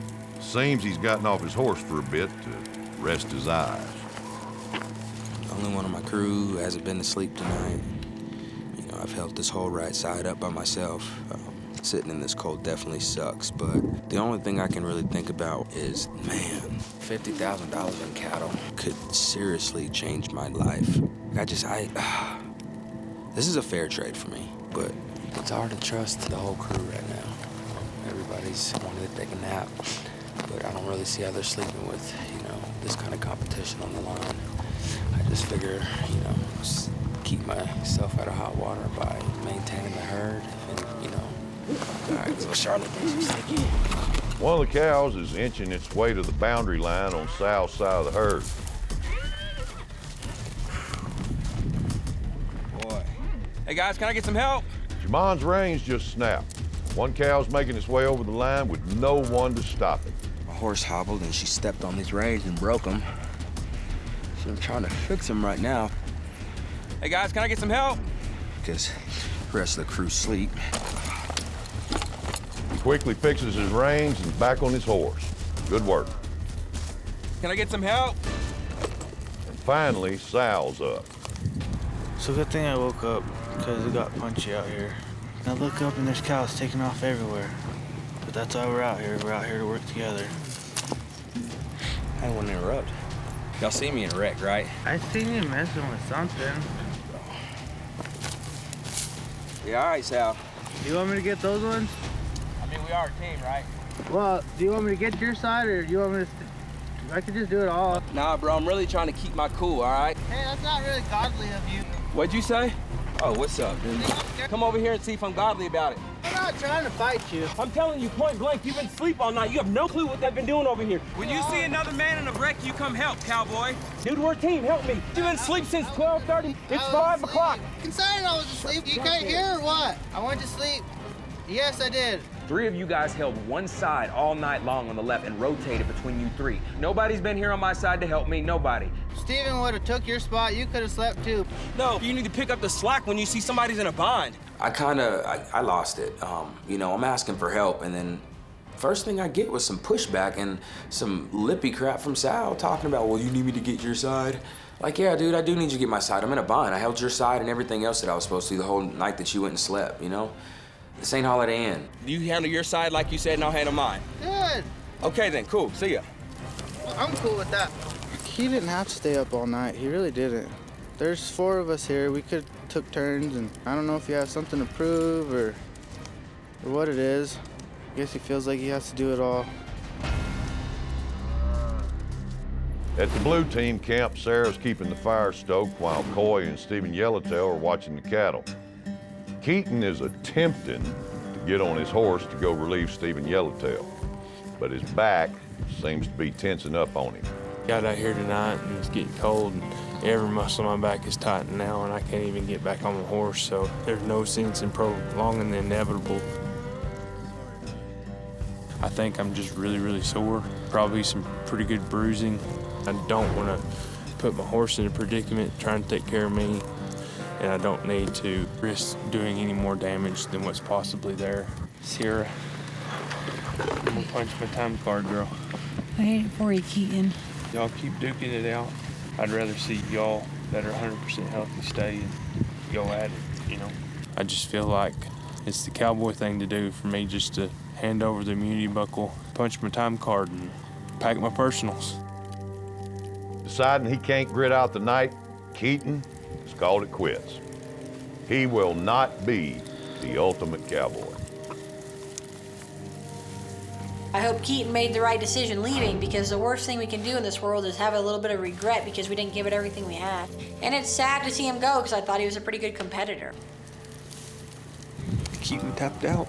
And I don't know the full story, but I tell you what, this cold is the X factor.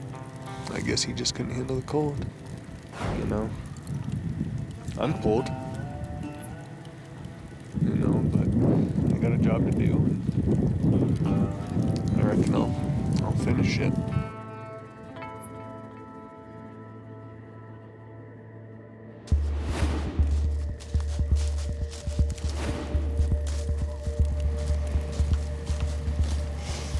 So in this circle, raise your hand if you think that I'm wrong for that. I do. Okay, let's get this clear, Buck. Between all 3 of y'all, who did a job all night? You didn't have to, Jim. Oh my gosh. How do you figure that I didn't? Because I didn't see anybody get on their horse. All you had to say... Hang on. Did you... It's not a matter of saying, dude. Like, you were tired, right? Yeah. Okay, so what makes you think that I'm not tired? Or he's not tired, he's not tired? Why would you make it a one-man band? It's not a one-man band, dude. This is supposed to be a team effort. Exactly. But my thing is, as grown men, we take responsibility and say, you know what? Hey, this is what needs to be done. This is a 15-hour job, not a 6-hour job. Yeah, there's 4 of us. You're right. So then why is it that one man was on the right side the whole time? Even if you want to say that, even if you want to say that y'all took turns, all 3 of y'all sat here on this left side the whole night. Yeah, we did. How many ranches have you worked on? What does that have to do with this conversation? How many ranches have you worked? Let's say 1. Okay. Okay. We can tell. Tell me this, at this one ranch, are you allowed to sleep on your job? You think you know what you're doing here. You don't. Oh, okay.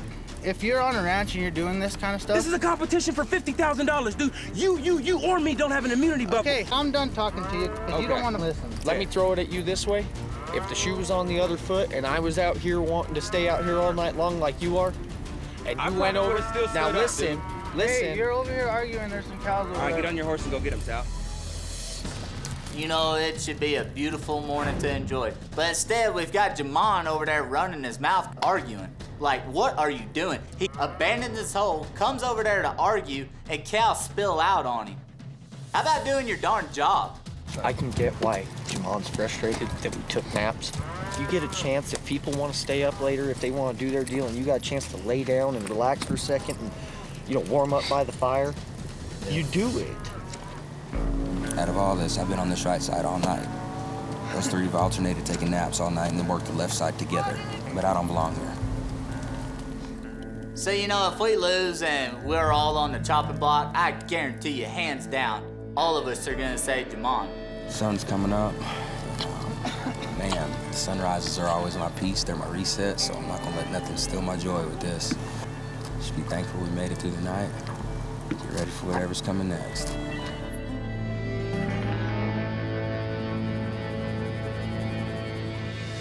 This ain't a blister that just come up from a short walk. We don't want to hear all of this whining and belly aching. And this is something that's been... I'm gonna say I've been I getting don't want to along talk with to you no more. Yes, sir. Yes, sir. It's dawn at Powderhorn Ranch and 30 degrees. Fires are still lit, coffee's brewing, and both teams' cattle are in their assigned spots. An injured Keaton packed up and left, leaving the blue team one man short. Someone else from the losing team will still be going home. Both teams made it through the night, but this challenge isn't over just yet. Good morning. Morning. How are you? You good? Yourself? Morning, buddy. How'd y'all get along last night? Not too bad. Good deal. You get any sleep? Me? Yes, sir. A little bit. Well, we've all stayed up all night, pulled an all-nighter, and then had to go to work. That's kind of the situation here. Two of you got to keep your cattle here, and you got 2 steers over in this field over here. I need you to go rope them, tie them down, leave them. Come back over here, put your fire out, you're done. Wow, Jamon's stepping up, and he didn't get any sleep. That's the attitude of a winner. Now we'll see which one of his teammates wants to help him. Jamon, you wanting to go rope? Sure will. I go rope, but my horse got used pretty hard last night. I don't know. Well, I can hang out here and, you know, Jamon and Buck, you guys gonna go catch them, and then me and Sal will take care of camp and make sure the cows stay. All right. Would you guys like any coffee while you're here? Not if it's that. Let's go, boys. Hanging on one. Jamon takes the lead for the first steer. Ah, he misses. Staying up all night might take a toll on these boys. Come on, boys, get it on one. Buck rides up to the hip and gets a head rope on it. Jamal's coming in for a heel shot. Jamon gets the heel. He got it. First steer caught, 1 to go. Jamon's right back at it. He's got it with 1 loop.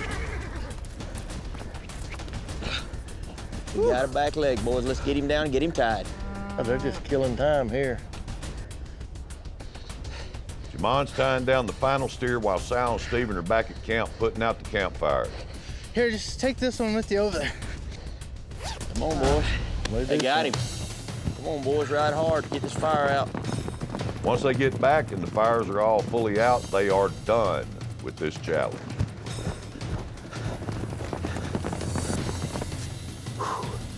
Come on. That's time. Good job, green team. Get some rest and we'll see you at the arena at sundown. Someone from the losing team is going home. Now on to the blue team. Let's see how they do with 1 less cowboy. Morning. Morning. Seems like your cattle stayed in position good. Oh, absolutely. Especially for we started with 4 and ended with 3.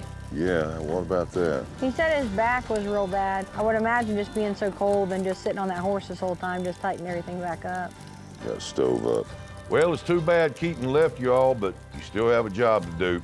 And how many of us have ever pulled an all-nighter and then had to go to work? You know, that's what you got to do now. All right, let's see it. Ride to them, boys, hanging on them. Coy and Stephen have volunteered to go rope the 2 steers while Sarah watches over the herd and takes care of the fire. Wow, Coy's horse is flying. Coy's got the first one. Stephen has the second one. Bam. Look at this now. See? Bring him to me. They're working with a sense of urgency. They're coming together and they have 1 fully tied down. You keep in mind, we got a 3-man team here and the other boys had a 4-man. Yeah. Now they're going to Stevens and tying his down. Take off, I'll catch up. Okay, they're coming back. Look at them boys ride too. Whoop and ride, Coy. When you don't know what the other time is, and you're racing against the clock, I'm gonna go out at 100%. Give old John his head, he can run like the wind, so I'm gonna try to run through the wind right now. He is sloping down through there.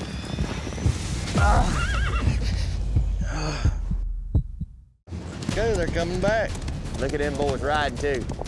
Whoop and ride, Coy, whoop and ride. He is smoking down through there.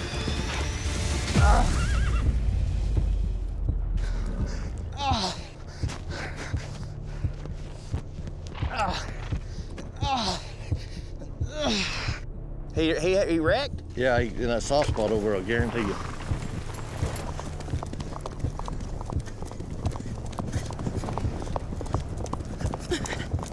What happened? What happened? Hey, just be real easy with him, be good. Are you okay? As long as that horse is fine, I'm good. My biggest concern right now is Big John. When he went down, I just felt him give, and it's just, when you watch your horse's head go down between his legs, it's a scary feeling because you know what could happen. He's carried me through this whole competition, and I don't think I can finish the competition without him. You must be all right. There he goes. Your horse is good. Let's finish it. Right now, I got to get up and finish this race. Throughout the night, we had another competitor on our team get up and leave us. I got 2 people on my team, and they're fighting for the same thing I'm fighting for. Sarah, take this horse. I'm gonna go get that fire.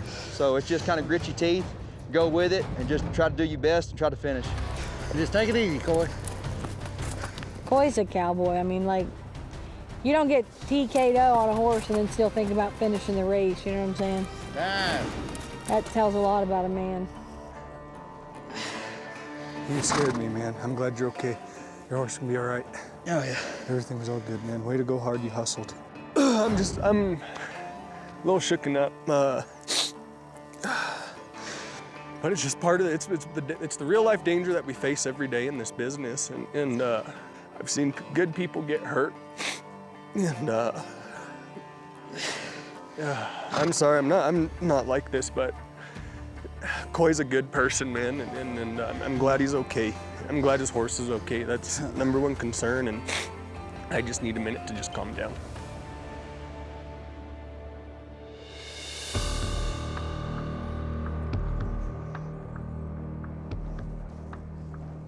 We have an elimination tonight, and if we lose and we're all on the chopping block, I guarantee you, hands down, all of us are gonna say Jamon. If we lost today's challenge, I know who it's on me. We'll just have to see what they say and see where this goes.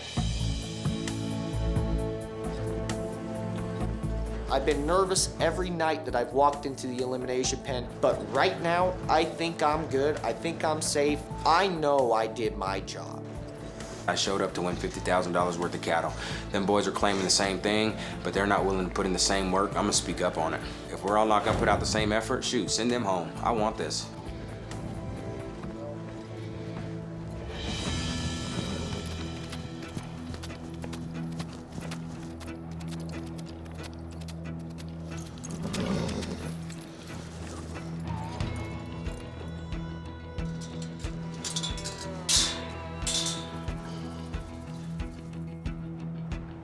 Good evening. Evening. All right, I'm going to start with the blue team. Cole, you all right? Yes, sir. It's a little sore. A little sore. You didn't break anything? No, sir. It's all still connected. Okay. Well, we'll start with y'all about camp life. We kind of like the way your camp looked when we rode up there. Anybody want to speak to how everything went overall last night? I mean, it's just like another day at the house. Everybody was happy getting along and couldn't ask for anything better other than a little warmer weather. That'd have been good. Yeah. All right, green team, we went and checked on y'all this morning, and a little different, I thought, as far as the camp, but it wasn't the main thing. I mean, your main task was to keep those cattle in that perimeter all night long. And y'all's got out just a couple of times, but theirs didn't get out at all. Blue team, go sit on the fence. You're safe from elimination. Thank you, sir. The sigh of relief is just unreal right now.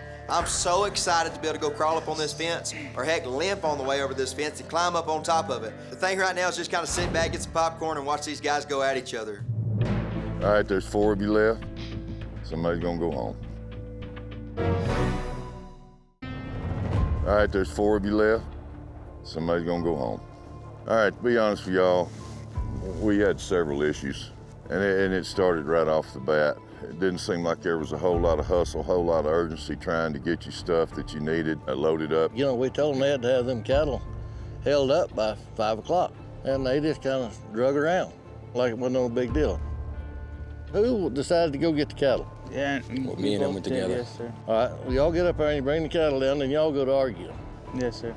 I mean, you know, we're looking around, you ain't got much time. Then, Jamon, you're up on the side of that hill there. You should have been down there. You shouldn't have been giving orders. You should have been listening, paying attention.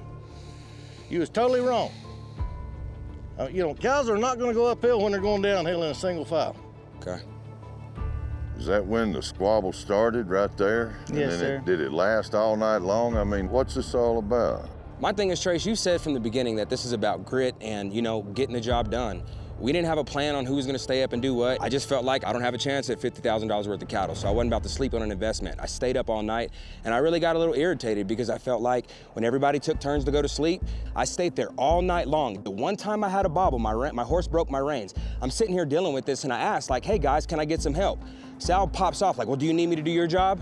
Like, dude, you've been asleep for the last 4.5 hours while I've been trying to figure this out and hold these cows by myself. So then when that started, like, I got irritated. I thought that was crazy. Sal? I do this all the time. You don't know what tomorrow's gonna bring. I know this is a challenge and everything, but we need to be ready, be rested. If there's 4 of us, we can take turns. It's not just one of us, we were a team. You say you do this all the time, but I would stay up all night long if I thought the boss man was gonna hand me a $50,000 check the next morning. You bet. It's a little bit of a different deal, and that's why we keep saying maybe a little urgency here because the stakes are just a little higher.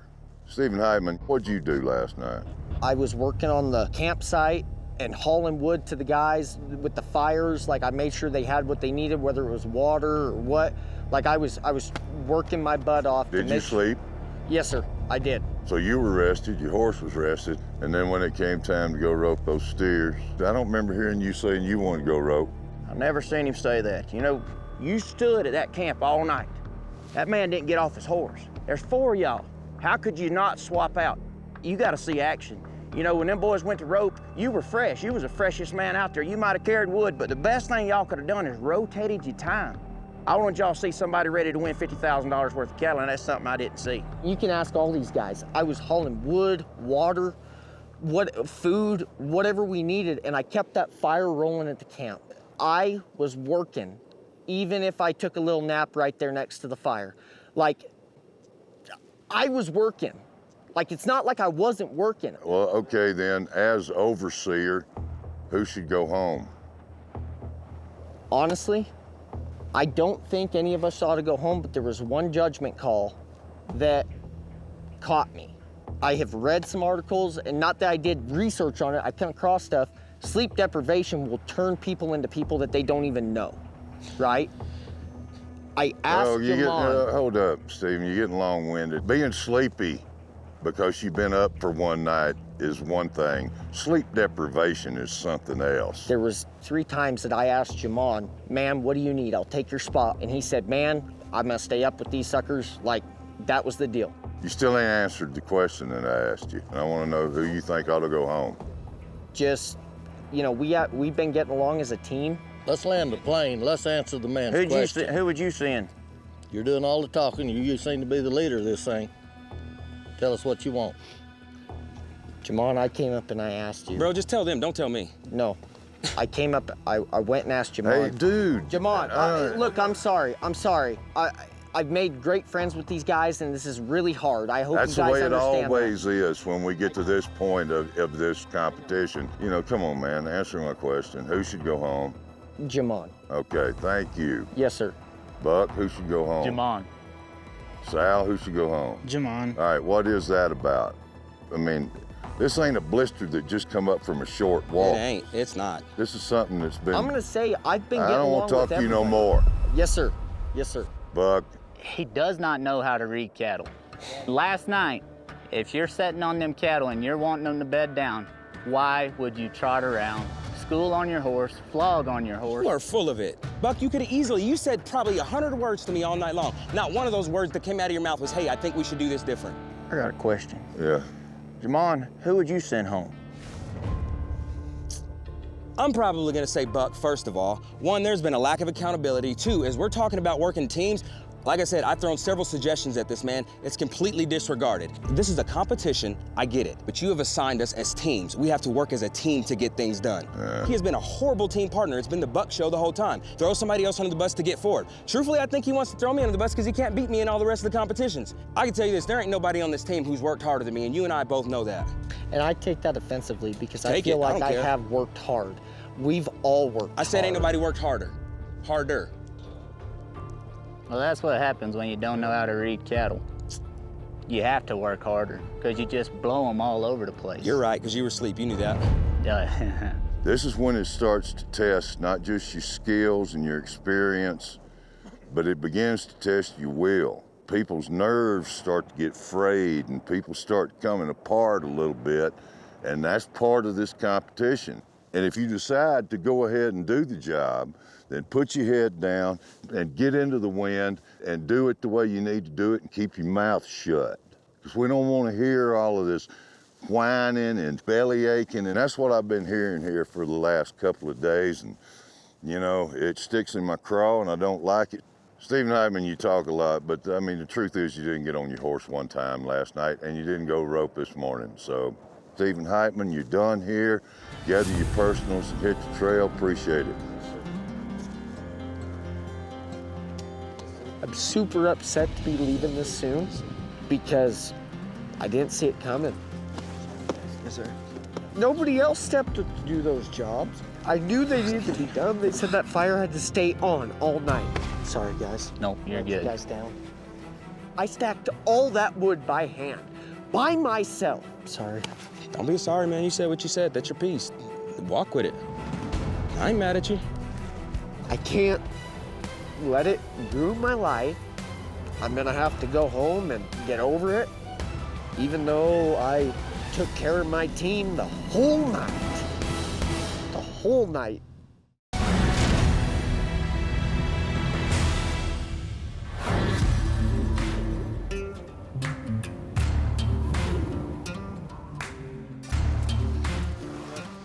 When it's just 6 people left, this is when that immunity buckle really matters, because heck, there's 3 people on my team. In a team challenge, there's nobody else to look at but the 3 people that are there.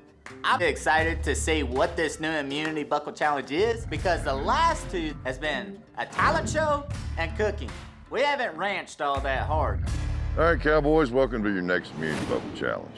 We're in the famous Powderhorn Arena where your cow control skills are going to be put to the test. We're going to play a cowboy-sized game of tic-tac-toe.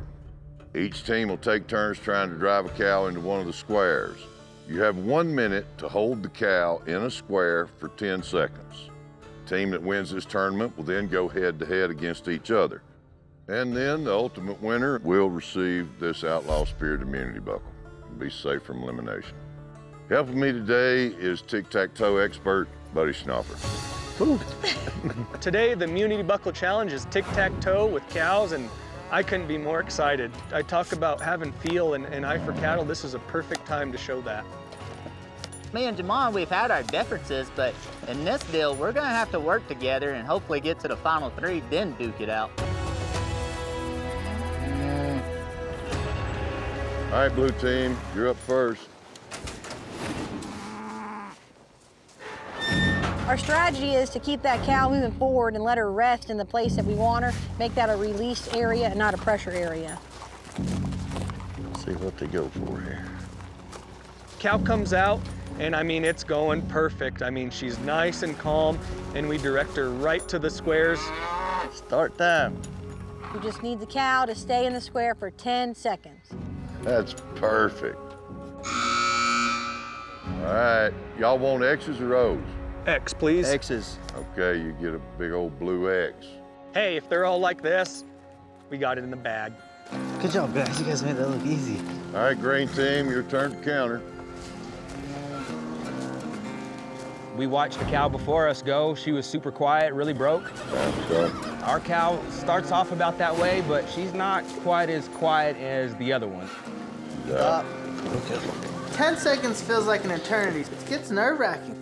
All right, that's time. No mark. Tic-tac, oh, that didn't work. All right, blue team, you're back up. The blue team has 1 X on the board and the green team, nothing. Playing this tic-tac-toe, we're limited to what we can actually do. We can't rope her and hold her down, so we just kind of have to hope she'll just stand where she needs to stand. Start. Stop. Time. All right, Green, here we go. Green team needs to get this gal in a square to counter the blue team. See what happens here. Sal pushing. Start. Easy. Time. Oh, well. Green team gets the center square. All right, blue team. And it starts now. Start. Start. Stop. Time. No mark. All right, Green. Here we go. Start. Time. Oh, wow. That's right. One more second and she'd have been out. This is gonna make it a little tougher on the blue team now. Blue, see if you can get an X on the board. Start. So the cow is finally on a square. Time. Wow. That's the longest 10 seconds of my life. The blue team played defense. They put their cow in a spot to where we couldn't score, but we're in the middle, so we still have other boxes to choose from. Green team gets one in the top right. Let's see if blue team can block. No mark. All we can do now is kind of hope and pray that the green team falls apart. Looks like Sal's gonna bring her on up here. We got the tick, we got the tack, now all we need is the toe. As that cow's working down towards the middle of this, she lands in a box that's not the one that's gonna make us win, but something told me just give her one more bump. Start. She stepped in that box, everybody held their position. We held our breath and it was really, really still. Time. Wow. You know, the green team, we have the O's, we won. That's it. Game over for the blue team. So the blue team, we're tic-tac-toast right now. Green team won the first game, and now Jamon, Buck, and Sal will each get one cow and try to hold it in one square as long as possible. Whoever holds it the longest wins the Outlaw Spirit Immunity Buckle. All right, Jamon, you're up first. Here we go. Yes, sir. 5 minutes.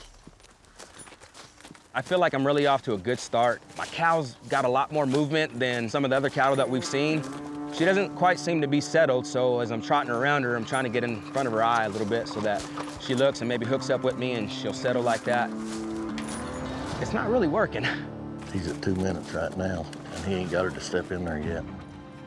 Jamon, he has absolutely no ranching experience. That guy doesn't know the south end of a cow from the north end. He can ride and he can rope, but his cow knowledge is not there at all. This is a hard game right here by yourself now. Time.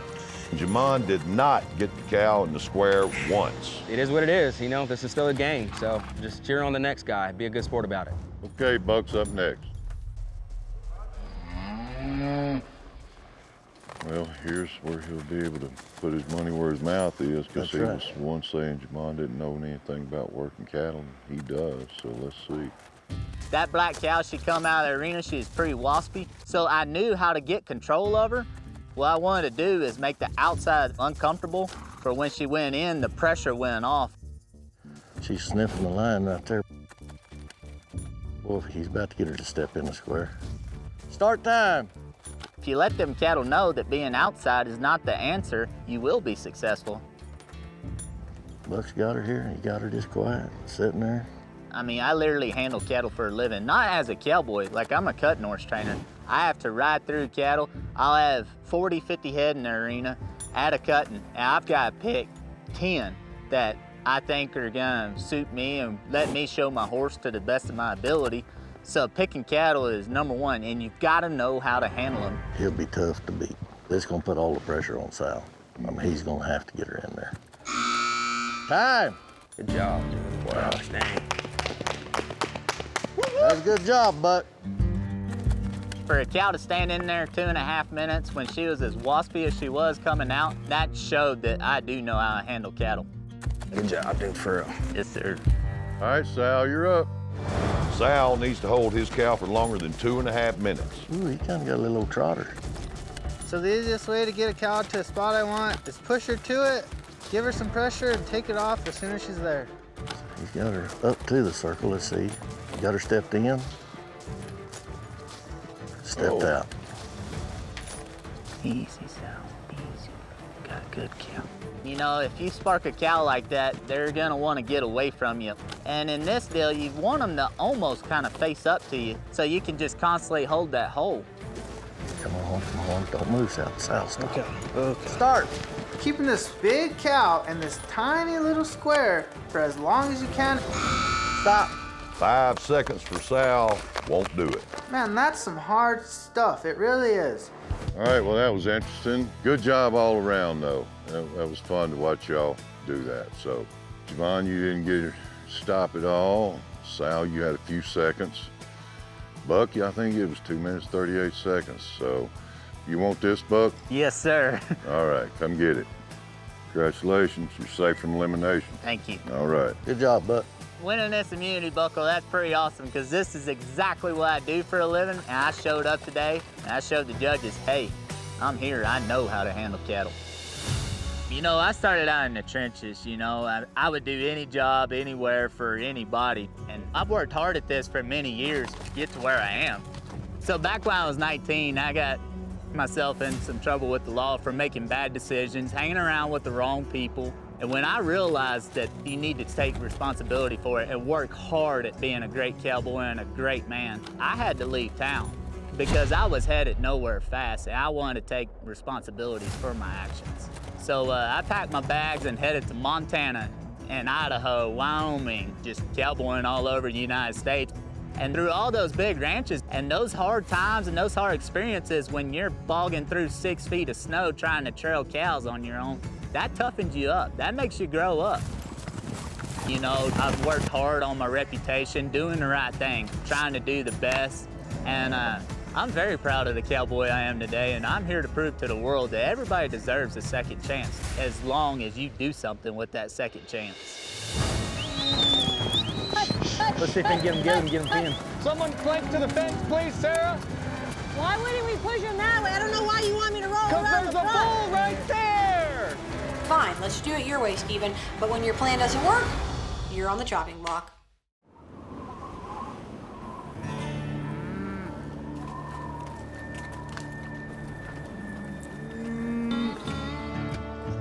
What's up, Jamon?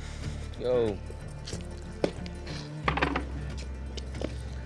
You know, I know we had a little bit of headbutting there for a little bit. So I'm sitting outside just enjoying the sun, and Sal just jumps right into it like, hey man, you know, we've had our differences. Yeah, that's not really godly of you. Oh, what's up, dude? Come over here and see if I'm godly about it. I'm not trying to fight you. I'm telling you point blank, you've been asleep all night. You have no clue what they've been doing over here. When you see another man in a wreck, you come help, cowboy. Dude, we're a team, help me. I'm used to always being by myself. I've been by myself for a long time. I think that's kind of where we were just hitting heads there. And you know what? Man, we're good.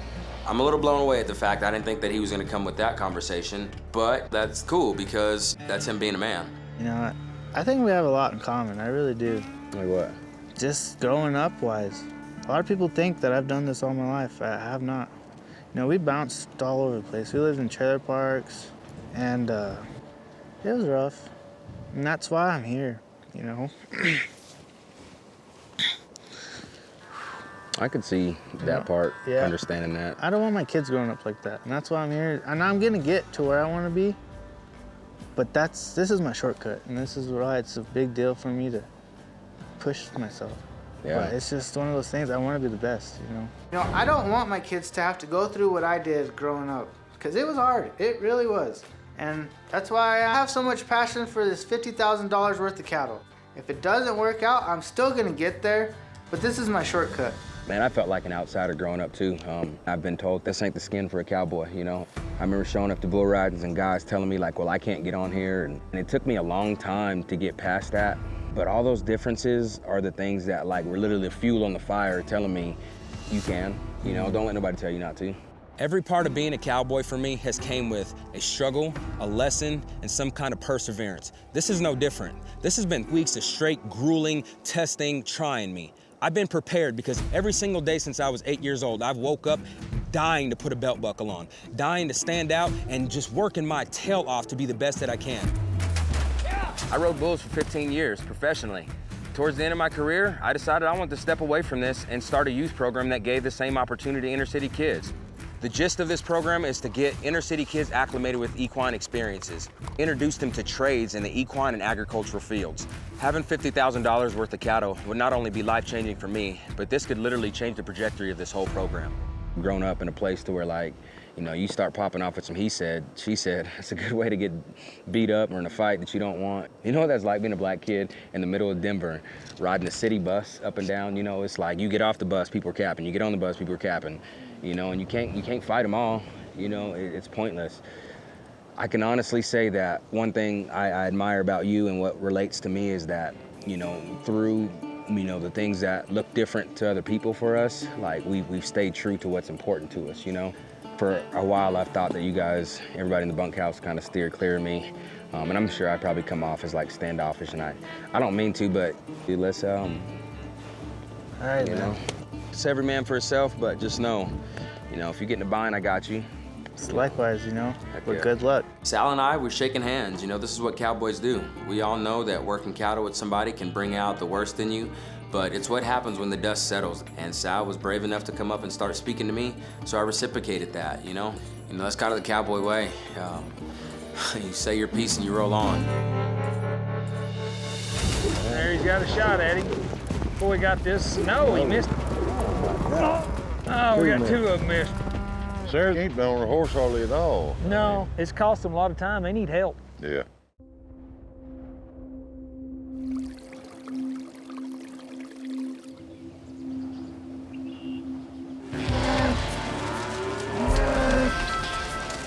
With only 3 cowboys left on each team, this upcoming elimination challenge will put the ultimate pressure on them to win.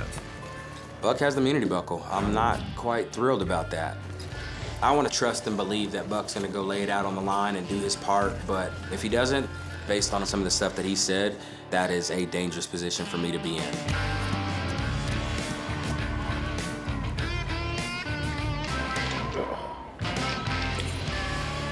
All right, cowboys. In today's elimination challenge, I want to see which of you has the smarts to not just be a cowboy, but a cattleman. A cattleman will often get orders by the pound when it comes to delivering cattle. So today, we have an order for 15,000 pounds. Each team will have 45 minutes to gather the cattle that they think will make that weight. There are 50 head of cattle in this pasture. It's a mix of bulls, cows, and calves. You'll need to gather them up and get them over there to the air-equipped portable corral. You'll then need to put a red tag on any cattle that you want to bring to the scales. Calves can't go down the cattle chute to tag, so you'll need to rope them to get their tags on. You have to pick at least 2 bulls, 2 calves, and 2 cows. The rest is up to you.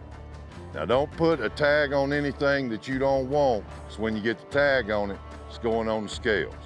The team that comes closest to 15,000 pounds, high or low, is the winner, and will be safe from elimination. Helping me today, Buddy Schnoffer, Cash Myers. All right, we flipped the coin. Blue team, you're up first. Let's go.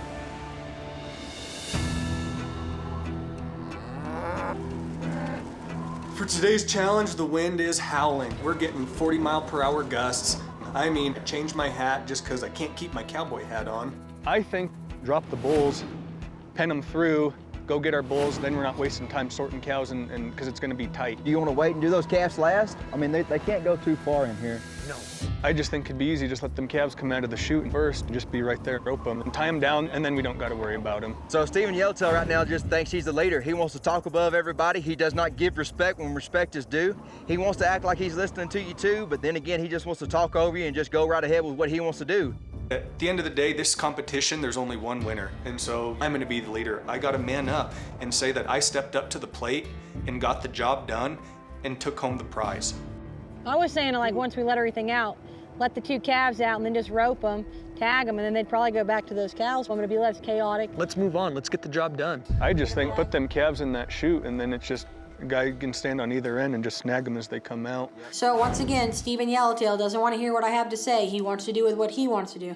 which is fine. Let's do it your way, Steven. But when your plan doesn't work, you're on the chopping block. I was guessing the bulls at 15, That's what I was guessing. 1700s. Y'all ready? Yes, sir. Sir. All right. We're looking for 15,000 pounds. Go.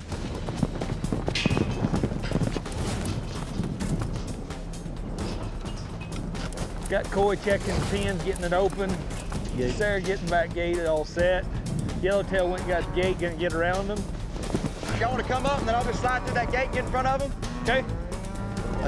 Sarah's got some bulls over here fighting over here. Trying to get them bulls scattered out. They're wanting to fight. Let's see if we can get them together and get them pinned.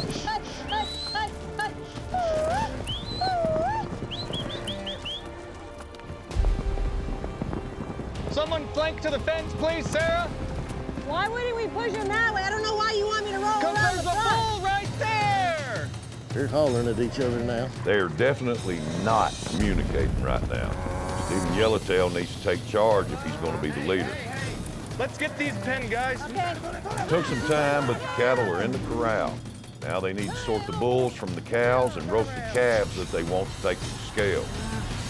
All right, well, let's get moving on the next thing. Where do you want everybody else at? Want to do our calves real quick? Okay, okay. He's probably 650 right there. Well, who wants to rope? I will. Okay. Anyone else want to rope? I mean, I'll heel for you. Okay, let's do it. Not surprised at all. When it's time to decide who's gonna rope the calves, Sarah, she don't want to do it. You reckon we should bring the horse out there? You want me just to work the chute and then go to you guys, or what do you think? I bet you leave your horse if you wanted. There's no big secret about it. I know Sarah wants me out, but I'll do whatever it takes to stay in this competition. Stephen Yellowtail wants to rope 2 of the calves first. Not the smartest plan, because now they'll either have to waste time to tie them off in the field or leave a man out there to watch them so they don't run off.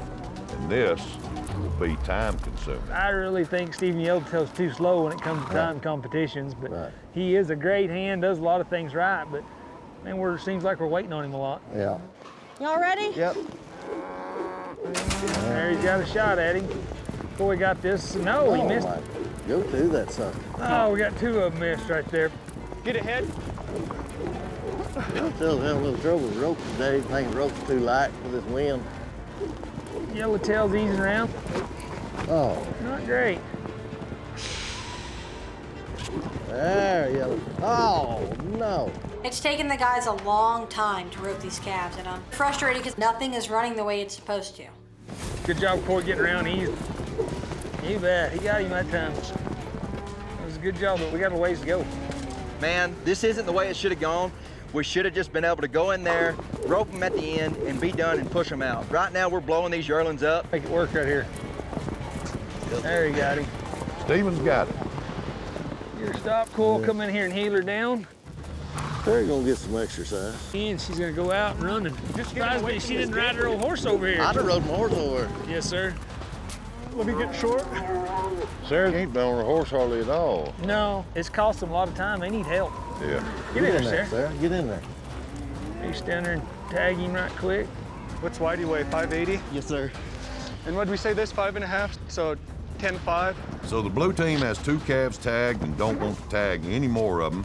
They still need at least 2 bulls and 2 cows to get as close to 15,000 pounds as possible. Come on, Give me a tagger. We have Sarah putting the bulls in the chute, Boys tagging them, and Yellowtail's doing the math. You want to use all 4 bulls? Better get us there quicker. Yeah, we can. They're gonna fight us the whole way, though. It looks like they're thinking taking 4 bulls right here.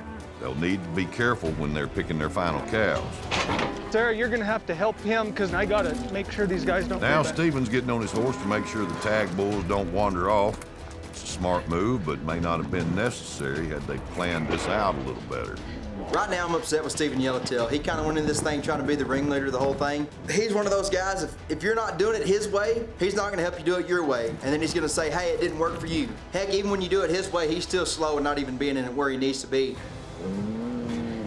What is it, like 7,200 in bulls, and then you call the yearlings 500?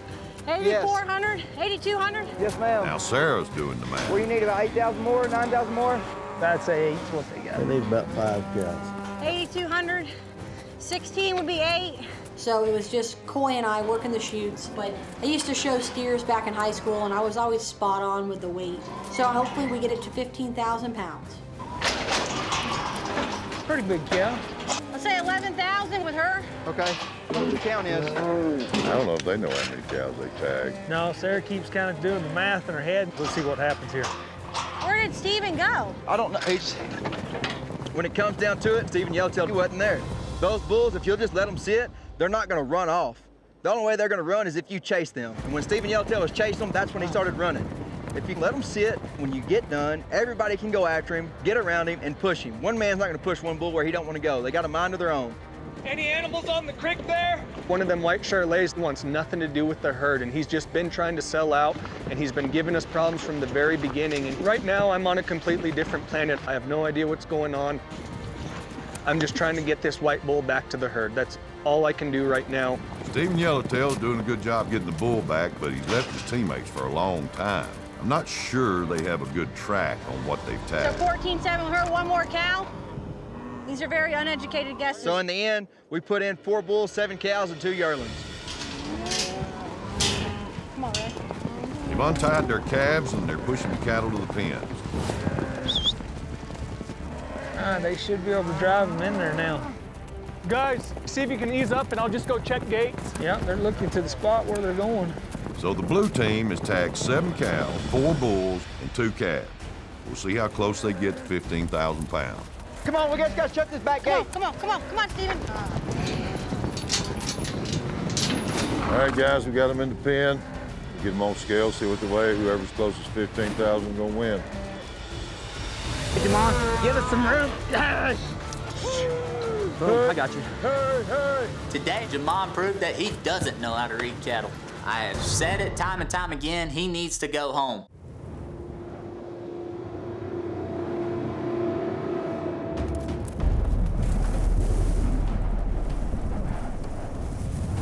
I think we should go kick the cows out first, because they should hang out. Put the bulls behind them, and then we'll go with the calves. That way the calves will maybe be hanging around, so we ain't got to just be chasing them. Just trying see which to ones get a we rope. want and kick those ones out. Weighing and shipping cattle, this is my forte. I do it often, so I'm taking the lead. My team's gonna win, and I'm gonna make sure of it, because on the green team, everybody's wanting an immunity buckle but myself. So I'm like sweating bullets over here, because if we get put on the chopping block, I could be going home. He has more feedlot experience looking at weights. You want Sal to sort? I'm with it, yeah. I'll bring them to him then. Okay, I'll just sit right over here in that corner. Y'all need me to stop something, I can stop something. All right, Green, ready? Yes, sir. Let's go. You know what to do. You want the left side or the right side? I'll go to the left. I have the immunity buckle. Wherever I do, I'm safe from elimination. Sal and Jamon can be up front guiding them cattle where they need to go. I'll be in the back pretty much, and it's a good feeling because this is a tough challenge. Buck, he's gonna come in there and join him. He's got the gate set like he wants. Their conversation was a lot more on the same page that I would thought they'd want to be on. I think they got a good game plan, and you know, who knows? We'll see what happens. Mom's gonna go up here and see if he can get them cut off for the fence. Today's challenge is very important because I already feel that my team's gonna throw me on the chopping block no matter how good I do. I kind of think that they might have a little buddy-buddy relationship, but just gonna do my part and hope for the best and let it all hang out. Well, it's good to see the green team working well together. Definitely some bad blood between them.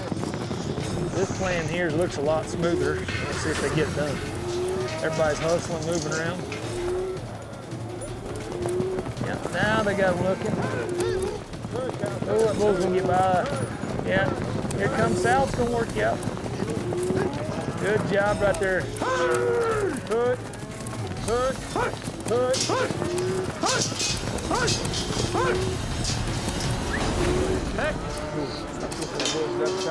Get 1, 2, 3. You got 3 bulls.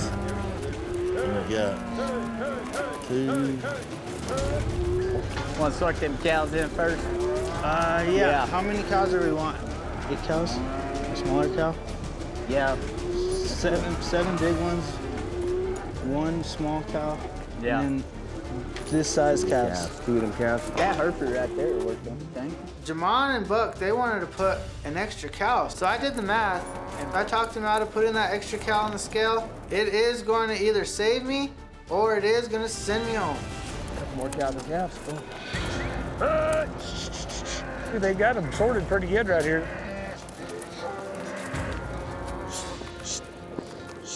Hey, boy, hey, boy. Hey, boy, hey, boy.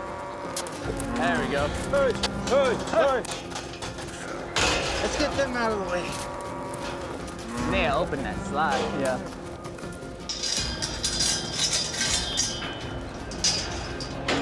That looks like you got Sal's gonna go tagging right here at the front. You wanna go start getting some more big cows? Yep, I got you.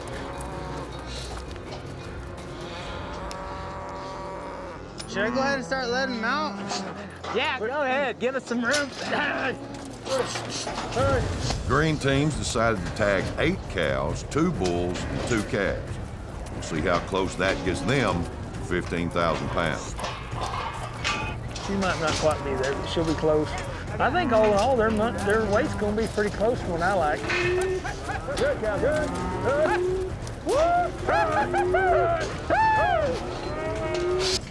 That's it? Yeah, we're good. Hey! They've got their cows and bulls tagged now. They're gonna rope their 2 calves. Tag 2 yearlings and go to the pen, go to the scale house with you. Yeah.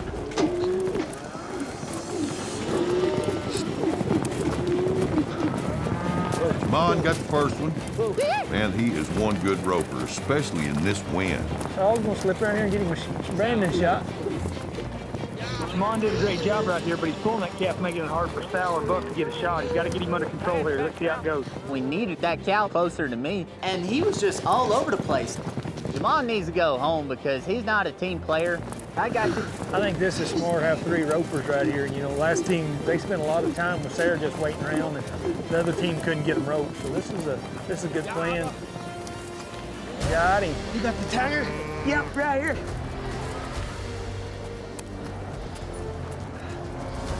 Got him where they want him. Now they got to put a tag in his ear. Atta boy. Boom, I got you.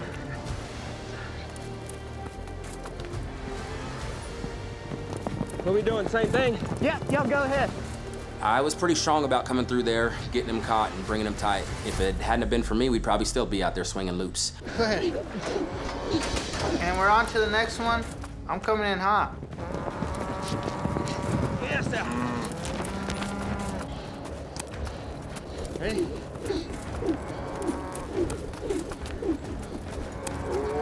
Buck missed. You ready? I'm gonna walk with her. Jamon needs to get him here so they don't waste any more time. Jamon's got him a big old loop shook you out. Yeah, I got him that time. Got him dallied up. Buck's got the tagger. I got him tagged. We get the cap. We're going now. They're gonna get them all together. They got them pretty close. Nothing's too stirred up. So just hold what you got, keep along. Sal's gonna go get the gate open for him. Whoop.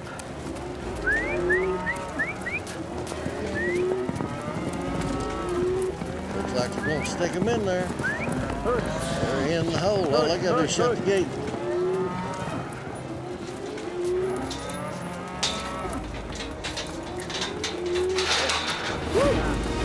All right, Green, good job. You got them in there. Now we'll see what they weigh. I'll see you in the arena after a while. Sir. Yes, sir.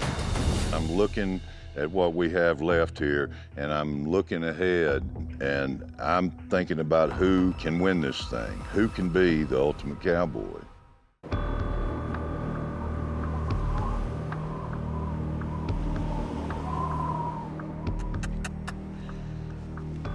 It's getting dark, and we have another elimination coming up.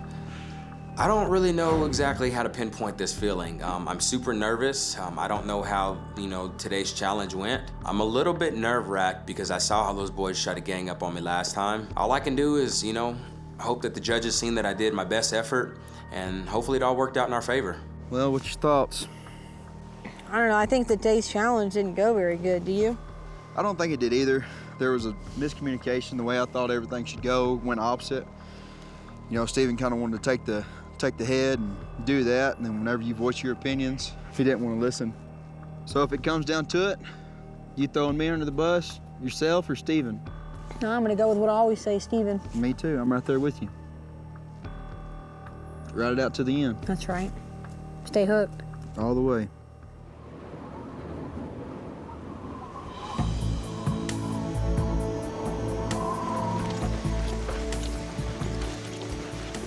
I'm a little nervous, I'm not gonna lie. Green team, if we lose today, that puts me and Jamon in a really tight spot. It really does.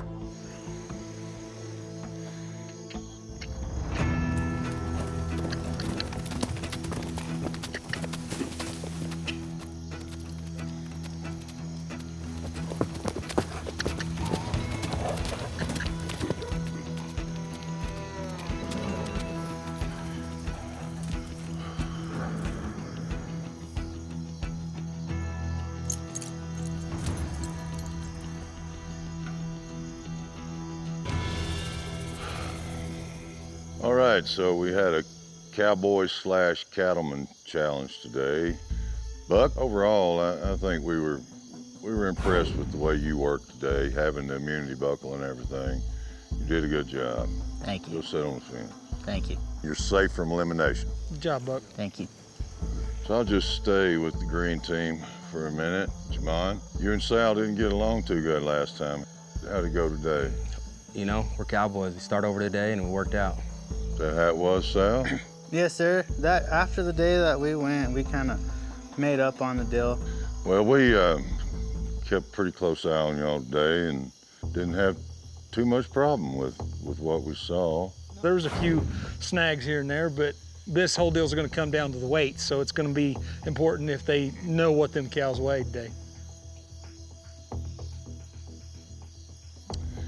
Green team, you were over by 2,000 pounds, 17,075 pounds.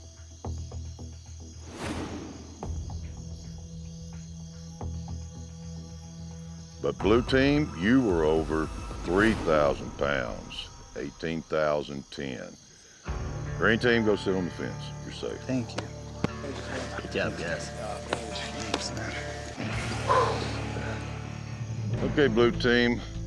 So there's 3 of you here. 1 of you's going home. Okay, blue team. 1 of you's going home. I guess we'll just start at the beginning, the formulation of the plan. For the most part, it was mostly my plan. There was a lot of miscommunication, and I got hung up once we got the cattle into the corrals. So whose fault is this, Steve? I got to step up here, and you know, I took the lead, and it wasn't a good plan. Things didn't work out. It wasn't a good plan. Wasn't a good plan. Sarah, what do you think? I think it was really chaotic. Nothing really was smooth about anything. And when they were tying the calves down, it just took forever. Why did you not step on your horse and go rope? Sarah's gonna get some exercise. Surprised me she didn't ride her old horse over here. I'd have rode my horse over there. Yes, sir. Well, I was going to, and then I went to go get him. Then I'm like, well, they've outgot him. And then if I'm here mingling with the horse and then the cows, I was like, well, they, you know, I was a little hesitant there because I wanted to be ready when they got it roped. And then I went to go grab him. I'm like, no, they've outgot him. And then it was just. I know it was chaotic. I watched it. I'd like to see you put them tags in your pocket and go to help them. All right. Coy, who ought to go home? Stephen Yellowtail. Sarah, who ought to go home? Steven. Stephen, who ought to go home? Coy or Sarah, either one, they're interchangeable. Why should you stay? The reason why all of us here today ain't facing you at this elimination is because of my planning throughout this competition. This is the first day that I felt I've failed as a leader and skill-wise. You know, I had trouble healing that second calf. My planning wasn't good in this challenge. But up until now, it's been my planning and my abilities that has made our team successful. You know, I've never hid. I'm the first one. Yep, I'll get on that colt. Yep, I'll go rope it. I'm not going to win this competition by default. I'm going to stick my neck out and show you and show the judges that I got what it takes. If I'm a leader, I can't hold people's hands forever. All right. Can I say something? Yeah. He's a hand, but he always stands behind someone, and he always has an scapegoat when something goes wrong, so he doesn't have to take the full blow. Just the same way he stayed behind Cody, and then he let Eddie fail, like he was acting like he was waiting on Eddie to get on the colt, which was complete crap. He wasn't waiting on Eddie. He was tinkering, and then he put it on Eddie because he knew it was a good way to get away from the heat. And he stood behind Cody. He's never just stuck his neck out there being like, I'm the leader. He's always stood behind somebody, and then when it failed, somebody else took the heat, and that's how it's always been this whole time. I would very strongly disagree with that. And I remember that day, she was the only person in that challenge that didn't volunteer to ride a colt. You know, and so Empty cans rattled the loudest, and I mean, she's always been heard. That's funny because I feel like I've never been heard when I was on the team with you guys. Have you ever been a leader? Have you ever stepped up and everybody No, I've followed never your heard plan? from day one. We butted heads. Coy, so have you ever stepped up? No, but today we were trying to say something, he didn't want to listen to it. Do you want to wait and do those calves last? I mean, they can't go too far in here. No, let's move on. Let's get them calves in that chute, and then it's just a guy can stand on either end and just snag them as they come out. So we're gonna blame it all on somebody when y'all have never been a leader. I got one question. So when Yellowtail went chase the bull, We and didn't was even gone know for a where he while, went. Didn't know where he went. He was totally out of the deal. So it come down, you two, you guys had to fill a hole. Y'all went to loading cows, tagging, pushing through and doing that. Who was doing the math there to figure out what they weighed? Because like I said, at the end of the day, it come down to what they weighed. So was this together or who took the lead on that part? Yes, sir, it was together. When they come in there, we just kind of range them where they were, and then she was trying to keep the total weight on it. And it was just getting hectic and just got backwards there for a second. So with all that being said, who lost the challenge today for this team? I mean, I feel like if Yellowtail would have been there and not chasing that bull, if you just let that bull kind of sit there, everybody gather back up and go to it. Because if he would have been there, he would have done the math? Well, no, sir, it'd have been another set of eyes on him. To me, today kind of comes down to this. I have said, every challenge, you take the lead, you stick your neck out there, you're gonna get hurt sometimes when your team loses. I say that, and I mean it. But today, what I saw, and I think I heard somebody say, you know, I think Sarah said it, every time he takes the lead, but then he blames it on somebody else, and then, you know, he covers for himself or something like that. But I tell you, I mean, what I saw today is I saw 6 people, and 5 of them threw ropes, and 1 person didn't, and 1 person did the math today, and it came out way wrong. So, sorry, Sarah. That's crazy. Back to personal. Yep. Hit the trail. Unbelievable.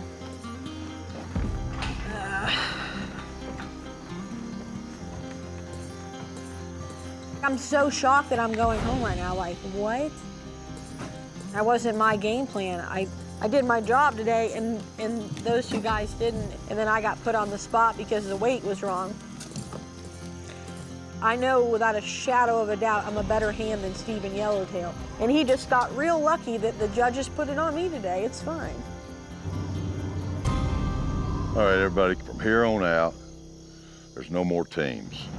You're gonna have to work together, but it is best man wins. I'm looking at what we have left here, and I'm looking ahead, and I'm thinking about who can win this thing, who can be the ultimate cowboy. We're gonna have one more immunity buckle challenge, and it's the most important immunity buckle challenge that we're gonna have. And from there on out, the best cowboy win.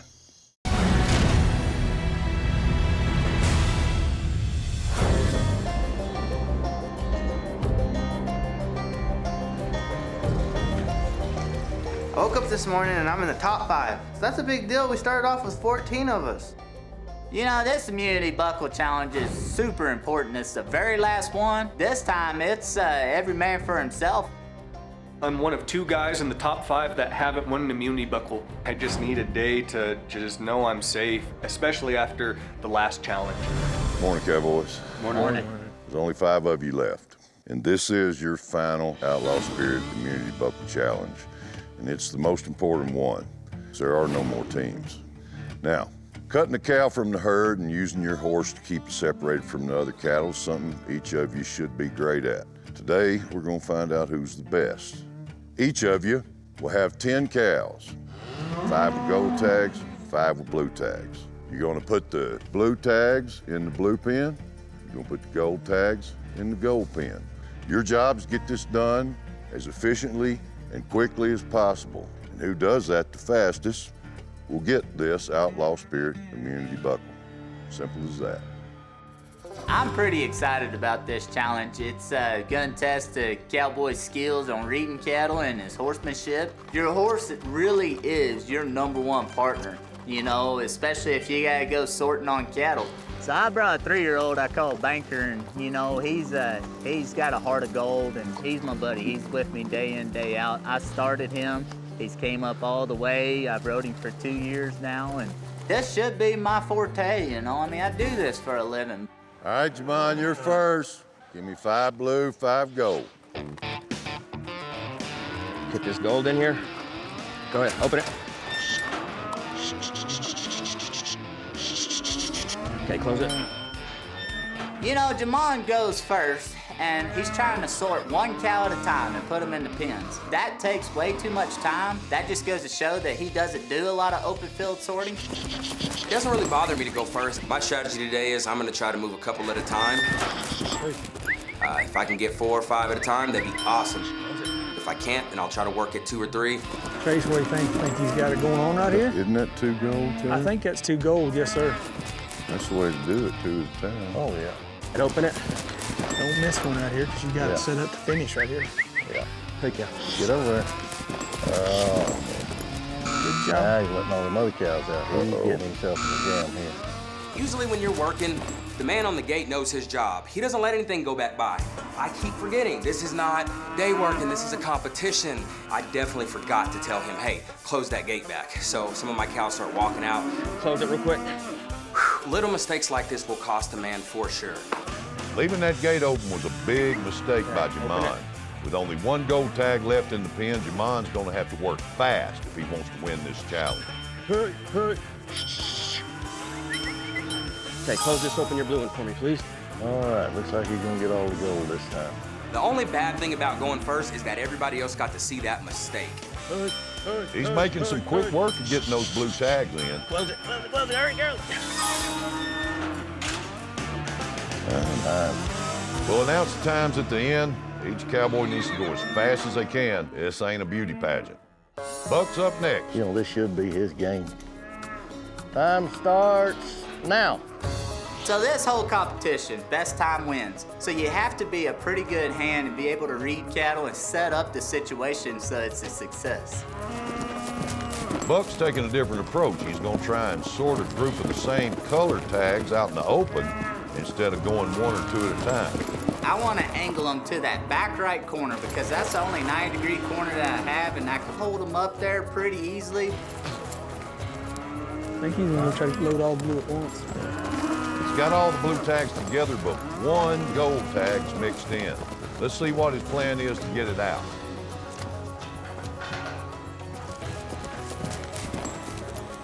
I had to be a little patient right there and just kind of let those cattle flow to me a little bit. And when she got on the outside, Blue tags. Kurt opened the gate, and they just flowed in there like silk. Yeah, 5 was a good strategy, but I think it's time to bend the strategy. Waiting for that gold tag took a lot of time. He needs to hustle now and get the rest of the golds and drive them to their pen. Come on, y'all want to move somewhere. Now y'all move. Watching Buck go, I could tell he was not going fast enough. He's treating this like he's at the maturity right now, showing his horse, riding it, this, that, and the other. Time is of the essence. If everybody goes this slow, I'll be tickled pink. Hey. Delegate.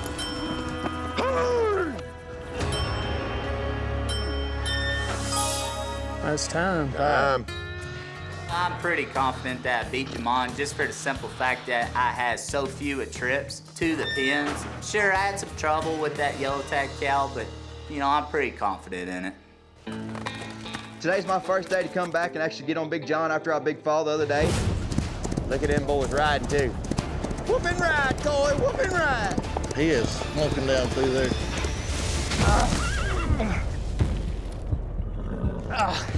So Big John, he's a once-in-a-lifetime kind of animal. You don't get him every day, and he's a pal. You know, I have a big personality, and he has a big personality, and we just work so well together. And he's heard a lot of sermons. You know, there's many a mile we rode together that I've just had him to talk to, and boy, have I talked his ears off. We was just kind of meant to kind of find each other and do this cowboy lifestyle together. And we're gonna go out there and we're gonna win this immunity buckle today. This is the most important one, and I'm gonna take it home. All right, Coy, time. Gold. And you're up against the clock, you have to work fast and do your job. That's all it comes down to. You can take one cow to the pen a whole lot faster than sorting 5, trying to push 5 down there. Blue? He's riding a little harder in the first two. Yeah. He's just cutting them out. Yeah. As they come. Shut your gate. And letting them do the work. That's a smart move right there. Take the cows that want to go, put them in the pen. That way, once those cows fit in the pen, the ones in the back that don't want to go, they're herd animals. They have that herd instinct. They want to go to those other animals. Shut your gate. All right, Coy. Go now. Hey girls, you can eat when you get done. You can eat when you get done. He's smart right here, and he's going to take the lead, looks like to me. Coy only has 3 gold tags left. Go gate. Hey, shut your gate, shut your gate, shut your gate. Woo! He got that gate closed, and I just wanted to throw my hat in the air and turn around and tell them boys, that is how you pin these cattle. That is how you have a sense of urgency about this. Next up is Sal. You know, I want to win this competition more than anybody here. I have the biggest heart and the most dedication. I'm doing everything these guys are doing with 2 hands. I'm doing it with 1. I have to come out on top. Hey.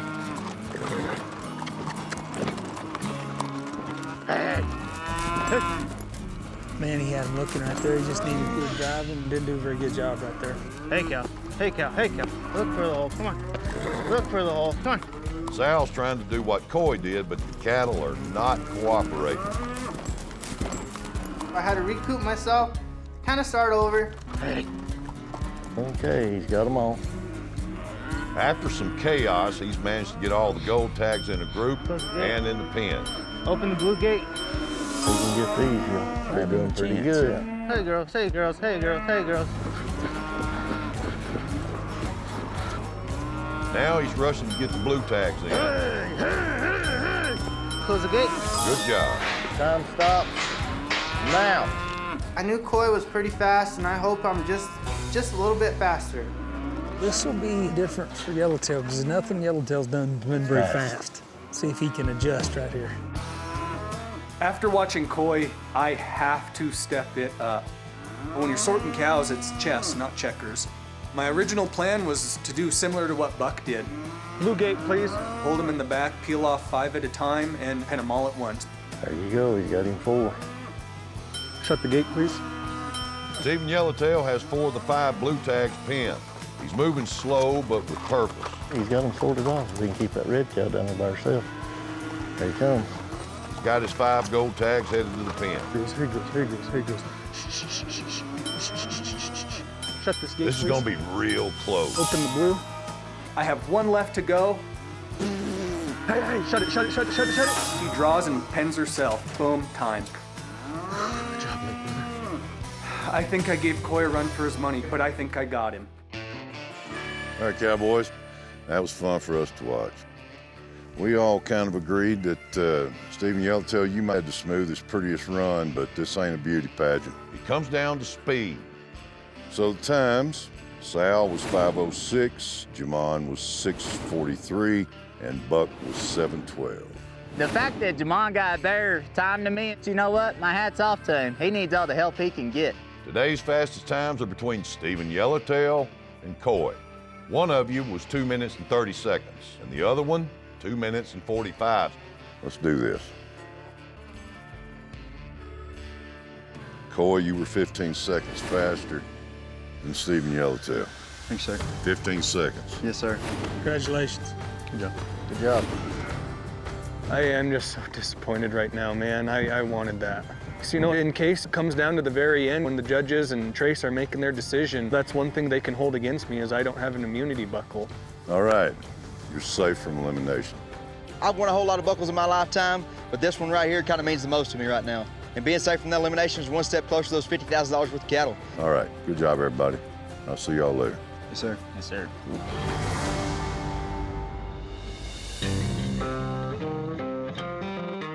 This buckle means the world to me because it is the last immunity buckle. And I think that has a lot to prove about the way I've played this competition the whole time. And I'm just thankful for my horse. He seriously could have been injured. He's one of the best horses around. You know, I'm really proud of him. So when it comes down to winning that $50,000 worth of cattle, you know, every young country kid or cowgirl or cowboy, you know, they love going to feed cows with their mom and dad.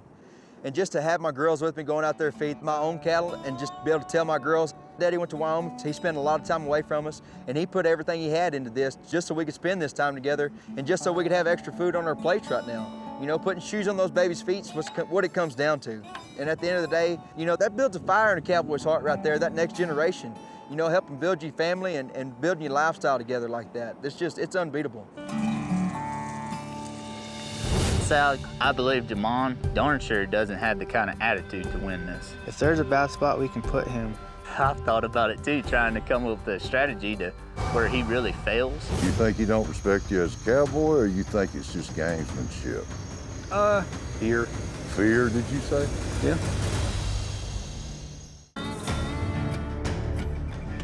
What's up, Uncle Buck? Well, you know good, Yellowtail. How'd you feel about that immunity challenge? Coy was the last person I wanted to have the immunity buckle. He's so lucky all his cows weren't wandering or trying to, but good for him, man. Yeah. But you know what, I'm proud of what I did. Just all a guy can do, but. Yeah, but yours by far was the smoothest. No, thank you. Most well executed. I think you're right though, Coy just got lucky. I just gotta reassure myself. I need to tell myself, like, you know what you're doing, you're here for a reason, go do it. Man, like, marrying my wife, that was what really kind of changed me, and waking up in the morning and looking at myself in the mirror and saying, you know what, you the baddest son of a gun on the planet. Mm-hmm. And when you believe that, you're a wolfy son of a gun. Yep. And there's nothing cocky or arrogant about that. Yep. That's confidence. Yep. There's a fine line in between them. But when you have somebody else depending on you in life, you know, as a provider, and, you know, we run our own business together, but I know my wife believes in me, and I believe in her, and she has totally transformed me into the man that I want to be. And man, having that kind of support in your life, that really pays off. So right now, you know, I'm a horse trainer for a living, and I don't own any cattle, and it's always been my dream one day to be able to ride horses all day and own cattle. So this competition just sets me up to where I just keep doing what I'm doing in the horse training, but actually have them cattle to where when me and Emily start a family, those kids can grow up around cattle and know the work ethics and know what goes into it, because that's the best way to grow up. Well, yeah, that's a good point, and I mean, that's why I came here. I'm here for Chelsea, you know, she's been my girlfriend for 3 years, and I want to marry her, and this is a chance to make that happen, you know. Rings aren't cheap, as you know. Yep. You know, she's been there for me through everything. She's wanting to ride, she's wanting to rope, and, you know, she really wants to brand calves and then start rodeoing too, you know. She wants to head steers and then breakaway, and her motivation reminds me of what it was like for me when I was little, you know, being the little kid, and you grow up watching the old men there on the crew, you know, and like, wow, man, that's what I want. My last name, Yellowtail, is short for hawk with yellowtail feathers. That was my great-great-grandfather who the family name comes from, and that name was ultimately shortened down to Yellowtail, and it's a name that I wear with honor. I've had so many great leaders in our family, and you know, one of them is my grandfather, sees with his ears. He was such a role model for me, and you know, I try and live my life by his example and that he set for us. I'm here to win, to provide for my girlfriend, to win this deal, and hey, get a marriage out of it. Yeah. Yes, sir. May the best cowboy win. And as the city folks say, giddy up. I gotta get saddled. Yeah, me too.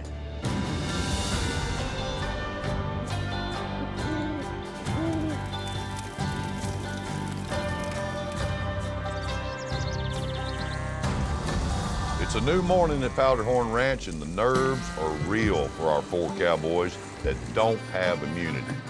Since there are no longer teams, this alters the strategy, and alliances are more important than ever. Man, good job out there. Thank you. I was rooting for you. Yeah. Now it puts me in a tight spot, though, you know. Sal, I want you to be safe from elimination. I don't want your head on the chopping block. So, Jamon, that guy, he's super competitive, but he has no right to be here. Mm-hmm. He just doesn't. I believe Jamon doesn't have the experience, and he darn sure doesn't have the kind of attitude to win this. If there's a bad spot we can put him, yeah, where we know we can't control it or handle it. I've thought about it too, trying to come up with a strategy to where he really fails, because he's made several huge mistakes that you don't need to make. That and he's argued with Trace and the judges. We both agreed that Jamon needs to go home. I'm gonna talk to Stephen Yellowtail here in a little bit, and we're all gonna kind of come up with a plan to gang up on Jamon and send him home. No, Sal, you're gonna be just fine. Yeah, I hope so, because I ain't ready to go home. Winning this competition, I would be the first cowboy in my family to own cattle, and I don't want my kids to ever have to worry where their food's coming from, or if they're ever gonna have a roof over their head. You know, this line of work, you don't get paid a lot, and me and my family, you know, we struggle a lot. Being able to win this would give us that one paycheck. If I leave here empty-handed, that's gonna be devastating, because me being away from my kids, what was that all for if I don't take home the prize? Because whenever we get to the final 3, I want you to be there, and that way I can beat you fair. Yes, sir, you bet. Me, you, and Yellowtail. That would be fun. Yeah. I think it's pointless to have somebody hop off and just go hold that No, that's gate. what I'm saying. I think you should go now. No, man, I'm not with that. I'm not gonna be that person. Okay. I'm not gonna stand there and just wait on the gate. It's not happening. This is not the first time that these boys have tried to set me up in a bad position. I'm not doing that. What's up?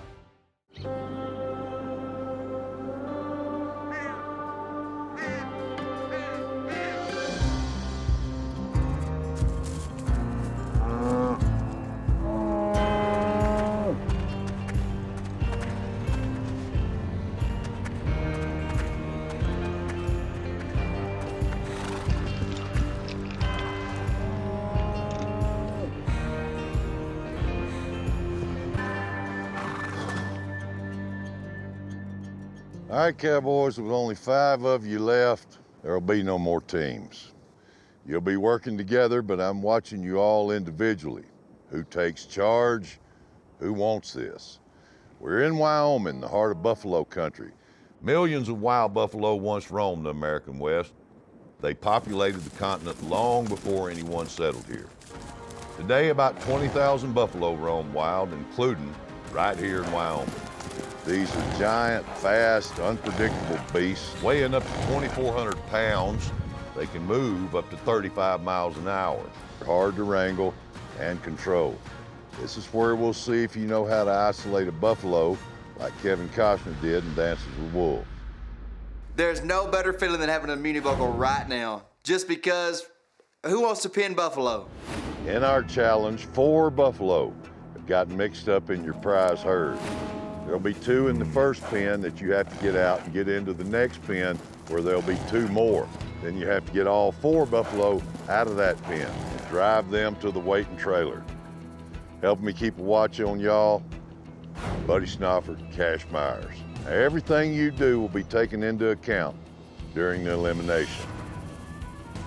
Clear? Sir. Yes, sir. Let's go.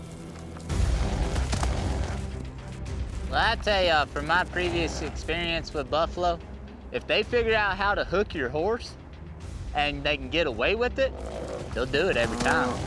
I hate buffalo with a passion. Buffalo are really dangerous. I mean, I had one, he got me stomped down on the ground. When I stood up, that sucker reached up and cow kicked me as hard as he could and broke 3 ribs, you know? I mean, these suckers, they are not to play with. It's gonna make it pretty sketchy, having to go in such a small pen and work such wild animals. Any other you guys worked them before? Never. I know for a fact my horse has never seen a buffalo before, so this ought to be interesting. They'll go through you, under you. It don't matter what's in their way. You know, treat them like a wild cow, but they got some hooks on them. Our tribe has a herd of buffalo, you know, and they are in what is called the buffalo pasture, which is up in the Bighorn Mountains. So going into this, I'm very confident. You know, I got to come back really strong today.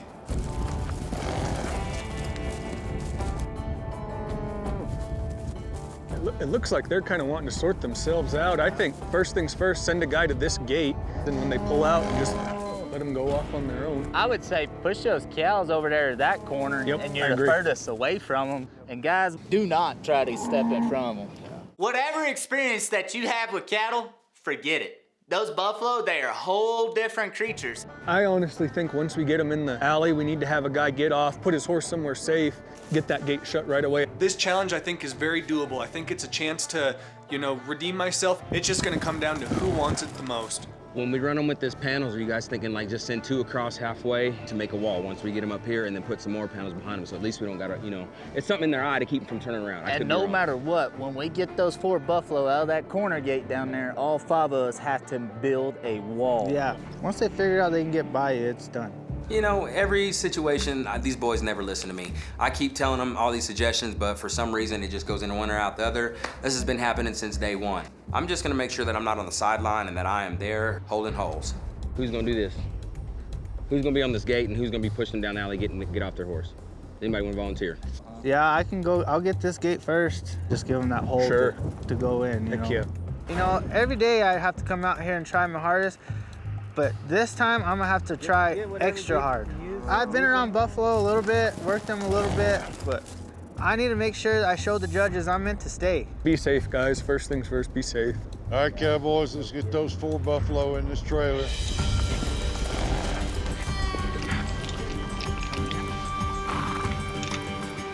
There's dang sure an element of danger here, you know? Buffalo can run 30 miles per hour one way, turn around on a dime and come back at you without slowing down.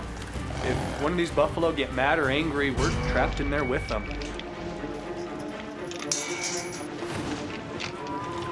I'm gonna run get the gate, looks like. See what the plan is here. Young tell Coy they're gonna go try to hold them up. They got an eye on the buffalo. The cows, they don't want nothing to do with them buffalo no more than anybody else does. Here they come. Coy and Stephen Yellowtail showing no fear in pushing those buffalo right across to the next pen. Good job, guys. Now they're nice and easy, good and smooth. We'll push them back down. They're right there with those other 2 right there. Yep, little bitty calves. Let's see who steps up here. Sal, all them gates in there look good? Yeah, they look all right. Now they're out in front. We should probably let them come back around the other side, huh? Same plan for this pen. They're going quick and pushing the buffalo out, which is the right move. Steven, you want to ride up and push these cows back? That way we can go ahead and roll them around. Build a fire behind them, get them moving, and drive them to where they need to go. Buck was stepping up as leader, but now is behind the pack. Scared of the buffalo? I'm thinking we should pull these around the side and let them buffalo come down this side. What are you thinking, Buck? It's kind of frustrating because I don't think the values me as an asset, but I know for a fact when it comes to chopping block, they're gonna throw me under the bus. That one little yearling, he's wanting to come out of there. Y'all create that hole. There you go. Yep. Sal, open that gate, get out of the way. Open the gate, Sal. Get the heck out of the way. Here they come, Sal. They got the buffalo sorting themselves out of the herd. There they go.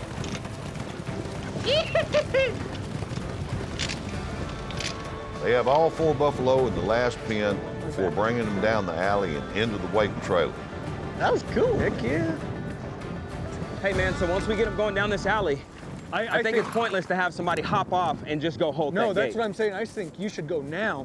No, man, I'm not with that. I'm not gonna be that person. Okay. I'm not gonna stand there and just wait at the gate. It's not happening. This is not the first time that these boys have tried to set me up in a bad position. Let's come up with another plan where we can all be useful. And now I feel like everybody's ready to throw me under the bus. So, hey, all fingers are pointing at me, but you know what? I have just as much talent, dang sure more grit and determination than anybody here. I mean, I grew up in a place that all fingers were always pointed at me. This ain't nothing different. What's up?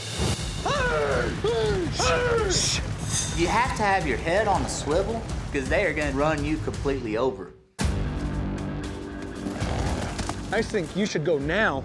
No, man, I'm not with that. I'm not gonna be that person. Okay. I'm not gonna stand there and just wait at the gate. It's not happening. This is not the first time that these boys have tried to set me up in a bad position. Let's come up with another plan where we can all be useful. For one man to sit here and wait when we need all of us, push them down the alleyway doesn't make sense to me. I don't know. They don't seem like they want to fight too much. All right, well then one of y'all grab the gate. Jamon flat refused, which was smart on his part. You know, I was setting him up there and he saw through it. But still, at the end of the day, that was a job that needed done. I'll go do it. They don't seem too wild or too crazy. Once they head off and they go, they're gonna go. You can just go ahead and push them, get the gates closed, and once we get them kind of pushed up there, grab those 2 panels and set them up. I'm gonna take my position to show these judges I'm here to be the ultimate cowboy. I'm not here to sit back riding my horse. I'm here for one reason and one reason only, and that's $50,000 worth of cattle and that air-equipped equipment. Sal, you're coming with me to set up panels? Okay.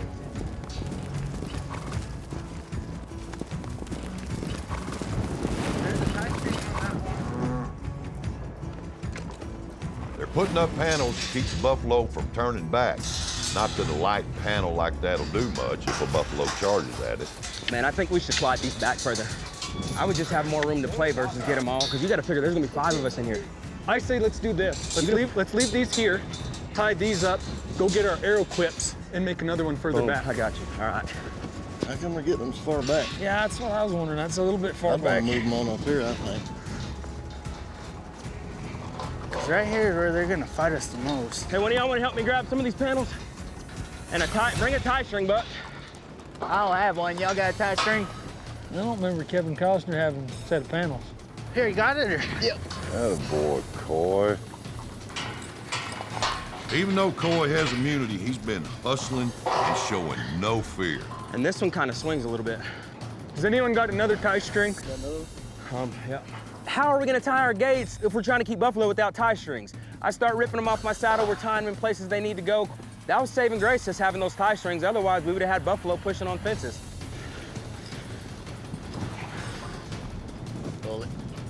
Okay, because it's wired, but if they push on that, they're gonna spill. They're ready to bring some buffalo up here now. Everybody here? Everybody ready? Bring it to them. They're all gonna have to go fast and hard to get these buffalo on the trailer. They can't take their foot off the gas now. Get to that gate.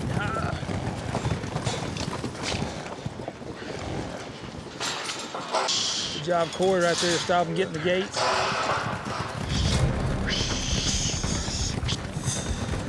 You have to have your head on a swivel because they are going to run you completely over. Let him see it. Coy's showing no fear. So whenever we get the panels closed, these guys jump out and get on the fence on the side. When they turn those buffalo to run back to me, guess what? I'm sitting there and I'm holding my ground. I'm the only one sitting here holding these buffalo from coming out. But heck, I'm fighting for it so I can have something for my girls. And I'm gonna tell Trace that. These guys, they don't want to fight. They're scared. Wow, Coy's in a tight spot right here. He's behind that gate. That gate's not strong enough to hold that buffalo when he comes to hook him. Let him see it. Hey, if y'all want to let them sit right there, just move these panels up to them. Let's do that. Yeah. Move the panels up to him. Watch your back, Watch your guys. back. Hey, just settle down. Just settle down. They're not bad. I tell these guys we're sitting back there, let's take these panels and put them close to that trailer so we can crowd them into the trailer. You'll tie that, we can work these gates, put this gate up, and put this gate behind it, and then have them beat in right there. You are fighting for your life right here. Guess what? I'm gonna bring the fight to these buffalo. This is where it can get dangerous. Those buffalo will break right through those gates. Hey guys, just be careful that we don't jump them over this here. If you put pressure when they're looking here, they're gonna jump out. All right, hold on. Let him sit for a second. Let him see the hole. There they go. There you go. Hold on. Good job, guys. Good job. Hey, y'all, good job. Really good job. I'll see you in the arena after a while. Somebody will go home. Sir. I hope we get to eat one of these suckers afterwards. I wish I would have been a little grittier. I'm not gonna deny that. I wish I would have stayed right there in the fight instead of jumping the fence. I wish you would have, too.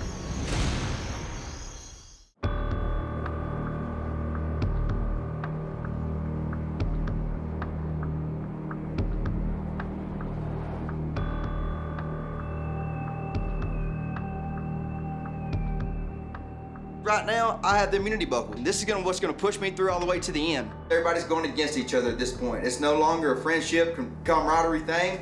I am the ultimate cowboy, no matter if I'm wearing this immunity buckle or not, and I'll have something to say at the end of the night in the elimination. Well, I tell you, man, like the horses you ride, the saddles you ride, the way you talk, I can tell you're the real deal, you know?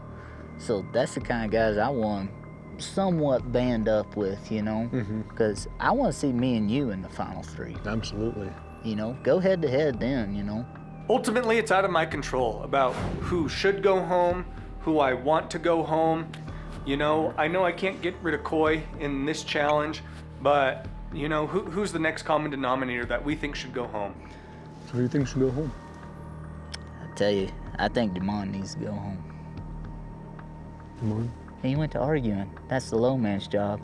How about stepping up and saying, you know what, my horse is a little skittish of these, and if I abandon my hole like I've done the buck several times, that's probably the best place where I need to be. The person that should be the most pressure would be Jamon. because Stephen Yellowtail asked him to go get behind that trailer gate for whenever those buffalo come up there and loaded in that trailer, he'd be right there and could shut that gate immediately. And Jamon told him, no, I ain't doing that. That's a low man's job. Well, you know what? When you need to do a job, you step up and you do it. You do not complain.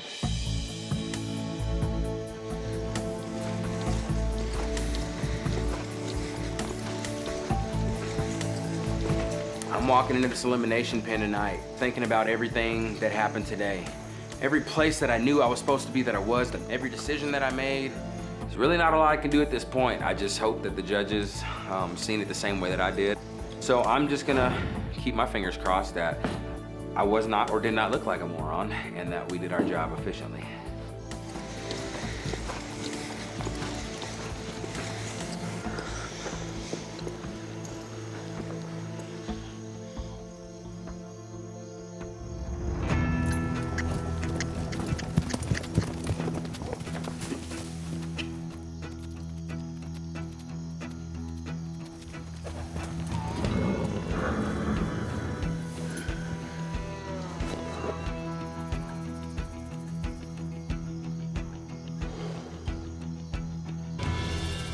Good evening.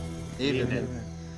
So, y'all did a good job in the challenge today, so there's no major fault there.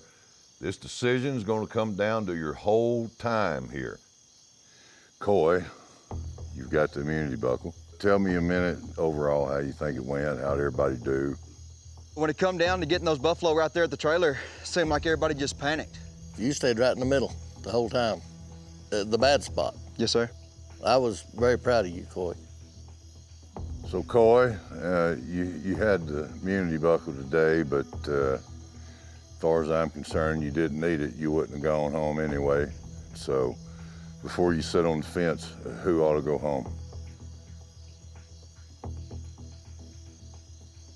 For me, it's Stephen Yellowtail, just for the fact of the matter, he stood behind that trailer gate the whole time and didn't get in the middle of the fight, where the rest of these guys, they were on the fence and they were trying to push it.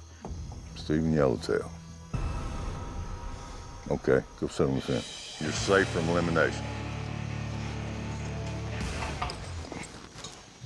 Okay, 4 of you here. Somebody's gonna go home. Okay, 4 of you here. Somebody's gonna go home. Let me start with you, Stephen, since he brought your name up. How do you feel about Coy calling you out? What do you think that's about? I'm not surprised. I don't know. Him and Sarah, they were together on getting me out from the, last few challenges. I'm not surprised he called me out at all. Well, what do you think he's doing it? You think he don't respect you as a cowboy, or you think it's just gamesmanship? Gamesmanship, fear. Trying to get rid of competition? Absolutely. Fear, did you say? Yeah. He called me out for getting that gate. Originally, I asked Jamon to get the gate. Reason being, his horse was the only one that showed any fear of them buffalo, and that's nothing against Jamon.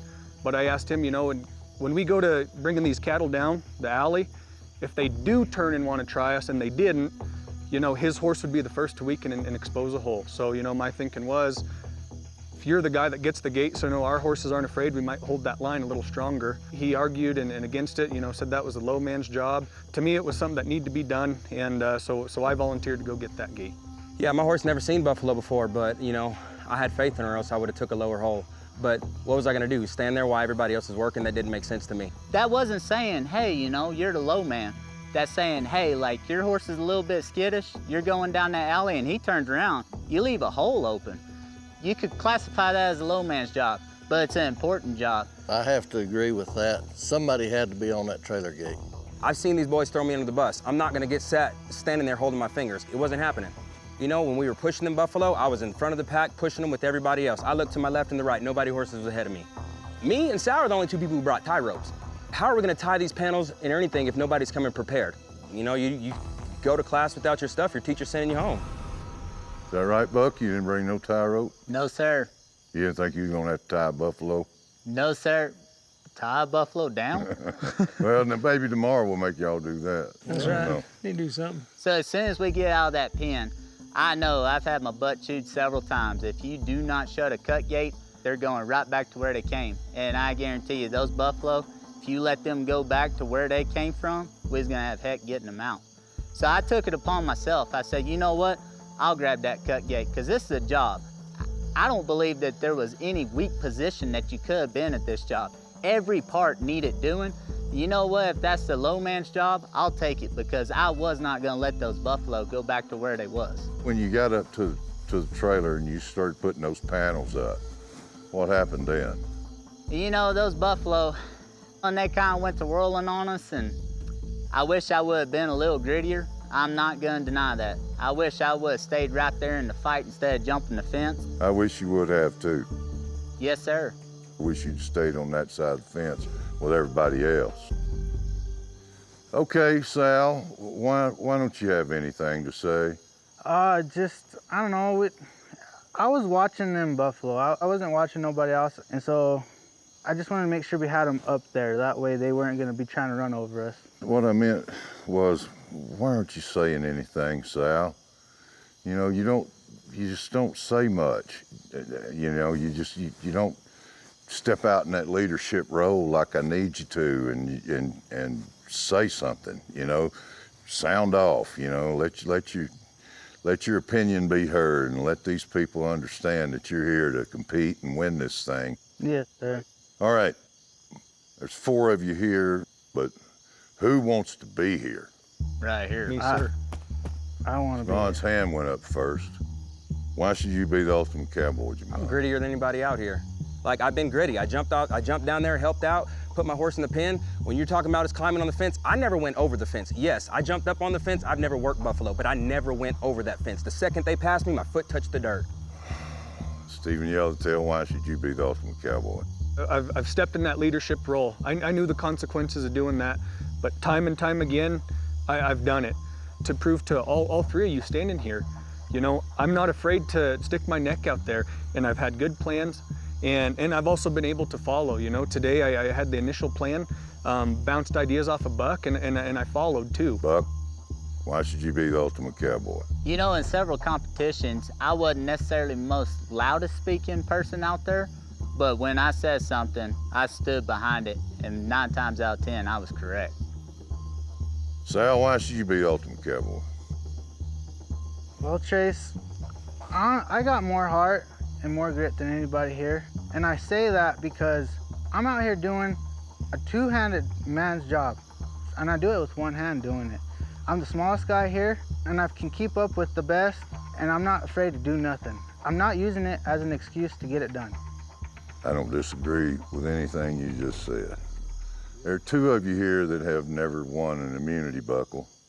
That's you and Stephen Yellowtail. Yes, sir. That's an issue for me. But Stephen Yellowtail's put himself out there in a leadership role time after time after time, so that's my basis for this decision. Sal, I got all the respect in the world for you. I truly do, my man. Yes, sir. You're not gonna be the ultimate cowboy, That's all right. but you are an incredible cowboy. Yes, sir. My hat's off to you. Yes, all right, sir. good luck in everything you do from here on out. Yes, sir. God bless you. Thank you. Pack your personals, hit Good the luck, trail. guys. Sal. See you, All right, Sal. good luck. I think Trace did make a mistake. Just because I'm not speaking up and having a loud mouth, I've kept my cool. I've been where I needed to be, and I've done everything they've asked me to do. Being a cowboy, you're not supposed to be out there yelling all the time, and that's what I am. I'm a true cowboy, and I'm doing it with 1 hand. And so, you know, I came here to bring some cattle home to my family, for my kids. I'm still gonna get it done. It might take me a little bit longer, but you know what? I'm gonna get there, and that's all that matters.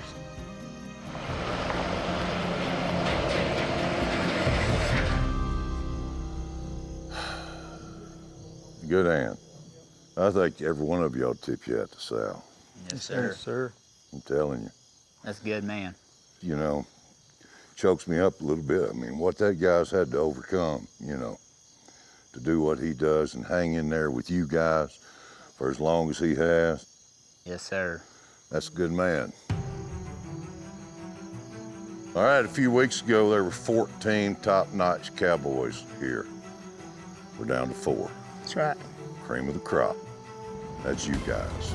You're all really good hands. And for the next couple of days, we're gonna figure out who the ultimate cowboy is.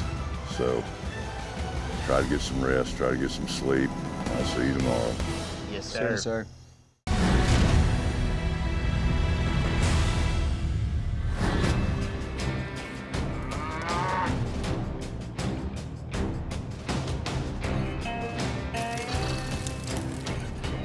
What's up, fellas? I'm literally about to cry about Sal going home. That was rough, dude. It was. I know, you know, that's what it kind of gets into when it comes into this. I've seen him in the top 3 all day long. Every day. You know what I mean? Really good cowboy. Yeah. You know, it's down to the final 4 now. Myself, Stephen Yellowtail, Coy, and Jamon. Well, I guarantee you one thing. Me and that Stephen Yellowtail, I've said it all along, it's gonna come down to me and him. That's all there is to it. Whoever is that 3rd person in the finals, they're gonna be a backseat driver because me and Stephen Yellowtail, we're gonna show up and we're gonna get the job done. And you know what? Me and that guy, I cannot wait to duke it out head to head. I tell you, me personally, I definitely see me and Steven at the top. You know, I worked in this territory and I know Steven has, so that's why it's probably gonna come down to me and him in the top, you know. I didn't have an expectation other than myself to be in the top 4, so I seen myself in the top 4. I'm gonna be honest. I saw me and Buck being here. I saw a different 2, but I will say this: you 2 have earned it. Yes, sir. You guys have worked like you guys have earned it. I believe all of us seen ourselves right here in the top. You know, nobody come in here expecting to lose, going out in the end. I mean, Buck and Yellowtail is just, you know, 2 peas in a pod right there. The fact of the matter is, they have this mindset right now that it's gonna be me and Jamon fighting it out for that 3rd spot. And I don't see that at all. I hope whenever I showed up, I hope everybody did think I was the first one to be able to lead, man. I like that competition all my life. I've grown up with same thing to where I've had to prove myself. This ain't no different. Yes, sir. You know, I can look in Jamon's eyes and tell he's got the same fight I have. So these guys, you know, I think that might end up getting them. Because right now they're thinking that they got this in the bag and it ain't over until it's over. All right, here's to the final 4. Yes, sir. What it may be, what it may not be. Stick it out to the end. Yes, Glad sir. to be a part of all you cowboys. Yes, sir. But I tell you what, it's gonna be a fight to the very end. These bulls will be winded by the time I'm done fighting.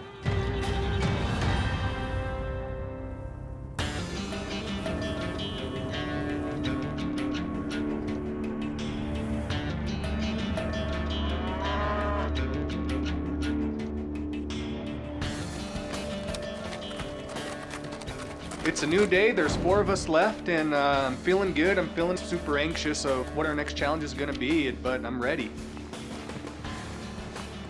Me and Stephen Yellowtail, we both belong in the finals, you know, but Coy and Jamon, they don't. So I'm really gonna be gunning for them and trying to take them out. The final 3 needs to be super wolfy. This is the ultimate cowboy.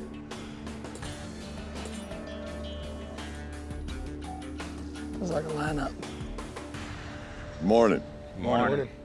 All right, cowboys, congratulations on being the top 4 for the 4 horsemen. There is no more immunity buckle, so each of you will need to do everything in your power to show out and impress us. We're going to test how you'd show off a horse and sell it for top value. Please welcome back horse expert Ken McNabb. We're going to give each of you a chance to show off your horse the way Ken does. The trick of this is that he has some pretty intricate routines and he'll show you one at a time. You need to come as close as possible. This is about showing a horse to a potential buyer. We're looking for precision from you and your horse. Remember, everything I've seen so far and everything that I'll see right now will go into my decision on who stays and who goes. This is your last chance to impress me and move to the top 3. We'll rank your performance, and the order in which you finish will affect the second half of the challenge. All right? Saddle up. So I am super excited about this challenge. I mean, how much more up my alley could this challenge be? You know, this is what I'm talking about. I'm gonna show Trace and the judges why I am here. Your first 2 patterns will start at the center gate. Start at a walk, then go to a lope in a big half circle. We want you to accelerate to a stop, as deep and pretty as you can. Back up 10 feet and keep it still for 10 seconds and set your horse. Next, ride to the herd of calves being held in the corner. gonna have 2.5 minutes in the herd to walk in, sort, cut a calf out. It's gonna be an AQHA versatility style ranch cut. Display your horse, control him the best way you can, and you're done with this part of the challenge. When I'm the customer looking to buy, I want to see trust in you and your horse, and I want to see control. Y'all ready? Sir. All right, Buck, you're up.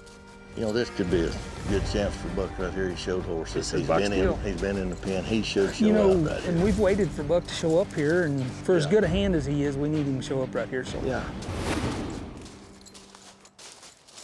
He looks just calm and quiet. Yeah, pretty. Just riding across. Just a little 3-year-old. He got her 2-head in the snaffle. She looks right. Stop wasn't real good. Oh. He missed his mark clean. I was surprised that he went to 2 hands on that horse right there. You know, he rode him a lot, and that horse was pretty easy off one hand. They're trying to make the horse look pretty in front of the customer, which happens to be, you know, a lot of stress. Yeah, the biggest thing about showing one off is trusting him and letting him be what he is and not try to hide what he's not. Now that was really smart. He came out and picked the calf that was there and said he was ready to go. That calf's pushing him back into the herd a little bit. I'd like to see him push her out, but he's really putting his horse in a good spot. There's some nice movement right there. Expression, that little mare's got her ears pinned. That was nice. I mean, that was what I expected out of Buck. I told y'all better look out. You're in my ball game now. What'd I do? Put on a clinic for you. All right, Stephen, you're up. This sure is a nice horse here. We'll see how he looks today. We're gonna come in there bridled up.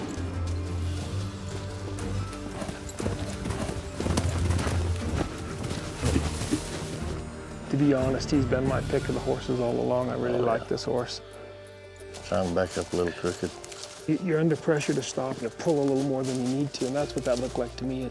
But I think Yellowtail, as much as he is a cowboy, he also desires to really be a horseman, and you see a little more collection in that horse. Stephen's entering his herd good. He's really showing himself quiet back there. Spending a little more time back there than I think I would, but he's doing a quiet job. There he's got his animal out. Horse throws handle. Oh, he got beat back to the herd. It's terrible when it happens. It's a real mistake in my book. You're not a cutter, you can't tell. I sort cattle, but I don't cut cattle. They're using AQHA rules, and I know nothing about that. I am completely out of my element. Okay, Jamon, you're up. There's how one's supposed to walk in. That looks good. Yeah, pretty nice. Horse trying to veer to the right a little bit right there. He had to straighten him out. He come out clean there. Oh. Didn't take it near far enough. No. Well, it's hard to get a horse stopped right there when he didn't get much acceleration either. You know, it's hard to show that. Neither Stop end and did get he. his butt in the ground when you don't speed up right there. He was just too slow the whole time right there going into it. They're not trusting these horses to stop. They don't believe they're really going to sit down and stop. That wasn't near as clean a run as I thought, for simple as this pattern was. I had higher expectations. I'd like to see his horse walk in a touch quieter, and she's just walking a little bit fast. When he's walking that herd, you don't want to stir him. Well, I like the expression on his horse's face, Trace. You look at him, his ears are pinned back. So he's wanting to work. Jamon's using his hands quite a bit, and that's okay. And what we're doing here, that's well inside the rules, but he's clearly having to. All right, Cole, you're up. Right there is a little bobble right off the bat. You can see that nervousness coming in. A little late on his lope, on the wrong lead. He's only using one hand. All the other cowboys use both for their stops. He's got a lot of faith in his horse. And you'd expect that out of a ranch horse. He should give his guts and then stand. Okay, Coy, pick a calf to cut from the herd. I like the hesitation this horse is walking with. Quiet back there. I like that. He's not stirring the whole mess up. Man, this is not what I expected from that horse today, but it's really what I want to see. He's got his calf separated. Let's see how he does. A lot of use of his hands here, but his horse is where it belongs. He's showing his horse well. Good job not getting beat right there. Plenty of moves and expression on that horse right there. I mean, he's trying. horse is where he wants him. He's staying where he wants to be. Oh, he got beat. No, he saved it. That was good. Not as technically correct as Buck, but that was good. That horse looked like a pogo stick in front of a cow. That was the ugliest cutting I've ever seen in my whole life. Him and Jamon, they looked super ugly. Feeling pretty all right now. You know, I think I've outshined these guys. In the cutting, you know, Buck might have been a little bit more of what they really wanted to see, but I know I outshined Jamon and Steven Yellowtail. I mean, Steven didn't even get a cut on his cow. He rode in there like he ain't never sorted cows before.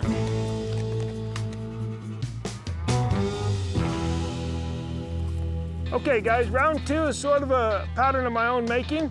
You're gonna walk in that gate again. You're gonna have 3 jumps, and these jumps are spaced. I expect to see it down at a lope, or as close to that as possible. You're gonna come out of the jump and walk to a pen full of calves.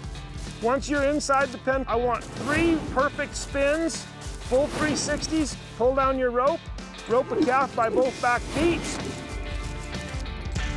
Your run is done. All right, Buck, you're up first. So here in the second round, you know, I have a little pressure on my back because I train horses for a living and I sell quite a few horses a year. So, you know what though? I'm just gonna go out there and show my pretty 3-year-old little filly and show what she can do and let the judges decide.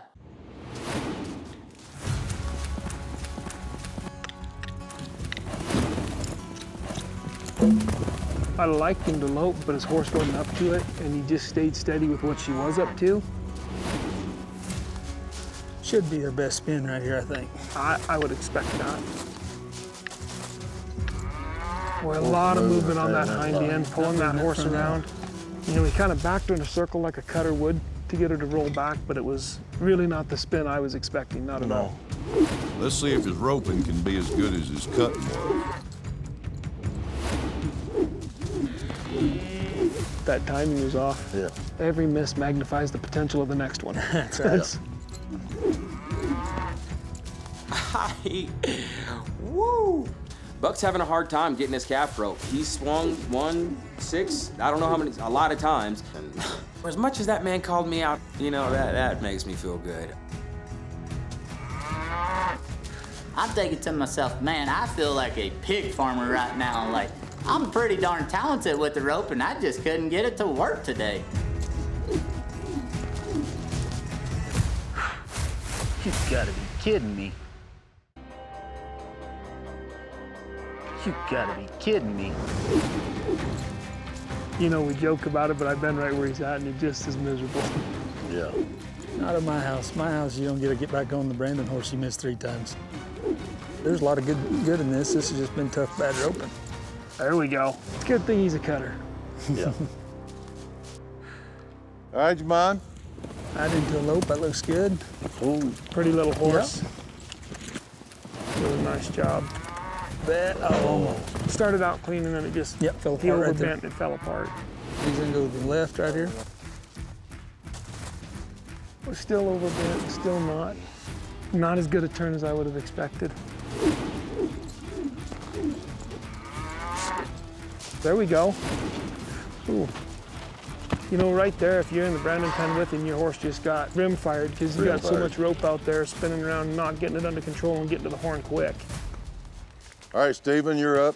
Last round, the cutting did not go good. I got to come back even stronger for this next challenge. So, you know, I'm going full throttle and I'm giving it my all.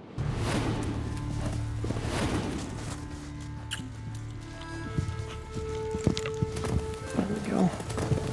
Ooh. Courses in his life. He didn't do that real clean. Good to the gate, real smooth in. See, turn around here. Look at that pivot foot. That hind leg not moving out of the dirt. Yes, sir. Call that a pivot foot. That looked really good.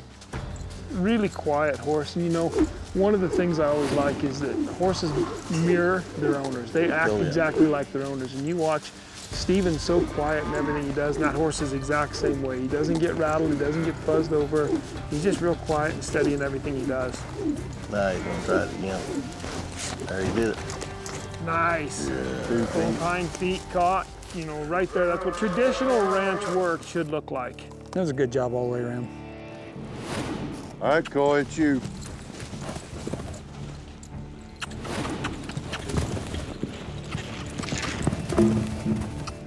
really are worse through the jumps. This horse has got a big motor. Everything about this horse is fast going forward. And he's a good ranch horse because of that in a lot of ways. Looks a great turn. Yeah. Nice. I think that was our cleanest spin. Boy's been in good hands with these rope all week. We'll see if it transfers here today. Not even have it right there. Got him. Nice. And it wouldn't surprise you that his time and getting done was a lot faster too. Coy's been about getting done fast. Coy's been quick all the way. You know, when it comes down to it, I think it's a close race between me and Buck. You know, knowing that I wasn't prepared for any of these situations, you know, I just trusted my horse and just showed it to my best ability. So, feeling pretty good.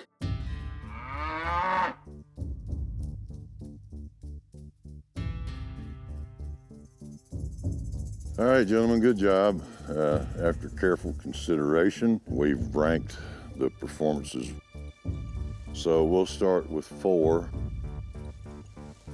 Javon, that was you. In the cutting, I wanted to see that horse work. And instead, your turnback men spent their whole time fighting, trying to get the steer to stay with you. She's a nice horse, you've worked hard with her, but I expected you to be a little cleaner through all of it. It's the first time I've ended up on the bottom. It's extremely disappointing, mainly because I thought that I did so well. But hey, this next competition, that means that I don't get first pick, so I'm gonna take it and do the best that I can and dominate. All right, at number 3, we were all a little surprised. We got Buck there. I expected more out of you than that. And, you know, I've had those days when I wanted to turn my lariat into a lead rope, because that one sure didn't like you. But, you know, there's just a lot of spots there where you just weren't where I thought you should be. But you put on a clinic, you know, in the cutting. You really did. Yes, sir.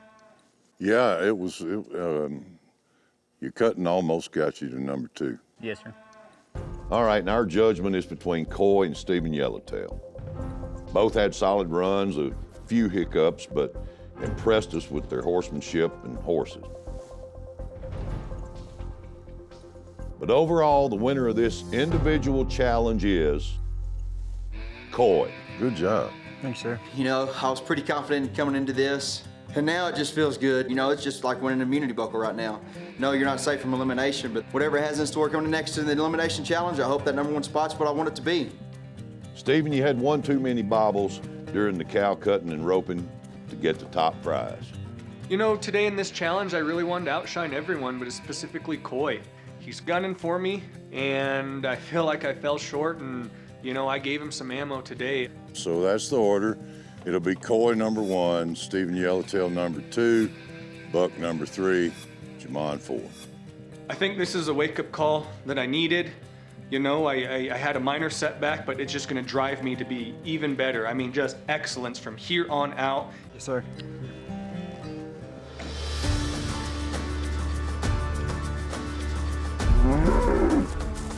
Do you ever think it'd be anything like this? Think it'd be this mental, this tough, this wake up every day, you really have to fight for it? I don't know, man. My dad grew up fighting his whole life, and his granddad, and then my ancestors, they were fighting for their lives. You know, it's in my blood to fight. I fight for it every day at home. Stephen Yellowtail and I, we've been butting heads, just like these bulls out here in this pen, trying to see who the top dog is right now. But at the end of the day, when it comes down to the top 3, let's put our differences aside, make sure we get there. But the only way for both of us to make it is to work together and get through this. You know, it's crazy how fast your life can change so drastically and so quickly. Literally days before I left, you know, got separated from my wife and then sold my house, and you know, I don't even have a place for my kids to come over and see me right now. So this $50,000 worth of cattle and everything kind of helped me build that place back up for my, you know, for my kids and myself. Yeah. You know, when someone pours their heart out to me and tells me, you know, how this prize could be life-changing, and, you know, it makes it tough because it's life-changing to me as well. You know, I need it for my life, for my family and my business. As soon as I bought my first set of cows, coming into my first calf crop, market tanked, so calves aren't worth nothing.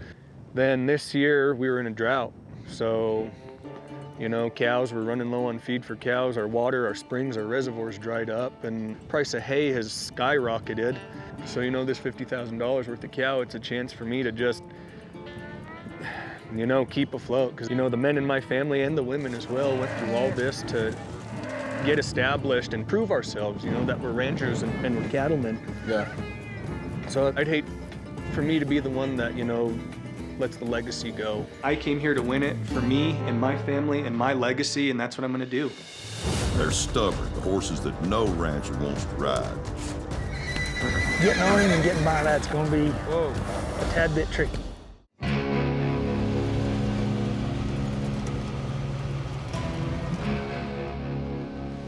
I've called our final 4 cowboys to the Chamberlain Meadow for part 2 of today's challenge. At this point in the competition, even the smallest mistake will send a cowboy packing. All right, cowboys, welcome to the second part of this challenge. Now, as we just witnessed, a cowboy's most important tool of his trade is his horse. But sometimes your horse can't come with you on a job. Today, all 4 of you will be picking a new horse from a herd of rough string to get the task done. Now, these are horses that are a little rough around the edges, so be careful and choose wisely. You'll pick your horse in the order you finish part 1 of this challenge. I don't like being in this position. At the bottom of the barrel, the last man to pick, I'd be willing to bet you that there's a little part of this that I'm gonna have to work twice as hard on. Your task is to round up the cattle, herd them to the corral, and sort the calves off. And then load those calves into a truck so they can be shipped to a neighboring ranch. Now, I want to see this done fast, but controlled. You'll have 5 minutes to get on your horse and 40 minutes to complete the task. Helping me ride herd again, as usual, Cash Myers, Buddy Schnoffer. All right, let's go to the pen. You can pick your rough string. So I get first pick. What I'm looking for is a horse with either some saddle marks on him, like he's been rode, maybe some sore mouth or something not too young, something with a little age on it. It's time to shine, boys. All right, I'm gonna go after this little red horse with that one white sock on him. Okay. I'll take I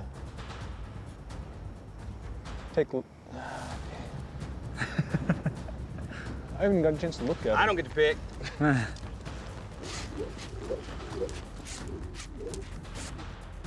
I'll take Bay. All right. I'll take that gray. Stuck with the other sorrel. All right, y'all know which horses you want? Yes, sir.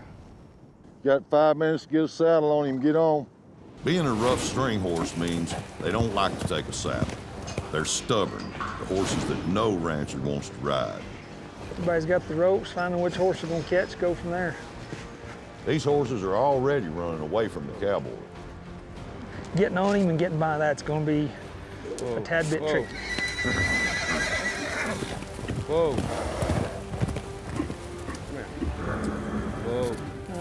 He's going to be walk up and catch his up right here. He's got him snubbed. I'm going to let him stick a rope over his head right here and catch him. Oh, don't weaken now. Don't do that. Put that rope around his neck. Got a hold of him. Oh, got him roped. Oh, no. That's why you don't grab a front leg. I have rode rough strings all over the western United States back when I was ranching. Why do I train cutting horses now in very sophisticated business? Because I got tired of riding them darn boneheads, you know? Them son of guts, they go to try to buck you off and run off. It's no fun. Mon was the last to pick, but the first to rope his horse and get it under control. Oh, Mr. Bay. Oh, Yellowtail's got his.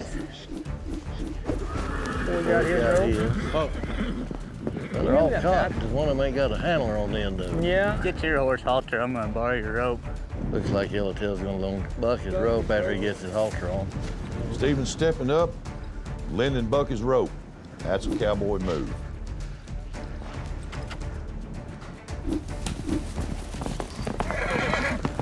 He missed. There. Oh, heck. Come on, he's trying to get on there. I'd go ahead and step on there. I'd go ahead and throw it over. I wouldn't miss it. Mom's doing a good job right here. Had the last pick, got your best horse. Yeah, I really think in a lot of ways he did, because that horse there rides around good. Buck's probably got the worst one. Coy's horse sure thinking about it, ain't he? Yes, sir. He's thinking He's about really it. wanting to get away from him, move around a lot. Give him a little room, Jamon! It wouldn't surprise me that Jamon would be not be real helpful for the other guys. Yeah, he does. He don't care. Buck is still ain't got a halter, nothing on his. Whoa. lucky, yeah. Here goes Coy. He's gonna Coy's step up. in there. Buck is just now saddled. He's got 30 seconds to get 30 mounted seconds to up. get So does Yellowtail. Yellowtail's Yeah. got to get mounted up. Okay, you gotta get on, boys. Ron's already gonna head up there and start bunching them up. That might be a better horse than Jamon brought, honestly. Oh, yeah. Good old. Coy's gonna get around there too. He's got him in a good long trot. Hey, go push on the back, I'll push on the front. We'll keep him on that fence and go that way with him. Got it. Well, you did not want to be the last one to get mounted in this thing. For sure. That showed a lot right there. Now these guys down here in the pen are gonna be in the way. All right, here we go. Coy's horse coming, Buck. Man, he's trying him on. Look at him. Coy's sitting there right like he needs to be, picking him up, getting him with his feet. Good job, Coy. I got him held right on that fence, but holding him right there ain't gonna do no good. You gotta look up and read the situation. Coy coming down. Good job getting up there and heading him right there. Yeah. That was smart. Get up there and hold Mom him just up. keeps pushing on them cattle. They gotta get these gates open first. Uh-oh. Here comes Buck's Buck. ringing his tail a little. Hey, baby. Hold up, guys. We gotta get the gate. Boys gotta go get the gates. Well, it's good to see Buck finally showed up, but it was finally, wasn't it? It wasn't there at the beginning, was it? All right, what are you doing, dude? Hey! Hey! Now! Now they need to sort those calves from the herd. Why don't we hold them in that corner, the farthest away from the gate? Well, this is the gate they got to go in. The calves do. Cows got to go out first. We're gonna put the cows out first. It's gonna be hard to hold them calves back right here. You get something by, he's gone. Come on, can you get like out of the herd? You just pushed all these calves Well, over man, the dude, top only of one me. person can go in here. You guys gotta hold the side. I just called it out. What do you need me to do? That's all right. These What do you need me to cows, do? look Talk at to the me. herd. Look at the herd. The Hey, cows that's all want to bunch of come girls. out. Do your job.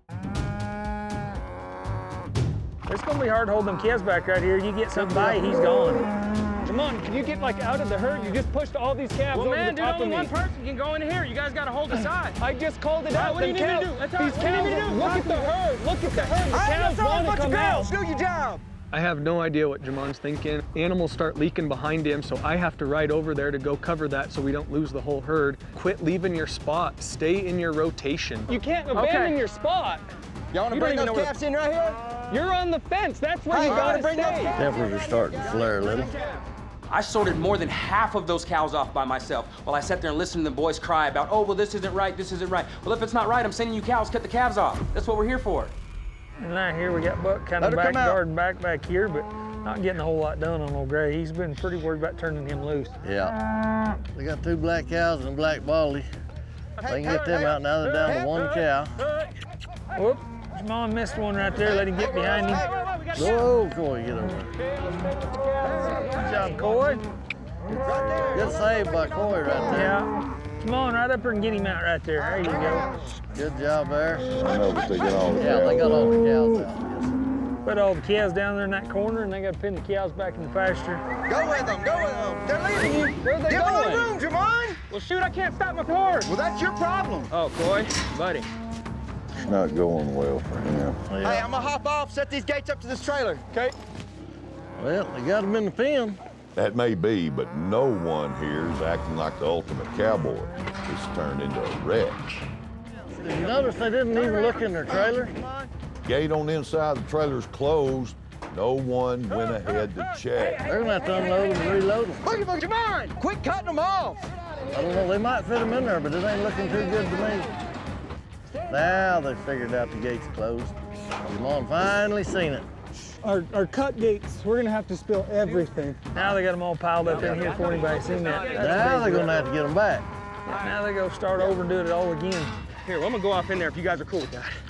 Buck went back and opened the back deal, give them some room. I gotta start over. You can't see somebody have to do that. When you don't tend to business first, it always gets you behind. Hold up, don't push it. Come up in there and did a good job getting in there. They're not gonna fit back there now, man. I don't think so. Somebody's gonna get hurt. Jamon, you shouldn't get stuck back there. This is ridiculous. They didn't load that as heavy 2 or as they 3 more than could. that. 2 or 3 will fit in that middle one. Now they're taking 5 minutes to load 1 calf on the back of this thing. Jamon's just being reckless, but did get the gate open. Get out, Jamon. Get out. I'm coming. Put yourself in. Well, they're loaded. Sooner or later, they got them in there. That was mistakes on all of them's part. So I'm just wondering, why didn't you guys want me to go back in there and move that cut gate Because they again told so us they all not fit? to. Oh, say that. We're trying to. All you staffers, get out, Coy. When did you say they're trying to do that? Exactly. All right, guys, you got it done. See you in the arena at sundown. Somebody gonna go home. Yes, sir. Y'all boys gonna have to forgive me where I failed. It's not it like that at all, Jamon. It's just whenever you're pushing cows and you get in front of them like that, it just turns them back around. It did not go the way anybody wanted it to go. My thing is, you're telling me to work these cows on this side, go in there and sort. Hey, He's and I telling me to was. stay out. I was. No, you're wrong. What was I about to say? Abandon your post, What was I dude? about to say that I'm I wrong don't know. about? Why are you Then losing why your are you temper? telling me that Control I'm yourself. wrong, bro? Have some Listen. self-control. So say what you gotta I'm say. not so I gonna can get in a speak. screaming match with you over this. Okay, so Yellowtail, what was I about to say that you're saying I was wrong about? Dude, I don't care, Jamon. So okay then. You're in the top 4. I shouldn't have to Okay, hold so your then- hand. so then No my one should have point to is- hold your hand. Okay. You work I don't hard, need you you to do, hold but my you hand. make work hard This for. You're in there that to I'm make talking work about. hard for You're us. telling me you're not gonna talk over the top of me, but you're not gonna listen either. We don't need a one-man army. I was pretty disappointed in all of you. I'll just tell you the truth. I mean, this is when you gotta bow up and bring it. There's $50,000 right there in front of you. All you gotta do is reach out and take hold of it.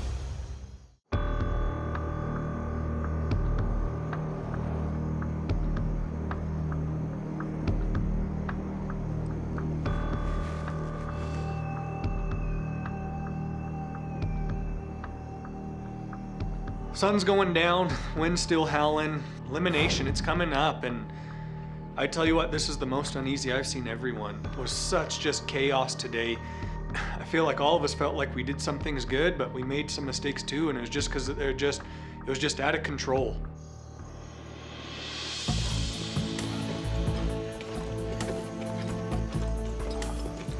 Walking into Elimination Pen tonight, you know, I am super nervous because I feel like I could have done a better job, but I just had a piece of bad luck today, you know, in all honesty. I know that I'm gonna have to fight and be very strong and bold on the words that I choose to say.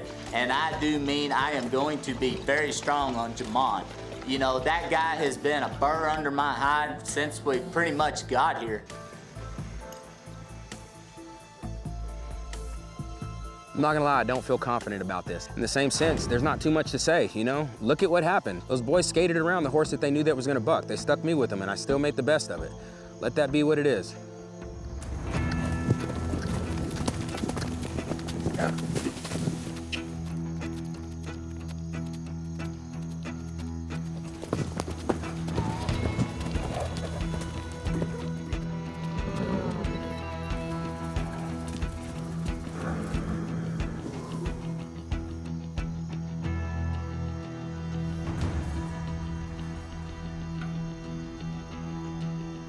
You 4 guys are the top hands left here. Ultimate cowboy wannabes. And there were mistakes all around. I was pretty disappointed in all of you. I'll just tell you the truth. I don't think one of you did your job correctly today. Maybe it's getting to y'all a little bit and you're making poor decisions here and there. I mean, this is when you got to bow up and bring it when we get to this point. I mean, it'd be a shame to get this far and then not be at the top of your game and slack off a little bit when there's $50,000 right there in front of you. All you got to do is reach out and take hold of it. This is the ultimate cowboy, right? I had a big problem with the dancing and the skating around them horses. I want to see you saddle him, pull it in the middle of him, and jump on him, and let's see what happens. You either ride him and be the ultimate cowboy, or you get bucked off and you get back on and you show everybody how much heart and how much grit you have.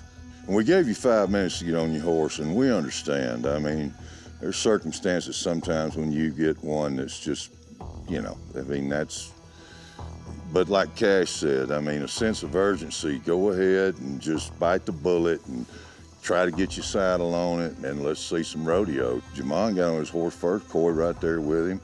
Stephen, I mean, you were late, you know, past the 5 minutes, and Buck was the last one. Got y'all off to a slow start. That's just one of the glaring mistakes. I mean, you started pushing those calves into the trailer, and nobody even bothered to look to see if the whole trailer, if you was gonna be able to get them all in there or not. Who got down there first? That's me. Rookie oversight.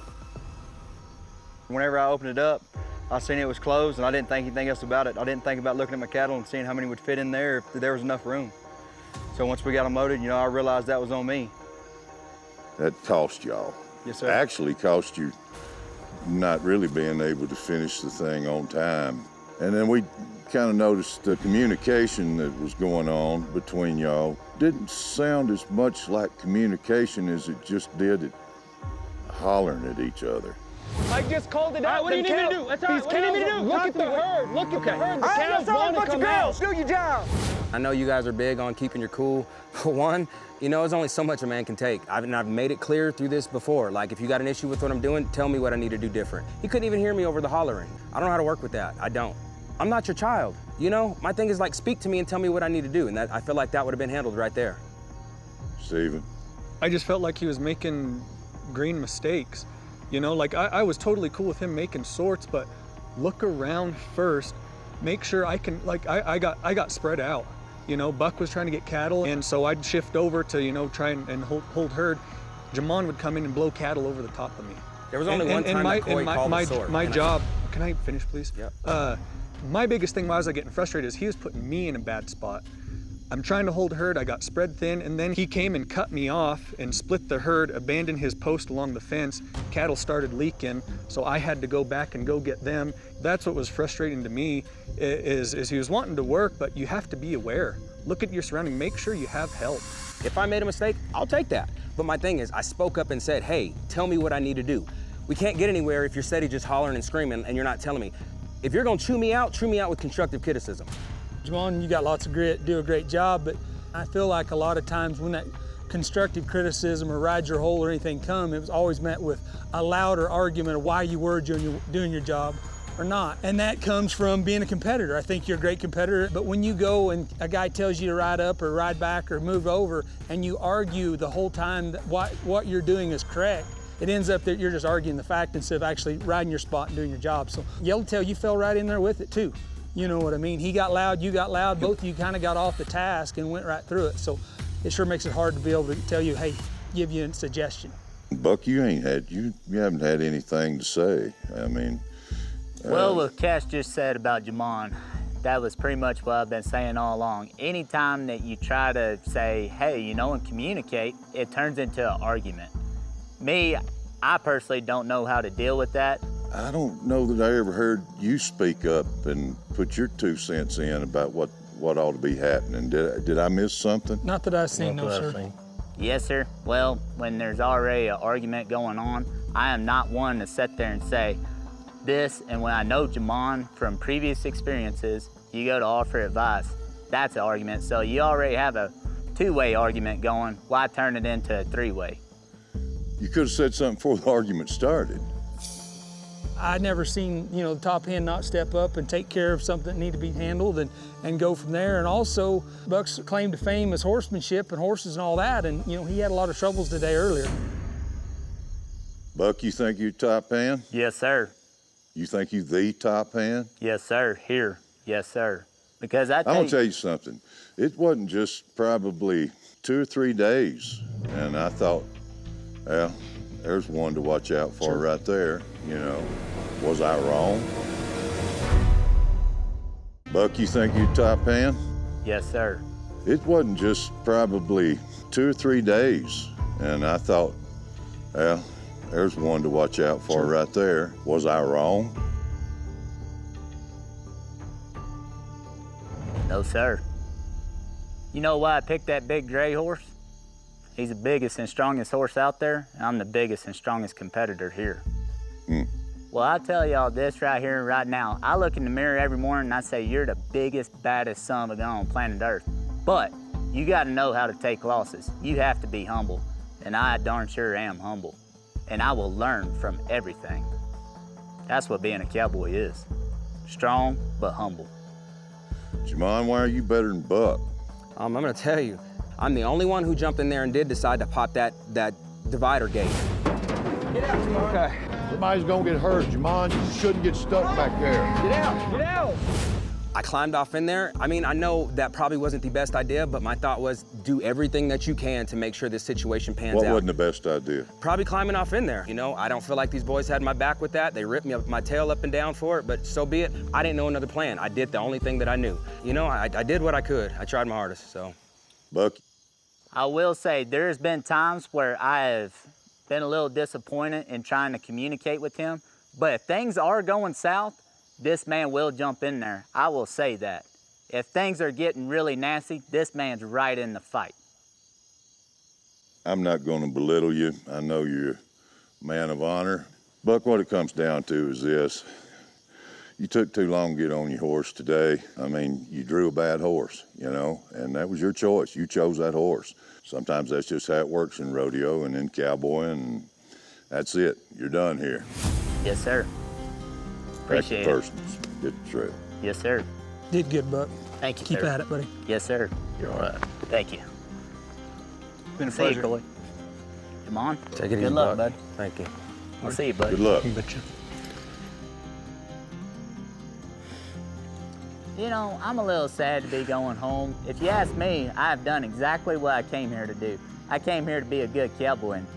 I'm going back home to Central Oregon tonight, and I'm gonna go see my beautiful little wife, Emily. And man, this has been a super cool competition. I was really looking forward to taking those cattle home. And you know, it was a bad day. All right. Top 3 hands. You can smile for a second. Why is everybody so hot and mad? Oh, yeah. This is fun. This is it, This is man. easy. You made it. I mean, you're here. We got one more challenge. We got one more day. I'm proud of y'all. You guys have shown grit and determination all the way through this thing. And y'all ready? Sir. I'll see you in the morning. All righty.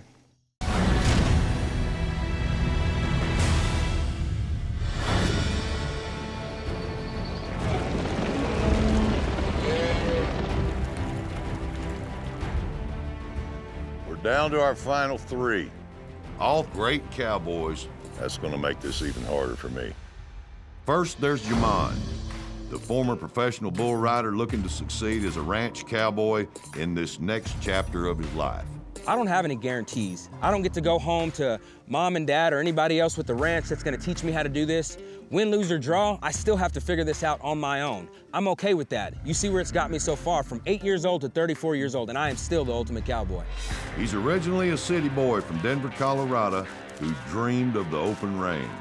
I grew to be a cowboy only because I seen men who said that I can't was a curse word. I seen something that I admired in cowboys, their personality, their workmanship. As a small boy, I understood, hey, this is important. For something about that, God groomed in me. His passion for this lifestyle shines through in everything he does. Me being the ultimate cowboy, I don't plan to take this for myself. I plan to take this and pour this into the people that I know, the kids who are coming up, and make sure that we are not a dying breed. I have a facility put together already for kids, for adults, for anybody who wants to learn this. This is what my life is dedicated to. This here is nothing more than an asset to continue that. His fierce, competitive nature kept him in the game. Jamon! Come on, he's the winner. This is one of the most well-earned immunity buckles I've ever handed anybody. Proud of you. Good job. Yes, sir. Thank you. All right. Congratulations. Bring you hot. Come on. So I won my second immunity buckle. It feels really good. Not just the fact that I'm immune from getting sent home, but the fact that some of these people were trying me. He does not know how to read cattle. People are full of it. He has been a horrible team partner. It's been the Buck show the whole time. Throw somebody else under the bus to get forward. Truthfully, I think he wants to throw me under the bus because he can't beat me in all the rest of the competitions. I can tell you this, there ain't nobody on this team who's worked harder than me, and you and I both know that. Jamon's proven he's a pro with a rope. Mom's got him a big old loop shook out. Yeah, I got him dallied up. I know for a fact that I have given it my heart, soul, and everything that I have. I stood the challenge, I ended up the last 3, and I expect to go home number 1.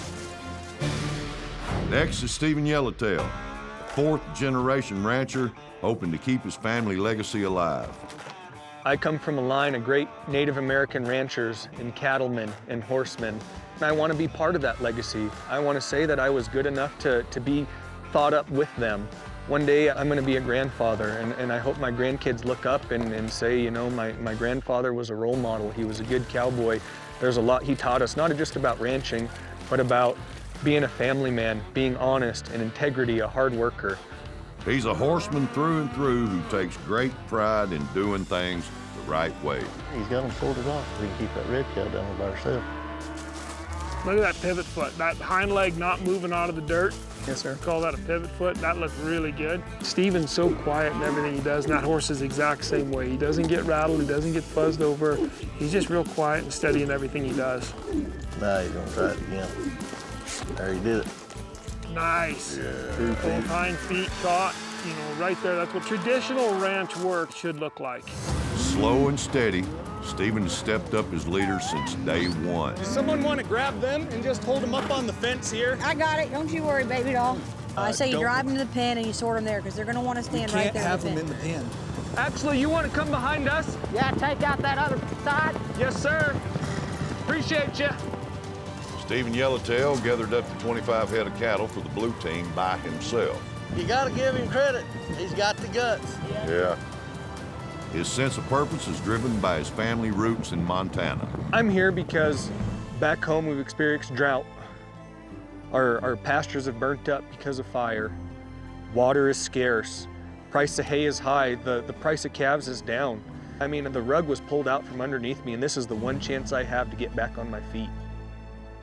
And last but not least is Coy, Southeast Texas cowboy looking for a fresh start in life. You know, life's about chances. You take a chance every time you throw the rope, but not everybody gets a chance to throw their rope for $50,000 worth of cattle. He's a day worker who's worked on over 15 ranches. He's looking to be his own boss. He's a grinder who doesn't know the word quit. Come on, boy. Let's go. My hands are cramping. This is that time I got to dig down deep. My team is depending on me, so I have to keep pushing forward. Come on, get on this baby! He is smoking down through there.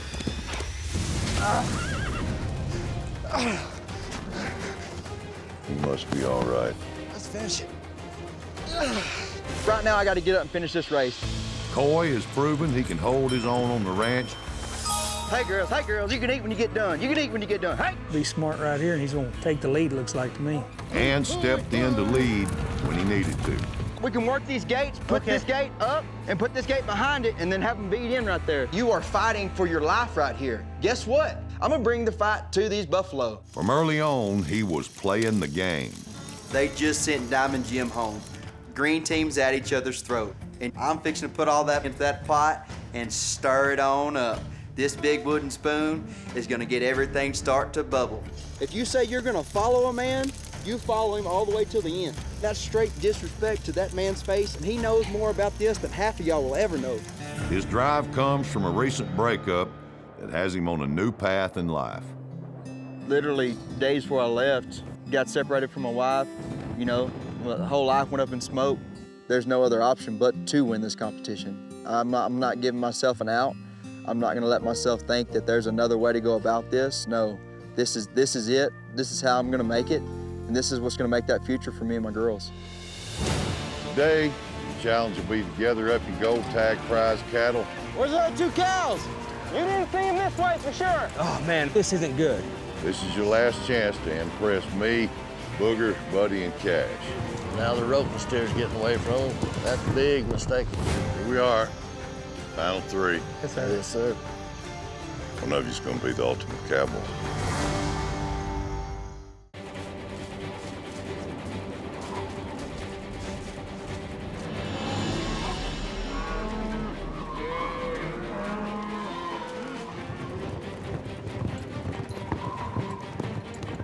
Hey, I woke up this morning, it's the final 3. We've got one more challenge today. One more, that's it. It's time to shine. Man, it's such a surreal feeling right now. You know, all of us, we set this goal of being here, but, you know, to actually be in the top 3, I'm a finalist. You know, a little bit of stress is off, but, I mean, I still got one more challenge to go. My game plan today is I really just have to take in consideration everything the judges have said, you know, whether it be keeping my cool, working a cow different, showing up, being in the right place, or even just staying gritty the way I have been. I plan to put it all together. Okay, cowboys, congratulations. You're the top 3. That's a big deal. Good job. There's a semi-truck waiting at the Powderhorn Arena ready to load up your prize cattle. Those cows will be going home with one of you, along with Air Equip's new Healer portable corral and a Q-Catch 87 series cattle chute.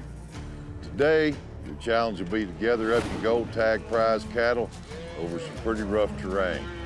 This journey has you going up some high peaks and down some steep ravines. Your cattle will be in various spots along the way. You'll have to sort them out, gathering them from pasture to pasture as you go. Only your gold tag cattle are allowed on the journey. All other cows got to stay behind. And just to complicate things a little more, there's a steer in each pasture that we want tied and left there. How you do that, who ropes, who ties, we don't care. This is your last chance to impress me, Booger, Buddy, and Cash. We're looking for leadership, a real plan, and most importantly, success. One of you will be leaving here, the ultimate cowboy. Let's ride.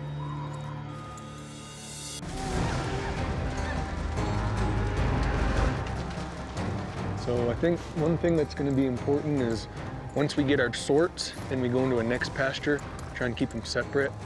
Then we come back and try and pull out of the big bunch.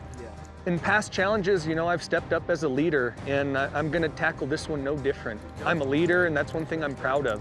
Things go wrong, I'm willing to accept that. You want to bunch all of them up? I think it'd be kind of easier just to kind of ride through them, pick them out, and just push them out. Instead of bunching them back up and then sorting through them. I'm thinking the same thing, but I'm just saying, because we don't know the pastures, we don't know what it looks like, so where we do that is going to be key. Yeah. Get in where you fit in. You know, we're the top three when it comes down to it. Nobody should have to tell nobody anything. You got to be able to read the situation, ride your horse, and just go to it and do what you know how to do. We've got a good plan, but be willing to adjust. Yes. Communicate, let's talk. Let's do it. This is where it's going to put us to the test. There's 50 head of gold tags that we got to get sorted out. Our manpower is getting really limited. The number of cows we're handling is growing. This is going to be a test.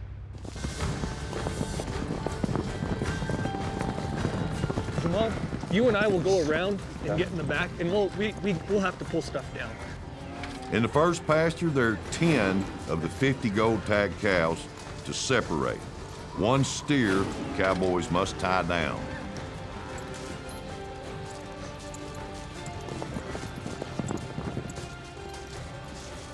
Man, that's some hard riding up through there. Yeah, it is. Looking good? All right. Javon, you want to flank up and just slow them up? You can even hold them. Coy, if you want to get to the lead and stop them, and we'll just hold them up and then start sorting. I think that's a good spot right there to stop them and hold them right here. They got them down out of the trees and out of the steeper terrain, so they ought to have a good place to sort right here. So. Is that Jamon up the mountainside over here? Yeah. Yep, Jamon's up top above them. They're going to hold them right in here, it looks like. Yellowtail's behind them. We're going to try to hold these cows up and just try to get these 10 yellow tag cows out of here right now. If we can go ahead and just pull some of these that don't need to have to go, just kind of leave them sitting back. Hey, you want to just kind of ease them back and then start letting some of them fall off? We can do that. You got a yellow tag, Jamon? This is yellow right here. Can you ride her out past me, Jamon? Yep. So far, cowboys are working well together. All right, there's one more right here on this back side. What do we have? 1, 2, 3, 4? 4 golds, yeah. There's 5 right here. 5 golds? Yes, sir. Right here, or that's right? There's one right here. Want to ride her to me? Coy, we'll kind of push these back, and you want to let Blues go by you? Yes, sir. Great leadership here from Stephen. Looks like to me they're sending their gold tags this way and sending their trash cattle back that way so they can just leave them here in this valley and then push the gold tags back to the next herd. Smart thinking. There's 2 yellow right there. This high-headed cow's gone. She's headed that way. Yep. Look at that big high horn yellow tag cow. She's just working her way out, see her? Can't see, that's blue, yeah. Good job there. Yellowtail went in there and cut the other one off. Let her come on out over here to these. That's 10. There's 10. You want to grab our steer? Yep. I'm gonna go turn them other cows before they go over this hill. We're making a game plan as we go. We get these cows moving. They're going up the side of the hill. I decide, hey, I'm gonna ride up here. Somebody has to get out in front of those cattle to make sure that they don't turn or go too far away. That was me. Jamon's making sure nothing went around the corner, but they don't have full control of their cattle yet. That's a big mistake on Jamon's part. Now the roping steer's getting away from him because Coy and Yellowtail had to come keep the herd split. Coy and Stephen Yellowtail are doing a good job keeping the herd together while Jamon is off on the other side of the mountain. And now they're trying to rope and tie down the steer short-handed. We got some roping going on here. He missed. Oh, yeah. Come on, I need ya. Yellowtail's going fast right here. See if Coy can get him bunched off and get a shot at him right here. Stephen Yellowtail's got him roped. Here comes Coy. Coy's gonna probably come in here and do some healing, looks like, so they can tie him down. Coy needs to get a good heel shot on him right here. Right here, he's gonna get a good throw. There he is, got him roped good, got him dallied up.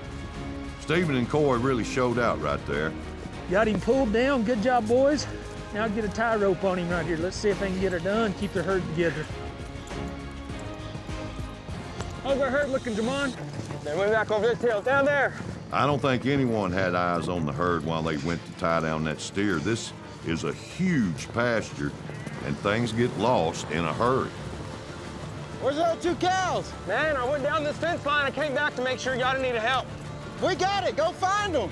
Dude, you didn't see him this way for sure. Oh, man, I know this isn't good. All right, I'm gonna ride back down here and see if they went along this fence line, all right? Kick up, go get her. He just hasn't having trouble making decisions for himself. Jamon, all he had to do was stay with the cows, keep them pushing. He wasn't there. Jamon's clueless right now. Not only do you let 2 cows run off, you don't even know which direction they were headed. What's going on? I just don't think them suckers went that way. All right, I'm gonna ride back down here and see if they went along this fence line, all right? We got it. Go find them. Now they're gonna have to find them 2 cattle. We're spilling one across the creek. Gold tag going across the creek right now, yes, sir. Jamon comes down hollering, hey, we're losing them, we're losing them. So I run, and I mean, this cow, she is dead set on leaving the country. Stephen Yellowtail, he's gonna go get ahead. Jamon, he come down off that hill and actually pushed him down in there. Both of them did. While Jamon and Yellowtail try to get those lost gold tags, Coy's gonna have to keep these other cattle from mixing back with them. This cow really isn't wanting to cooperate. I think he's gonna try to rope her. So I'm doing all I can to get in front of her, but with all this brush, she's putting on a pretty good chase, and I finally get around her, and I'm able to get her sent back to the group. He's knocking her across the creek now. He's got her back on this side. I don't think anybody even noticed the second cow that walked off down behind the backside of the river. I boogie down, I get across the river, and I turn this cow back. As I look up, the judges, Coy, everybody else sees this cow coming back outside of the river. Coy pushes them back to the herd. Coy's seen it. Coy's seen it. Thank goodness Coy's seen it. With pasture 1 completed and 10 gold tag cows in hand, the Cowboys are moving to pasture 2. Come through, Coy! Which contains 15 more gold tag cows to sort out and another steer to tie down. Jamon, would you be able to hold them up here, or in this corner I can? Do the same thing we're doing here in the corner and hold them, and then me and you go bring those yellow ones back up. Okay. I feel like I could have done either job. However, I know the judges kept saying that I wasn't necessarily working as a team player, so today I was okay with that. I was gonna do my job holding cattle because I know that's just as important, knowing that our cattle are gonna run off. Coy, he's made it down there to the other herd now. There's 2 coming out right here. Okay. If I can get this yellow tag right here. Stephen and Coy are doing a great job sorting here. Push these down. You want to push these back down off that hill so it's easy to get to them? Yeah. They've been smart. They made a couple good cuts right there. I'll rope this next one drop I can. Okay. They're gonna try to pick a good spot right here to get that rope and steer out and get him tied down right here. Yellowtail slipping there on him. They're gonna send him right back down this hill. Let me push him down, Jamon. I'll try and hit him that way. All right. There you go. Perfect. Affiliate. Right there, you got it. Yes, sir. Got it. Yes, sir. Yes, sir. Good shot, Stephen Yellowtail.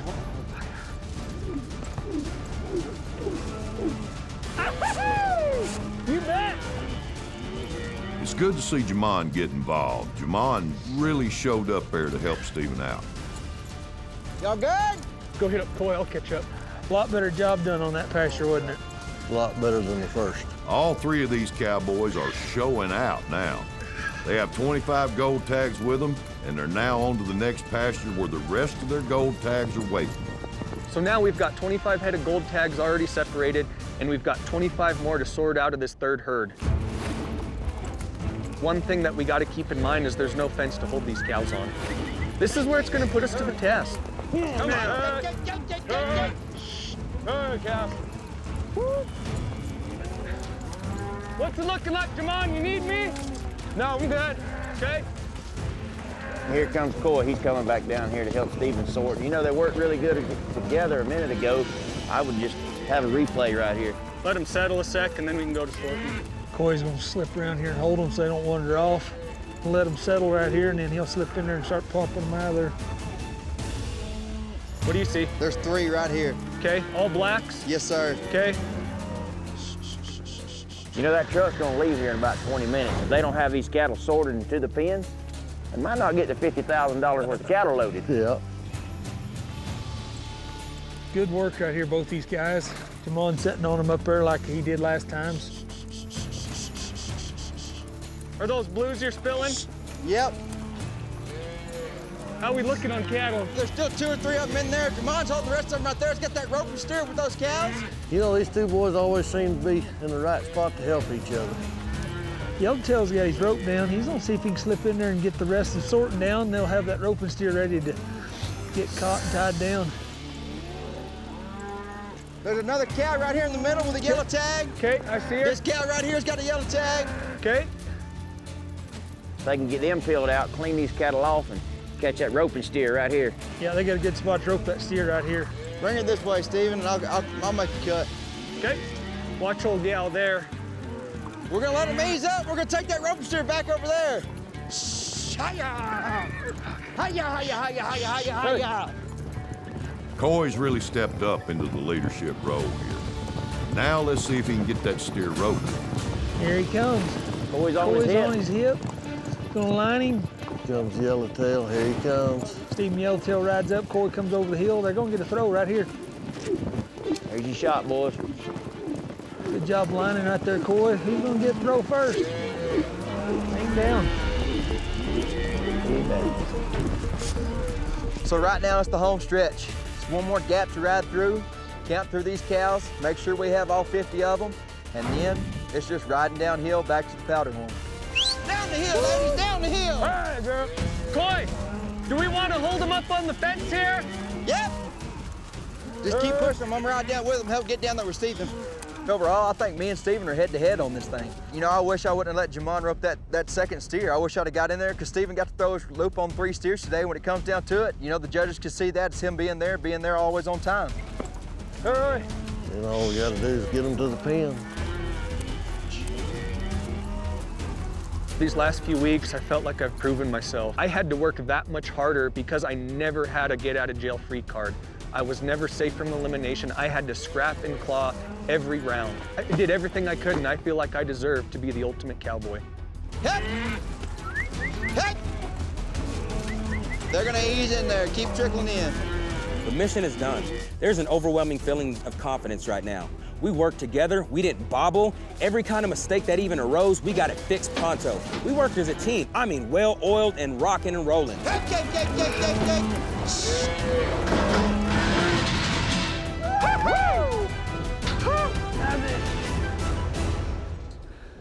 All right, Cowboys, good job. We enjoyed watching y'all work today. I appreciate y'all. I got a lot of thinking to do. One of you's gonna be the ultimate cowboy. Yes, sir, thank you. Good job, guys. Thank you.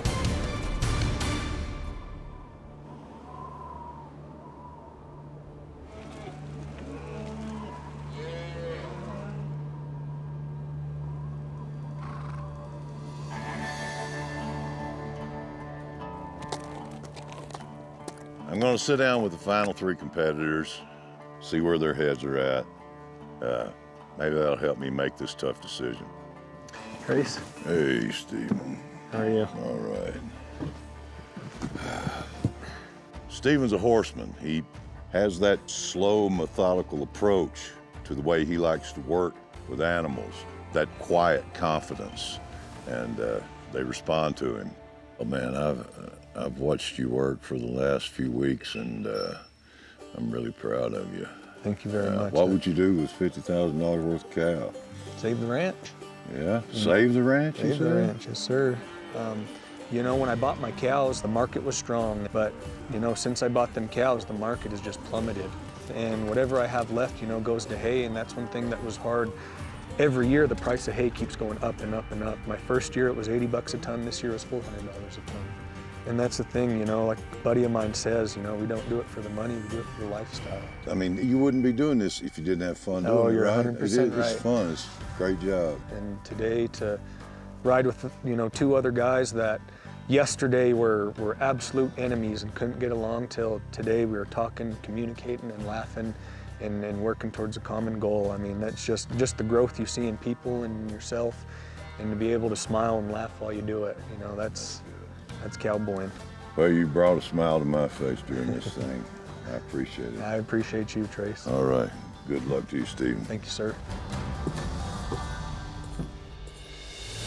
This is it. It's the last time we'll be walking into that arena. I'm thinking about all the moments that it took to lead up to being the cowboy that I am today. This is the most nervous I've ever been. My heart's pounding. I got butterflies in my stomach. I felt like in this last challenge, I stepped up. I might have stumped my toe in a few places, but honestly, I put everything I had into this. It's either gonna feed me or it's not. Here we are. Final 3.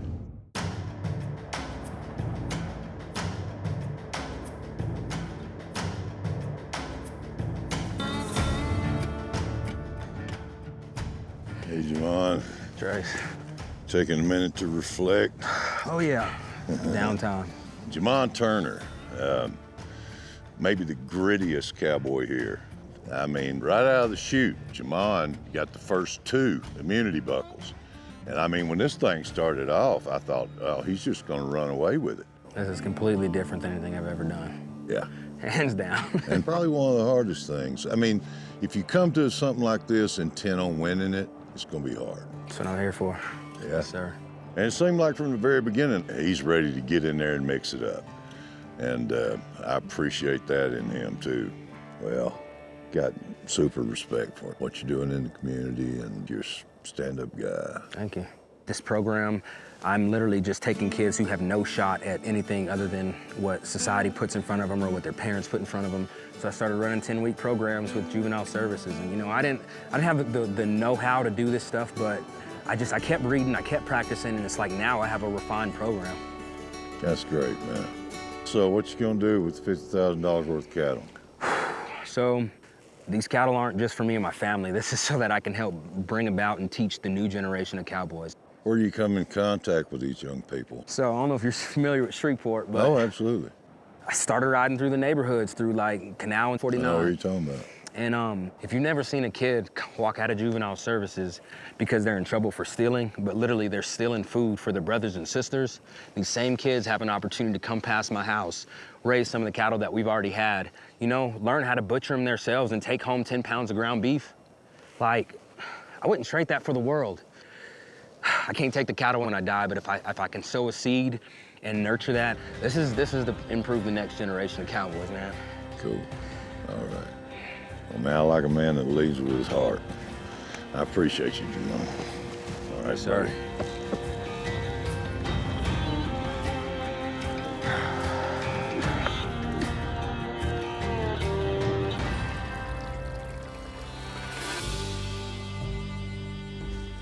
Yeah, John. Coy Melanson. When he first started out, kind of stayed in the background a little bit, stayed quiet, kind of got a feel for things. He was playing the game. And then when he knew it was time, he turned it loose. Hey, Coy. How are you, sir? I'm good, man. All right. Coy also has 2 immunity buckles, so there's that. Well, man, you've done a great job. Were you proud of your horse through this thing? Oh, 100%. You know what I mean? He's a great mount, and there's not very many of them like him. He kind of got you here. Yeah, for sure he did. It just kind of comes down to knowing your animal and knowing their limits. And heck, for old John, he really don't have a limit. You know, all gas, no brakes. He took a pretty good roll, and you got kind of banged up in this thing. Yes, sir. Just Yeah. that tumble out there. I still see you limping around. Coy made a mistake, and he had a wreck. and he got banged up pretty good. He's still banged up, but he got up, got back to work, didn't complain about it, and you got to respect that. Well, what would you do with $50,000 worth of cattle? Man, I'd take it home and kind of start over. I just got recently separated from my wife. You know, I kind of thought coming into this that it was going to be what saved my marriage. But my ex-wife, she didn't want to do the cowboy lifestyle no more, and we have three daughters together. So I made the decision when I come here that I was going to give it my all, and I was going to win it and just bring that back home to my girls. You got 3 girls? Yes, sir. I got 5 girls. Well, man, that's it's been a privilege. Yes, sir. It's been an honor to be here and be a part of it. You know what I mean? I'm just glad I'm one of the top 3. Well, you are certainly that. Yes, sir. Thank you, my friend. Yes, sir. Thank you. Good luck to you. Yes, sir. All right, gentlemen. What I've done in most of these eliminations is I've looked at you guys and asked you the question, who do you think ought to go home?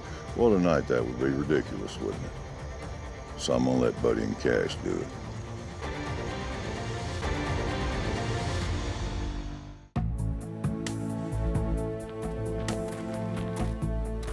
This is it. It's the last time we'll be walking into that arena.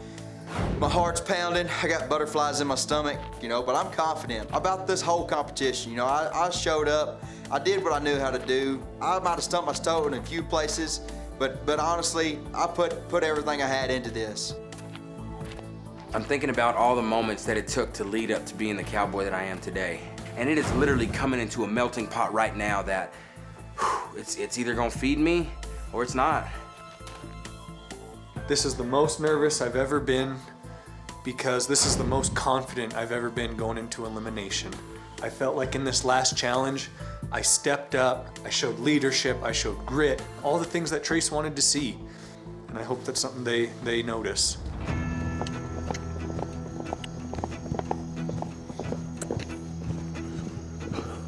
I'm standing here waiting for Trace to ride up, and in my mind, just these flashes of me as a kid, where I came from, what I went through, all the times that I've struck out, all the times that I've had success, just how all of those have molded me to be the cowboy that I am.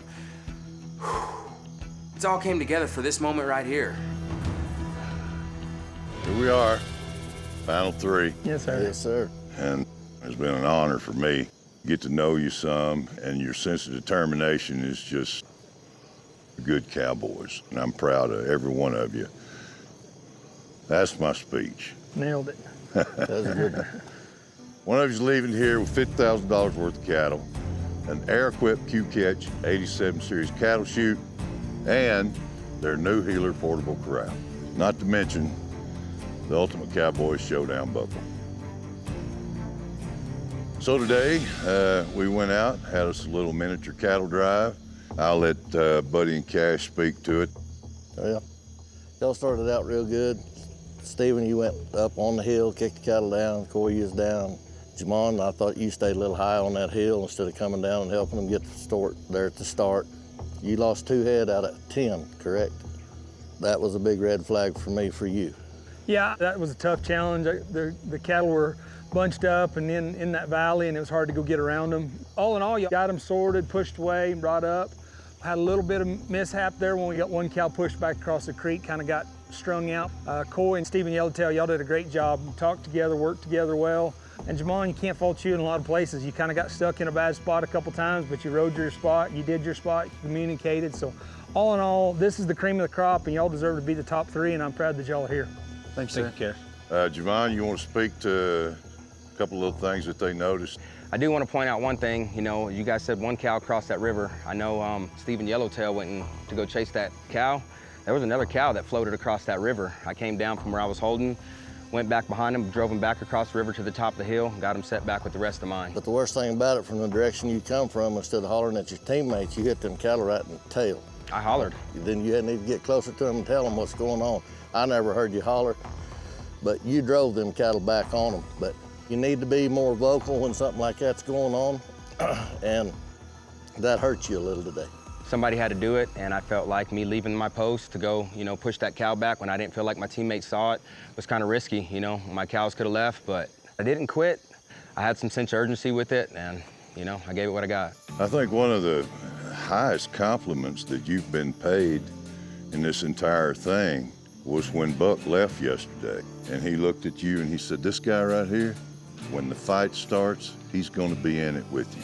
I didn't expect that from him. And I'm going to tell it to you too. I wouldn't be worried about anything at all if you were on my 6. You are a champion, and the things that you're doing in the community is just above reproach, man.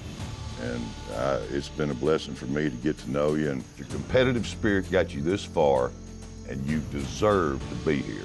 You just didn't have enough ranching skills to win this. And as a fellow Louisianan, I'm awfully proud of you, but you're not going to be the ultimate cowboy. Sir. Thank you. Thank you, Jamal.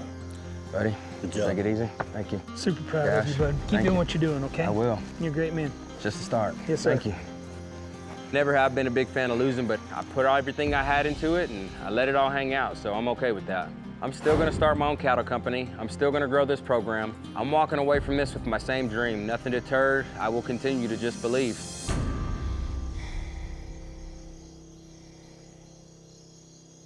One of you's gonna be the ultimate cowboy. We all know being a cowboy is a way of life. It's not just a job. It's way deeper than that. It's something that you are. If you're gonna start your own ranch, you're gonna be the boss. How are you gonna lead? Man, to me, a good leader is a guy that'll get down there right there with the bottom guy. Lead by leading someone and showing them the right way to do it, and not just, sitting up on a hill and telling them what they're doing wrong, but get down there in the dirt with them and go to work right beside them. So you think you did that in this competition? Yes, sir. Stephen? Similar to what Coy said, but in simpler, lead by example. Take the tough job. If there's a wreck, if there's a fight, go be part of it. Don't just spectate. Be in the fight. We're all in this together. We're all cowboys. We're all driving the same cattle. We're all trying to get them to cattle. We're a team. And you think you showed that kind of leadership in this? Yes, sir. Absolutely. All right, gentlemen. What I've done in most of these eliminations is I've looked at you guys and asked you the question, who do you think ought to go home? Well, tonight that would be ridiculous, wouldn't it? So I'm gonna let Buddy and Cash do it. Well, Stephen, every time that y'all have had a 5-minute talk, you've always stepped up to be the leader. Boy, I don't know whether you have or not. Then when it got down here to the end here and y'all become the final 4, you started throwing in a lot more than I seen. Y'all are both great hands. Y'all showed great respect for each other. These two guys were just right there beside each other, helping each other, working calm, quiet. My hat's off to both y'all. Buddy, I know you feel this. You feel it. Oh, man. Yeah, but just tell me who you would give the buckle to. I'd give it to the leader. I'd give it to Stephen Yellowtail. Cash? Well, guys, I understand a lot what Buddy's talking about. Stephen Yellowtail, you stepped up and was a leader through and through. You always spoke first, helped make the plan, and did a good job, and I respect that. Being a leader is very important. But during competition, I seen Coy step up and be the leader a lot of times there. Stephen Yellowtail, I think you had a target on your back from day one. I think a lot of guys here and ourselves felt like you were probably the first guy that had the chance to be the ultimate cowboy. Coy, not so much. You were coming along kind of in the middle of the pack and then kind of started to make your move, had a pretty bad wreck, horse flipped over and went down and got hurt. And I think you fought the last rounds of this fight hurt, and it was gut check time, and you stepped up and you didn't let it affect your performance. Yes, sir. And both of y'all deserve to be here. But for me, I think it goes back to immunity buckles. It's such a close race. Guys are so tight. I seen Coy go ahead and win 2 immunity buckles. And I know, Stephen, you did great in lots of deals, but you never pulled that out. I really feel like Coy is the ultimate cowboy. So obviously, you both deserve to be the ultimate cowboy. The decision is going to be up to me.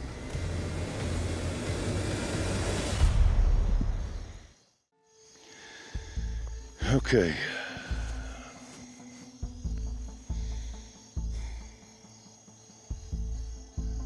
Coy, You're the hustler who may not get things done pretty, but you get them done, and you get them done in a hurry.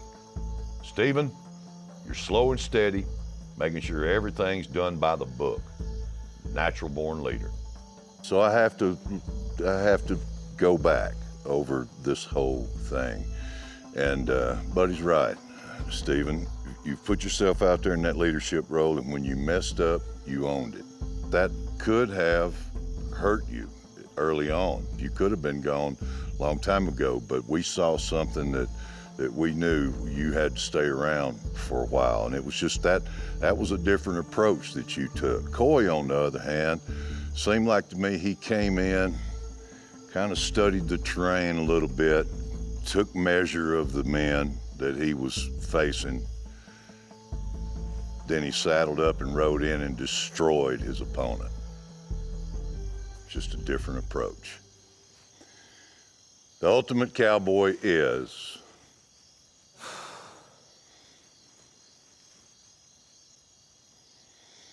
Coy. Congratulations. Yes, sir. Congratulations to Coy. Man, that's awesome. It's been a privilege. Yes, sir. I wish you the best of luck. Thank you very much. Really appreciate it. I'm not walking away with that buckle, but I'm leaving here with my head held high. Steven, it was an honor, man. You know, coming in, I wanted to prove, to the world that, Native Americans can cowboy, they can doctor, they can lawyer, they can engineer. I was representing not just my family, I was representing, Montana and the Native community. I'm proud of how I conducted myself, and I hope I made you all proud. It's yours. Thanks, sir. Here you are. Thanks, sir. Dude, I'm so pumped right now. It doesn't even feel real. I can't feel my feet, can't feel my face. I feel like I'm 10,000 feet over there just floating right now. This is amazing. Dog, I don't know what to tell y'all right now. It's been a long road trying to get here. Buddy, I appreciate your honesty. No matter if it's good or bad, I always feel like you can always learn from it. Cash, I appreciate you. Thank you for showing us where we went wrong and praising us where we did, I look up to both you gentlemen. I really appreciate y'all. For me, going home empty-handed was not something I was willing to do. And to go home, with these cattle and all this air equipment, to bring that home to my girls and actually help build a place of my own and somewhere they can come to so they can see old Dad, that means a lot to me. This is one of those life-changing things. I thank y'all for it. Good deal. Right. You earned it. Congratulations. Thanks, sir. To bring that buckle home, to bring that title of the Ultimate Cowboy back to Texas, to winning $50,000 worth of cattle, it is life-changing, and just to know that you're going to be able to provide for your children and make their lives better is incredible. I'm going to take care of it and work it, but this is those cars when they turn 16, this is that college education. This whole thing's been just about my girls and just to go forth and still carrying that cowboy legacy. This is more than a buckle. It's a new start.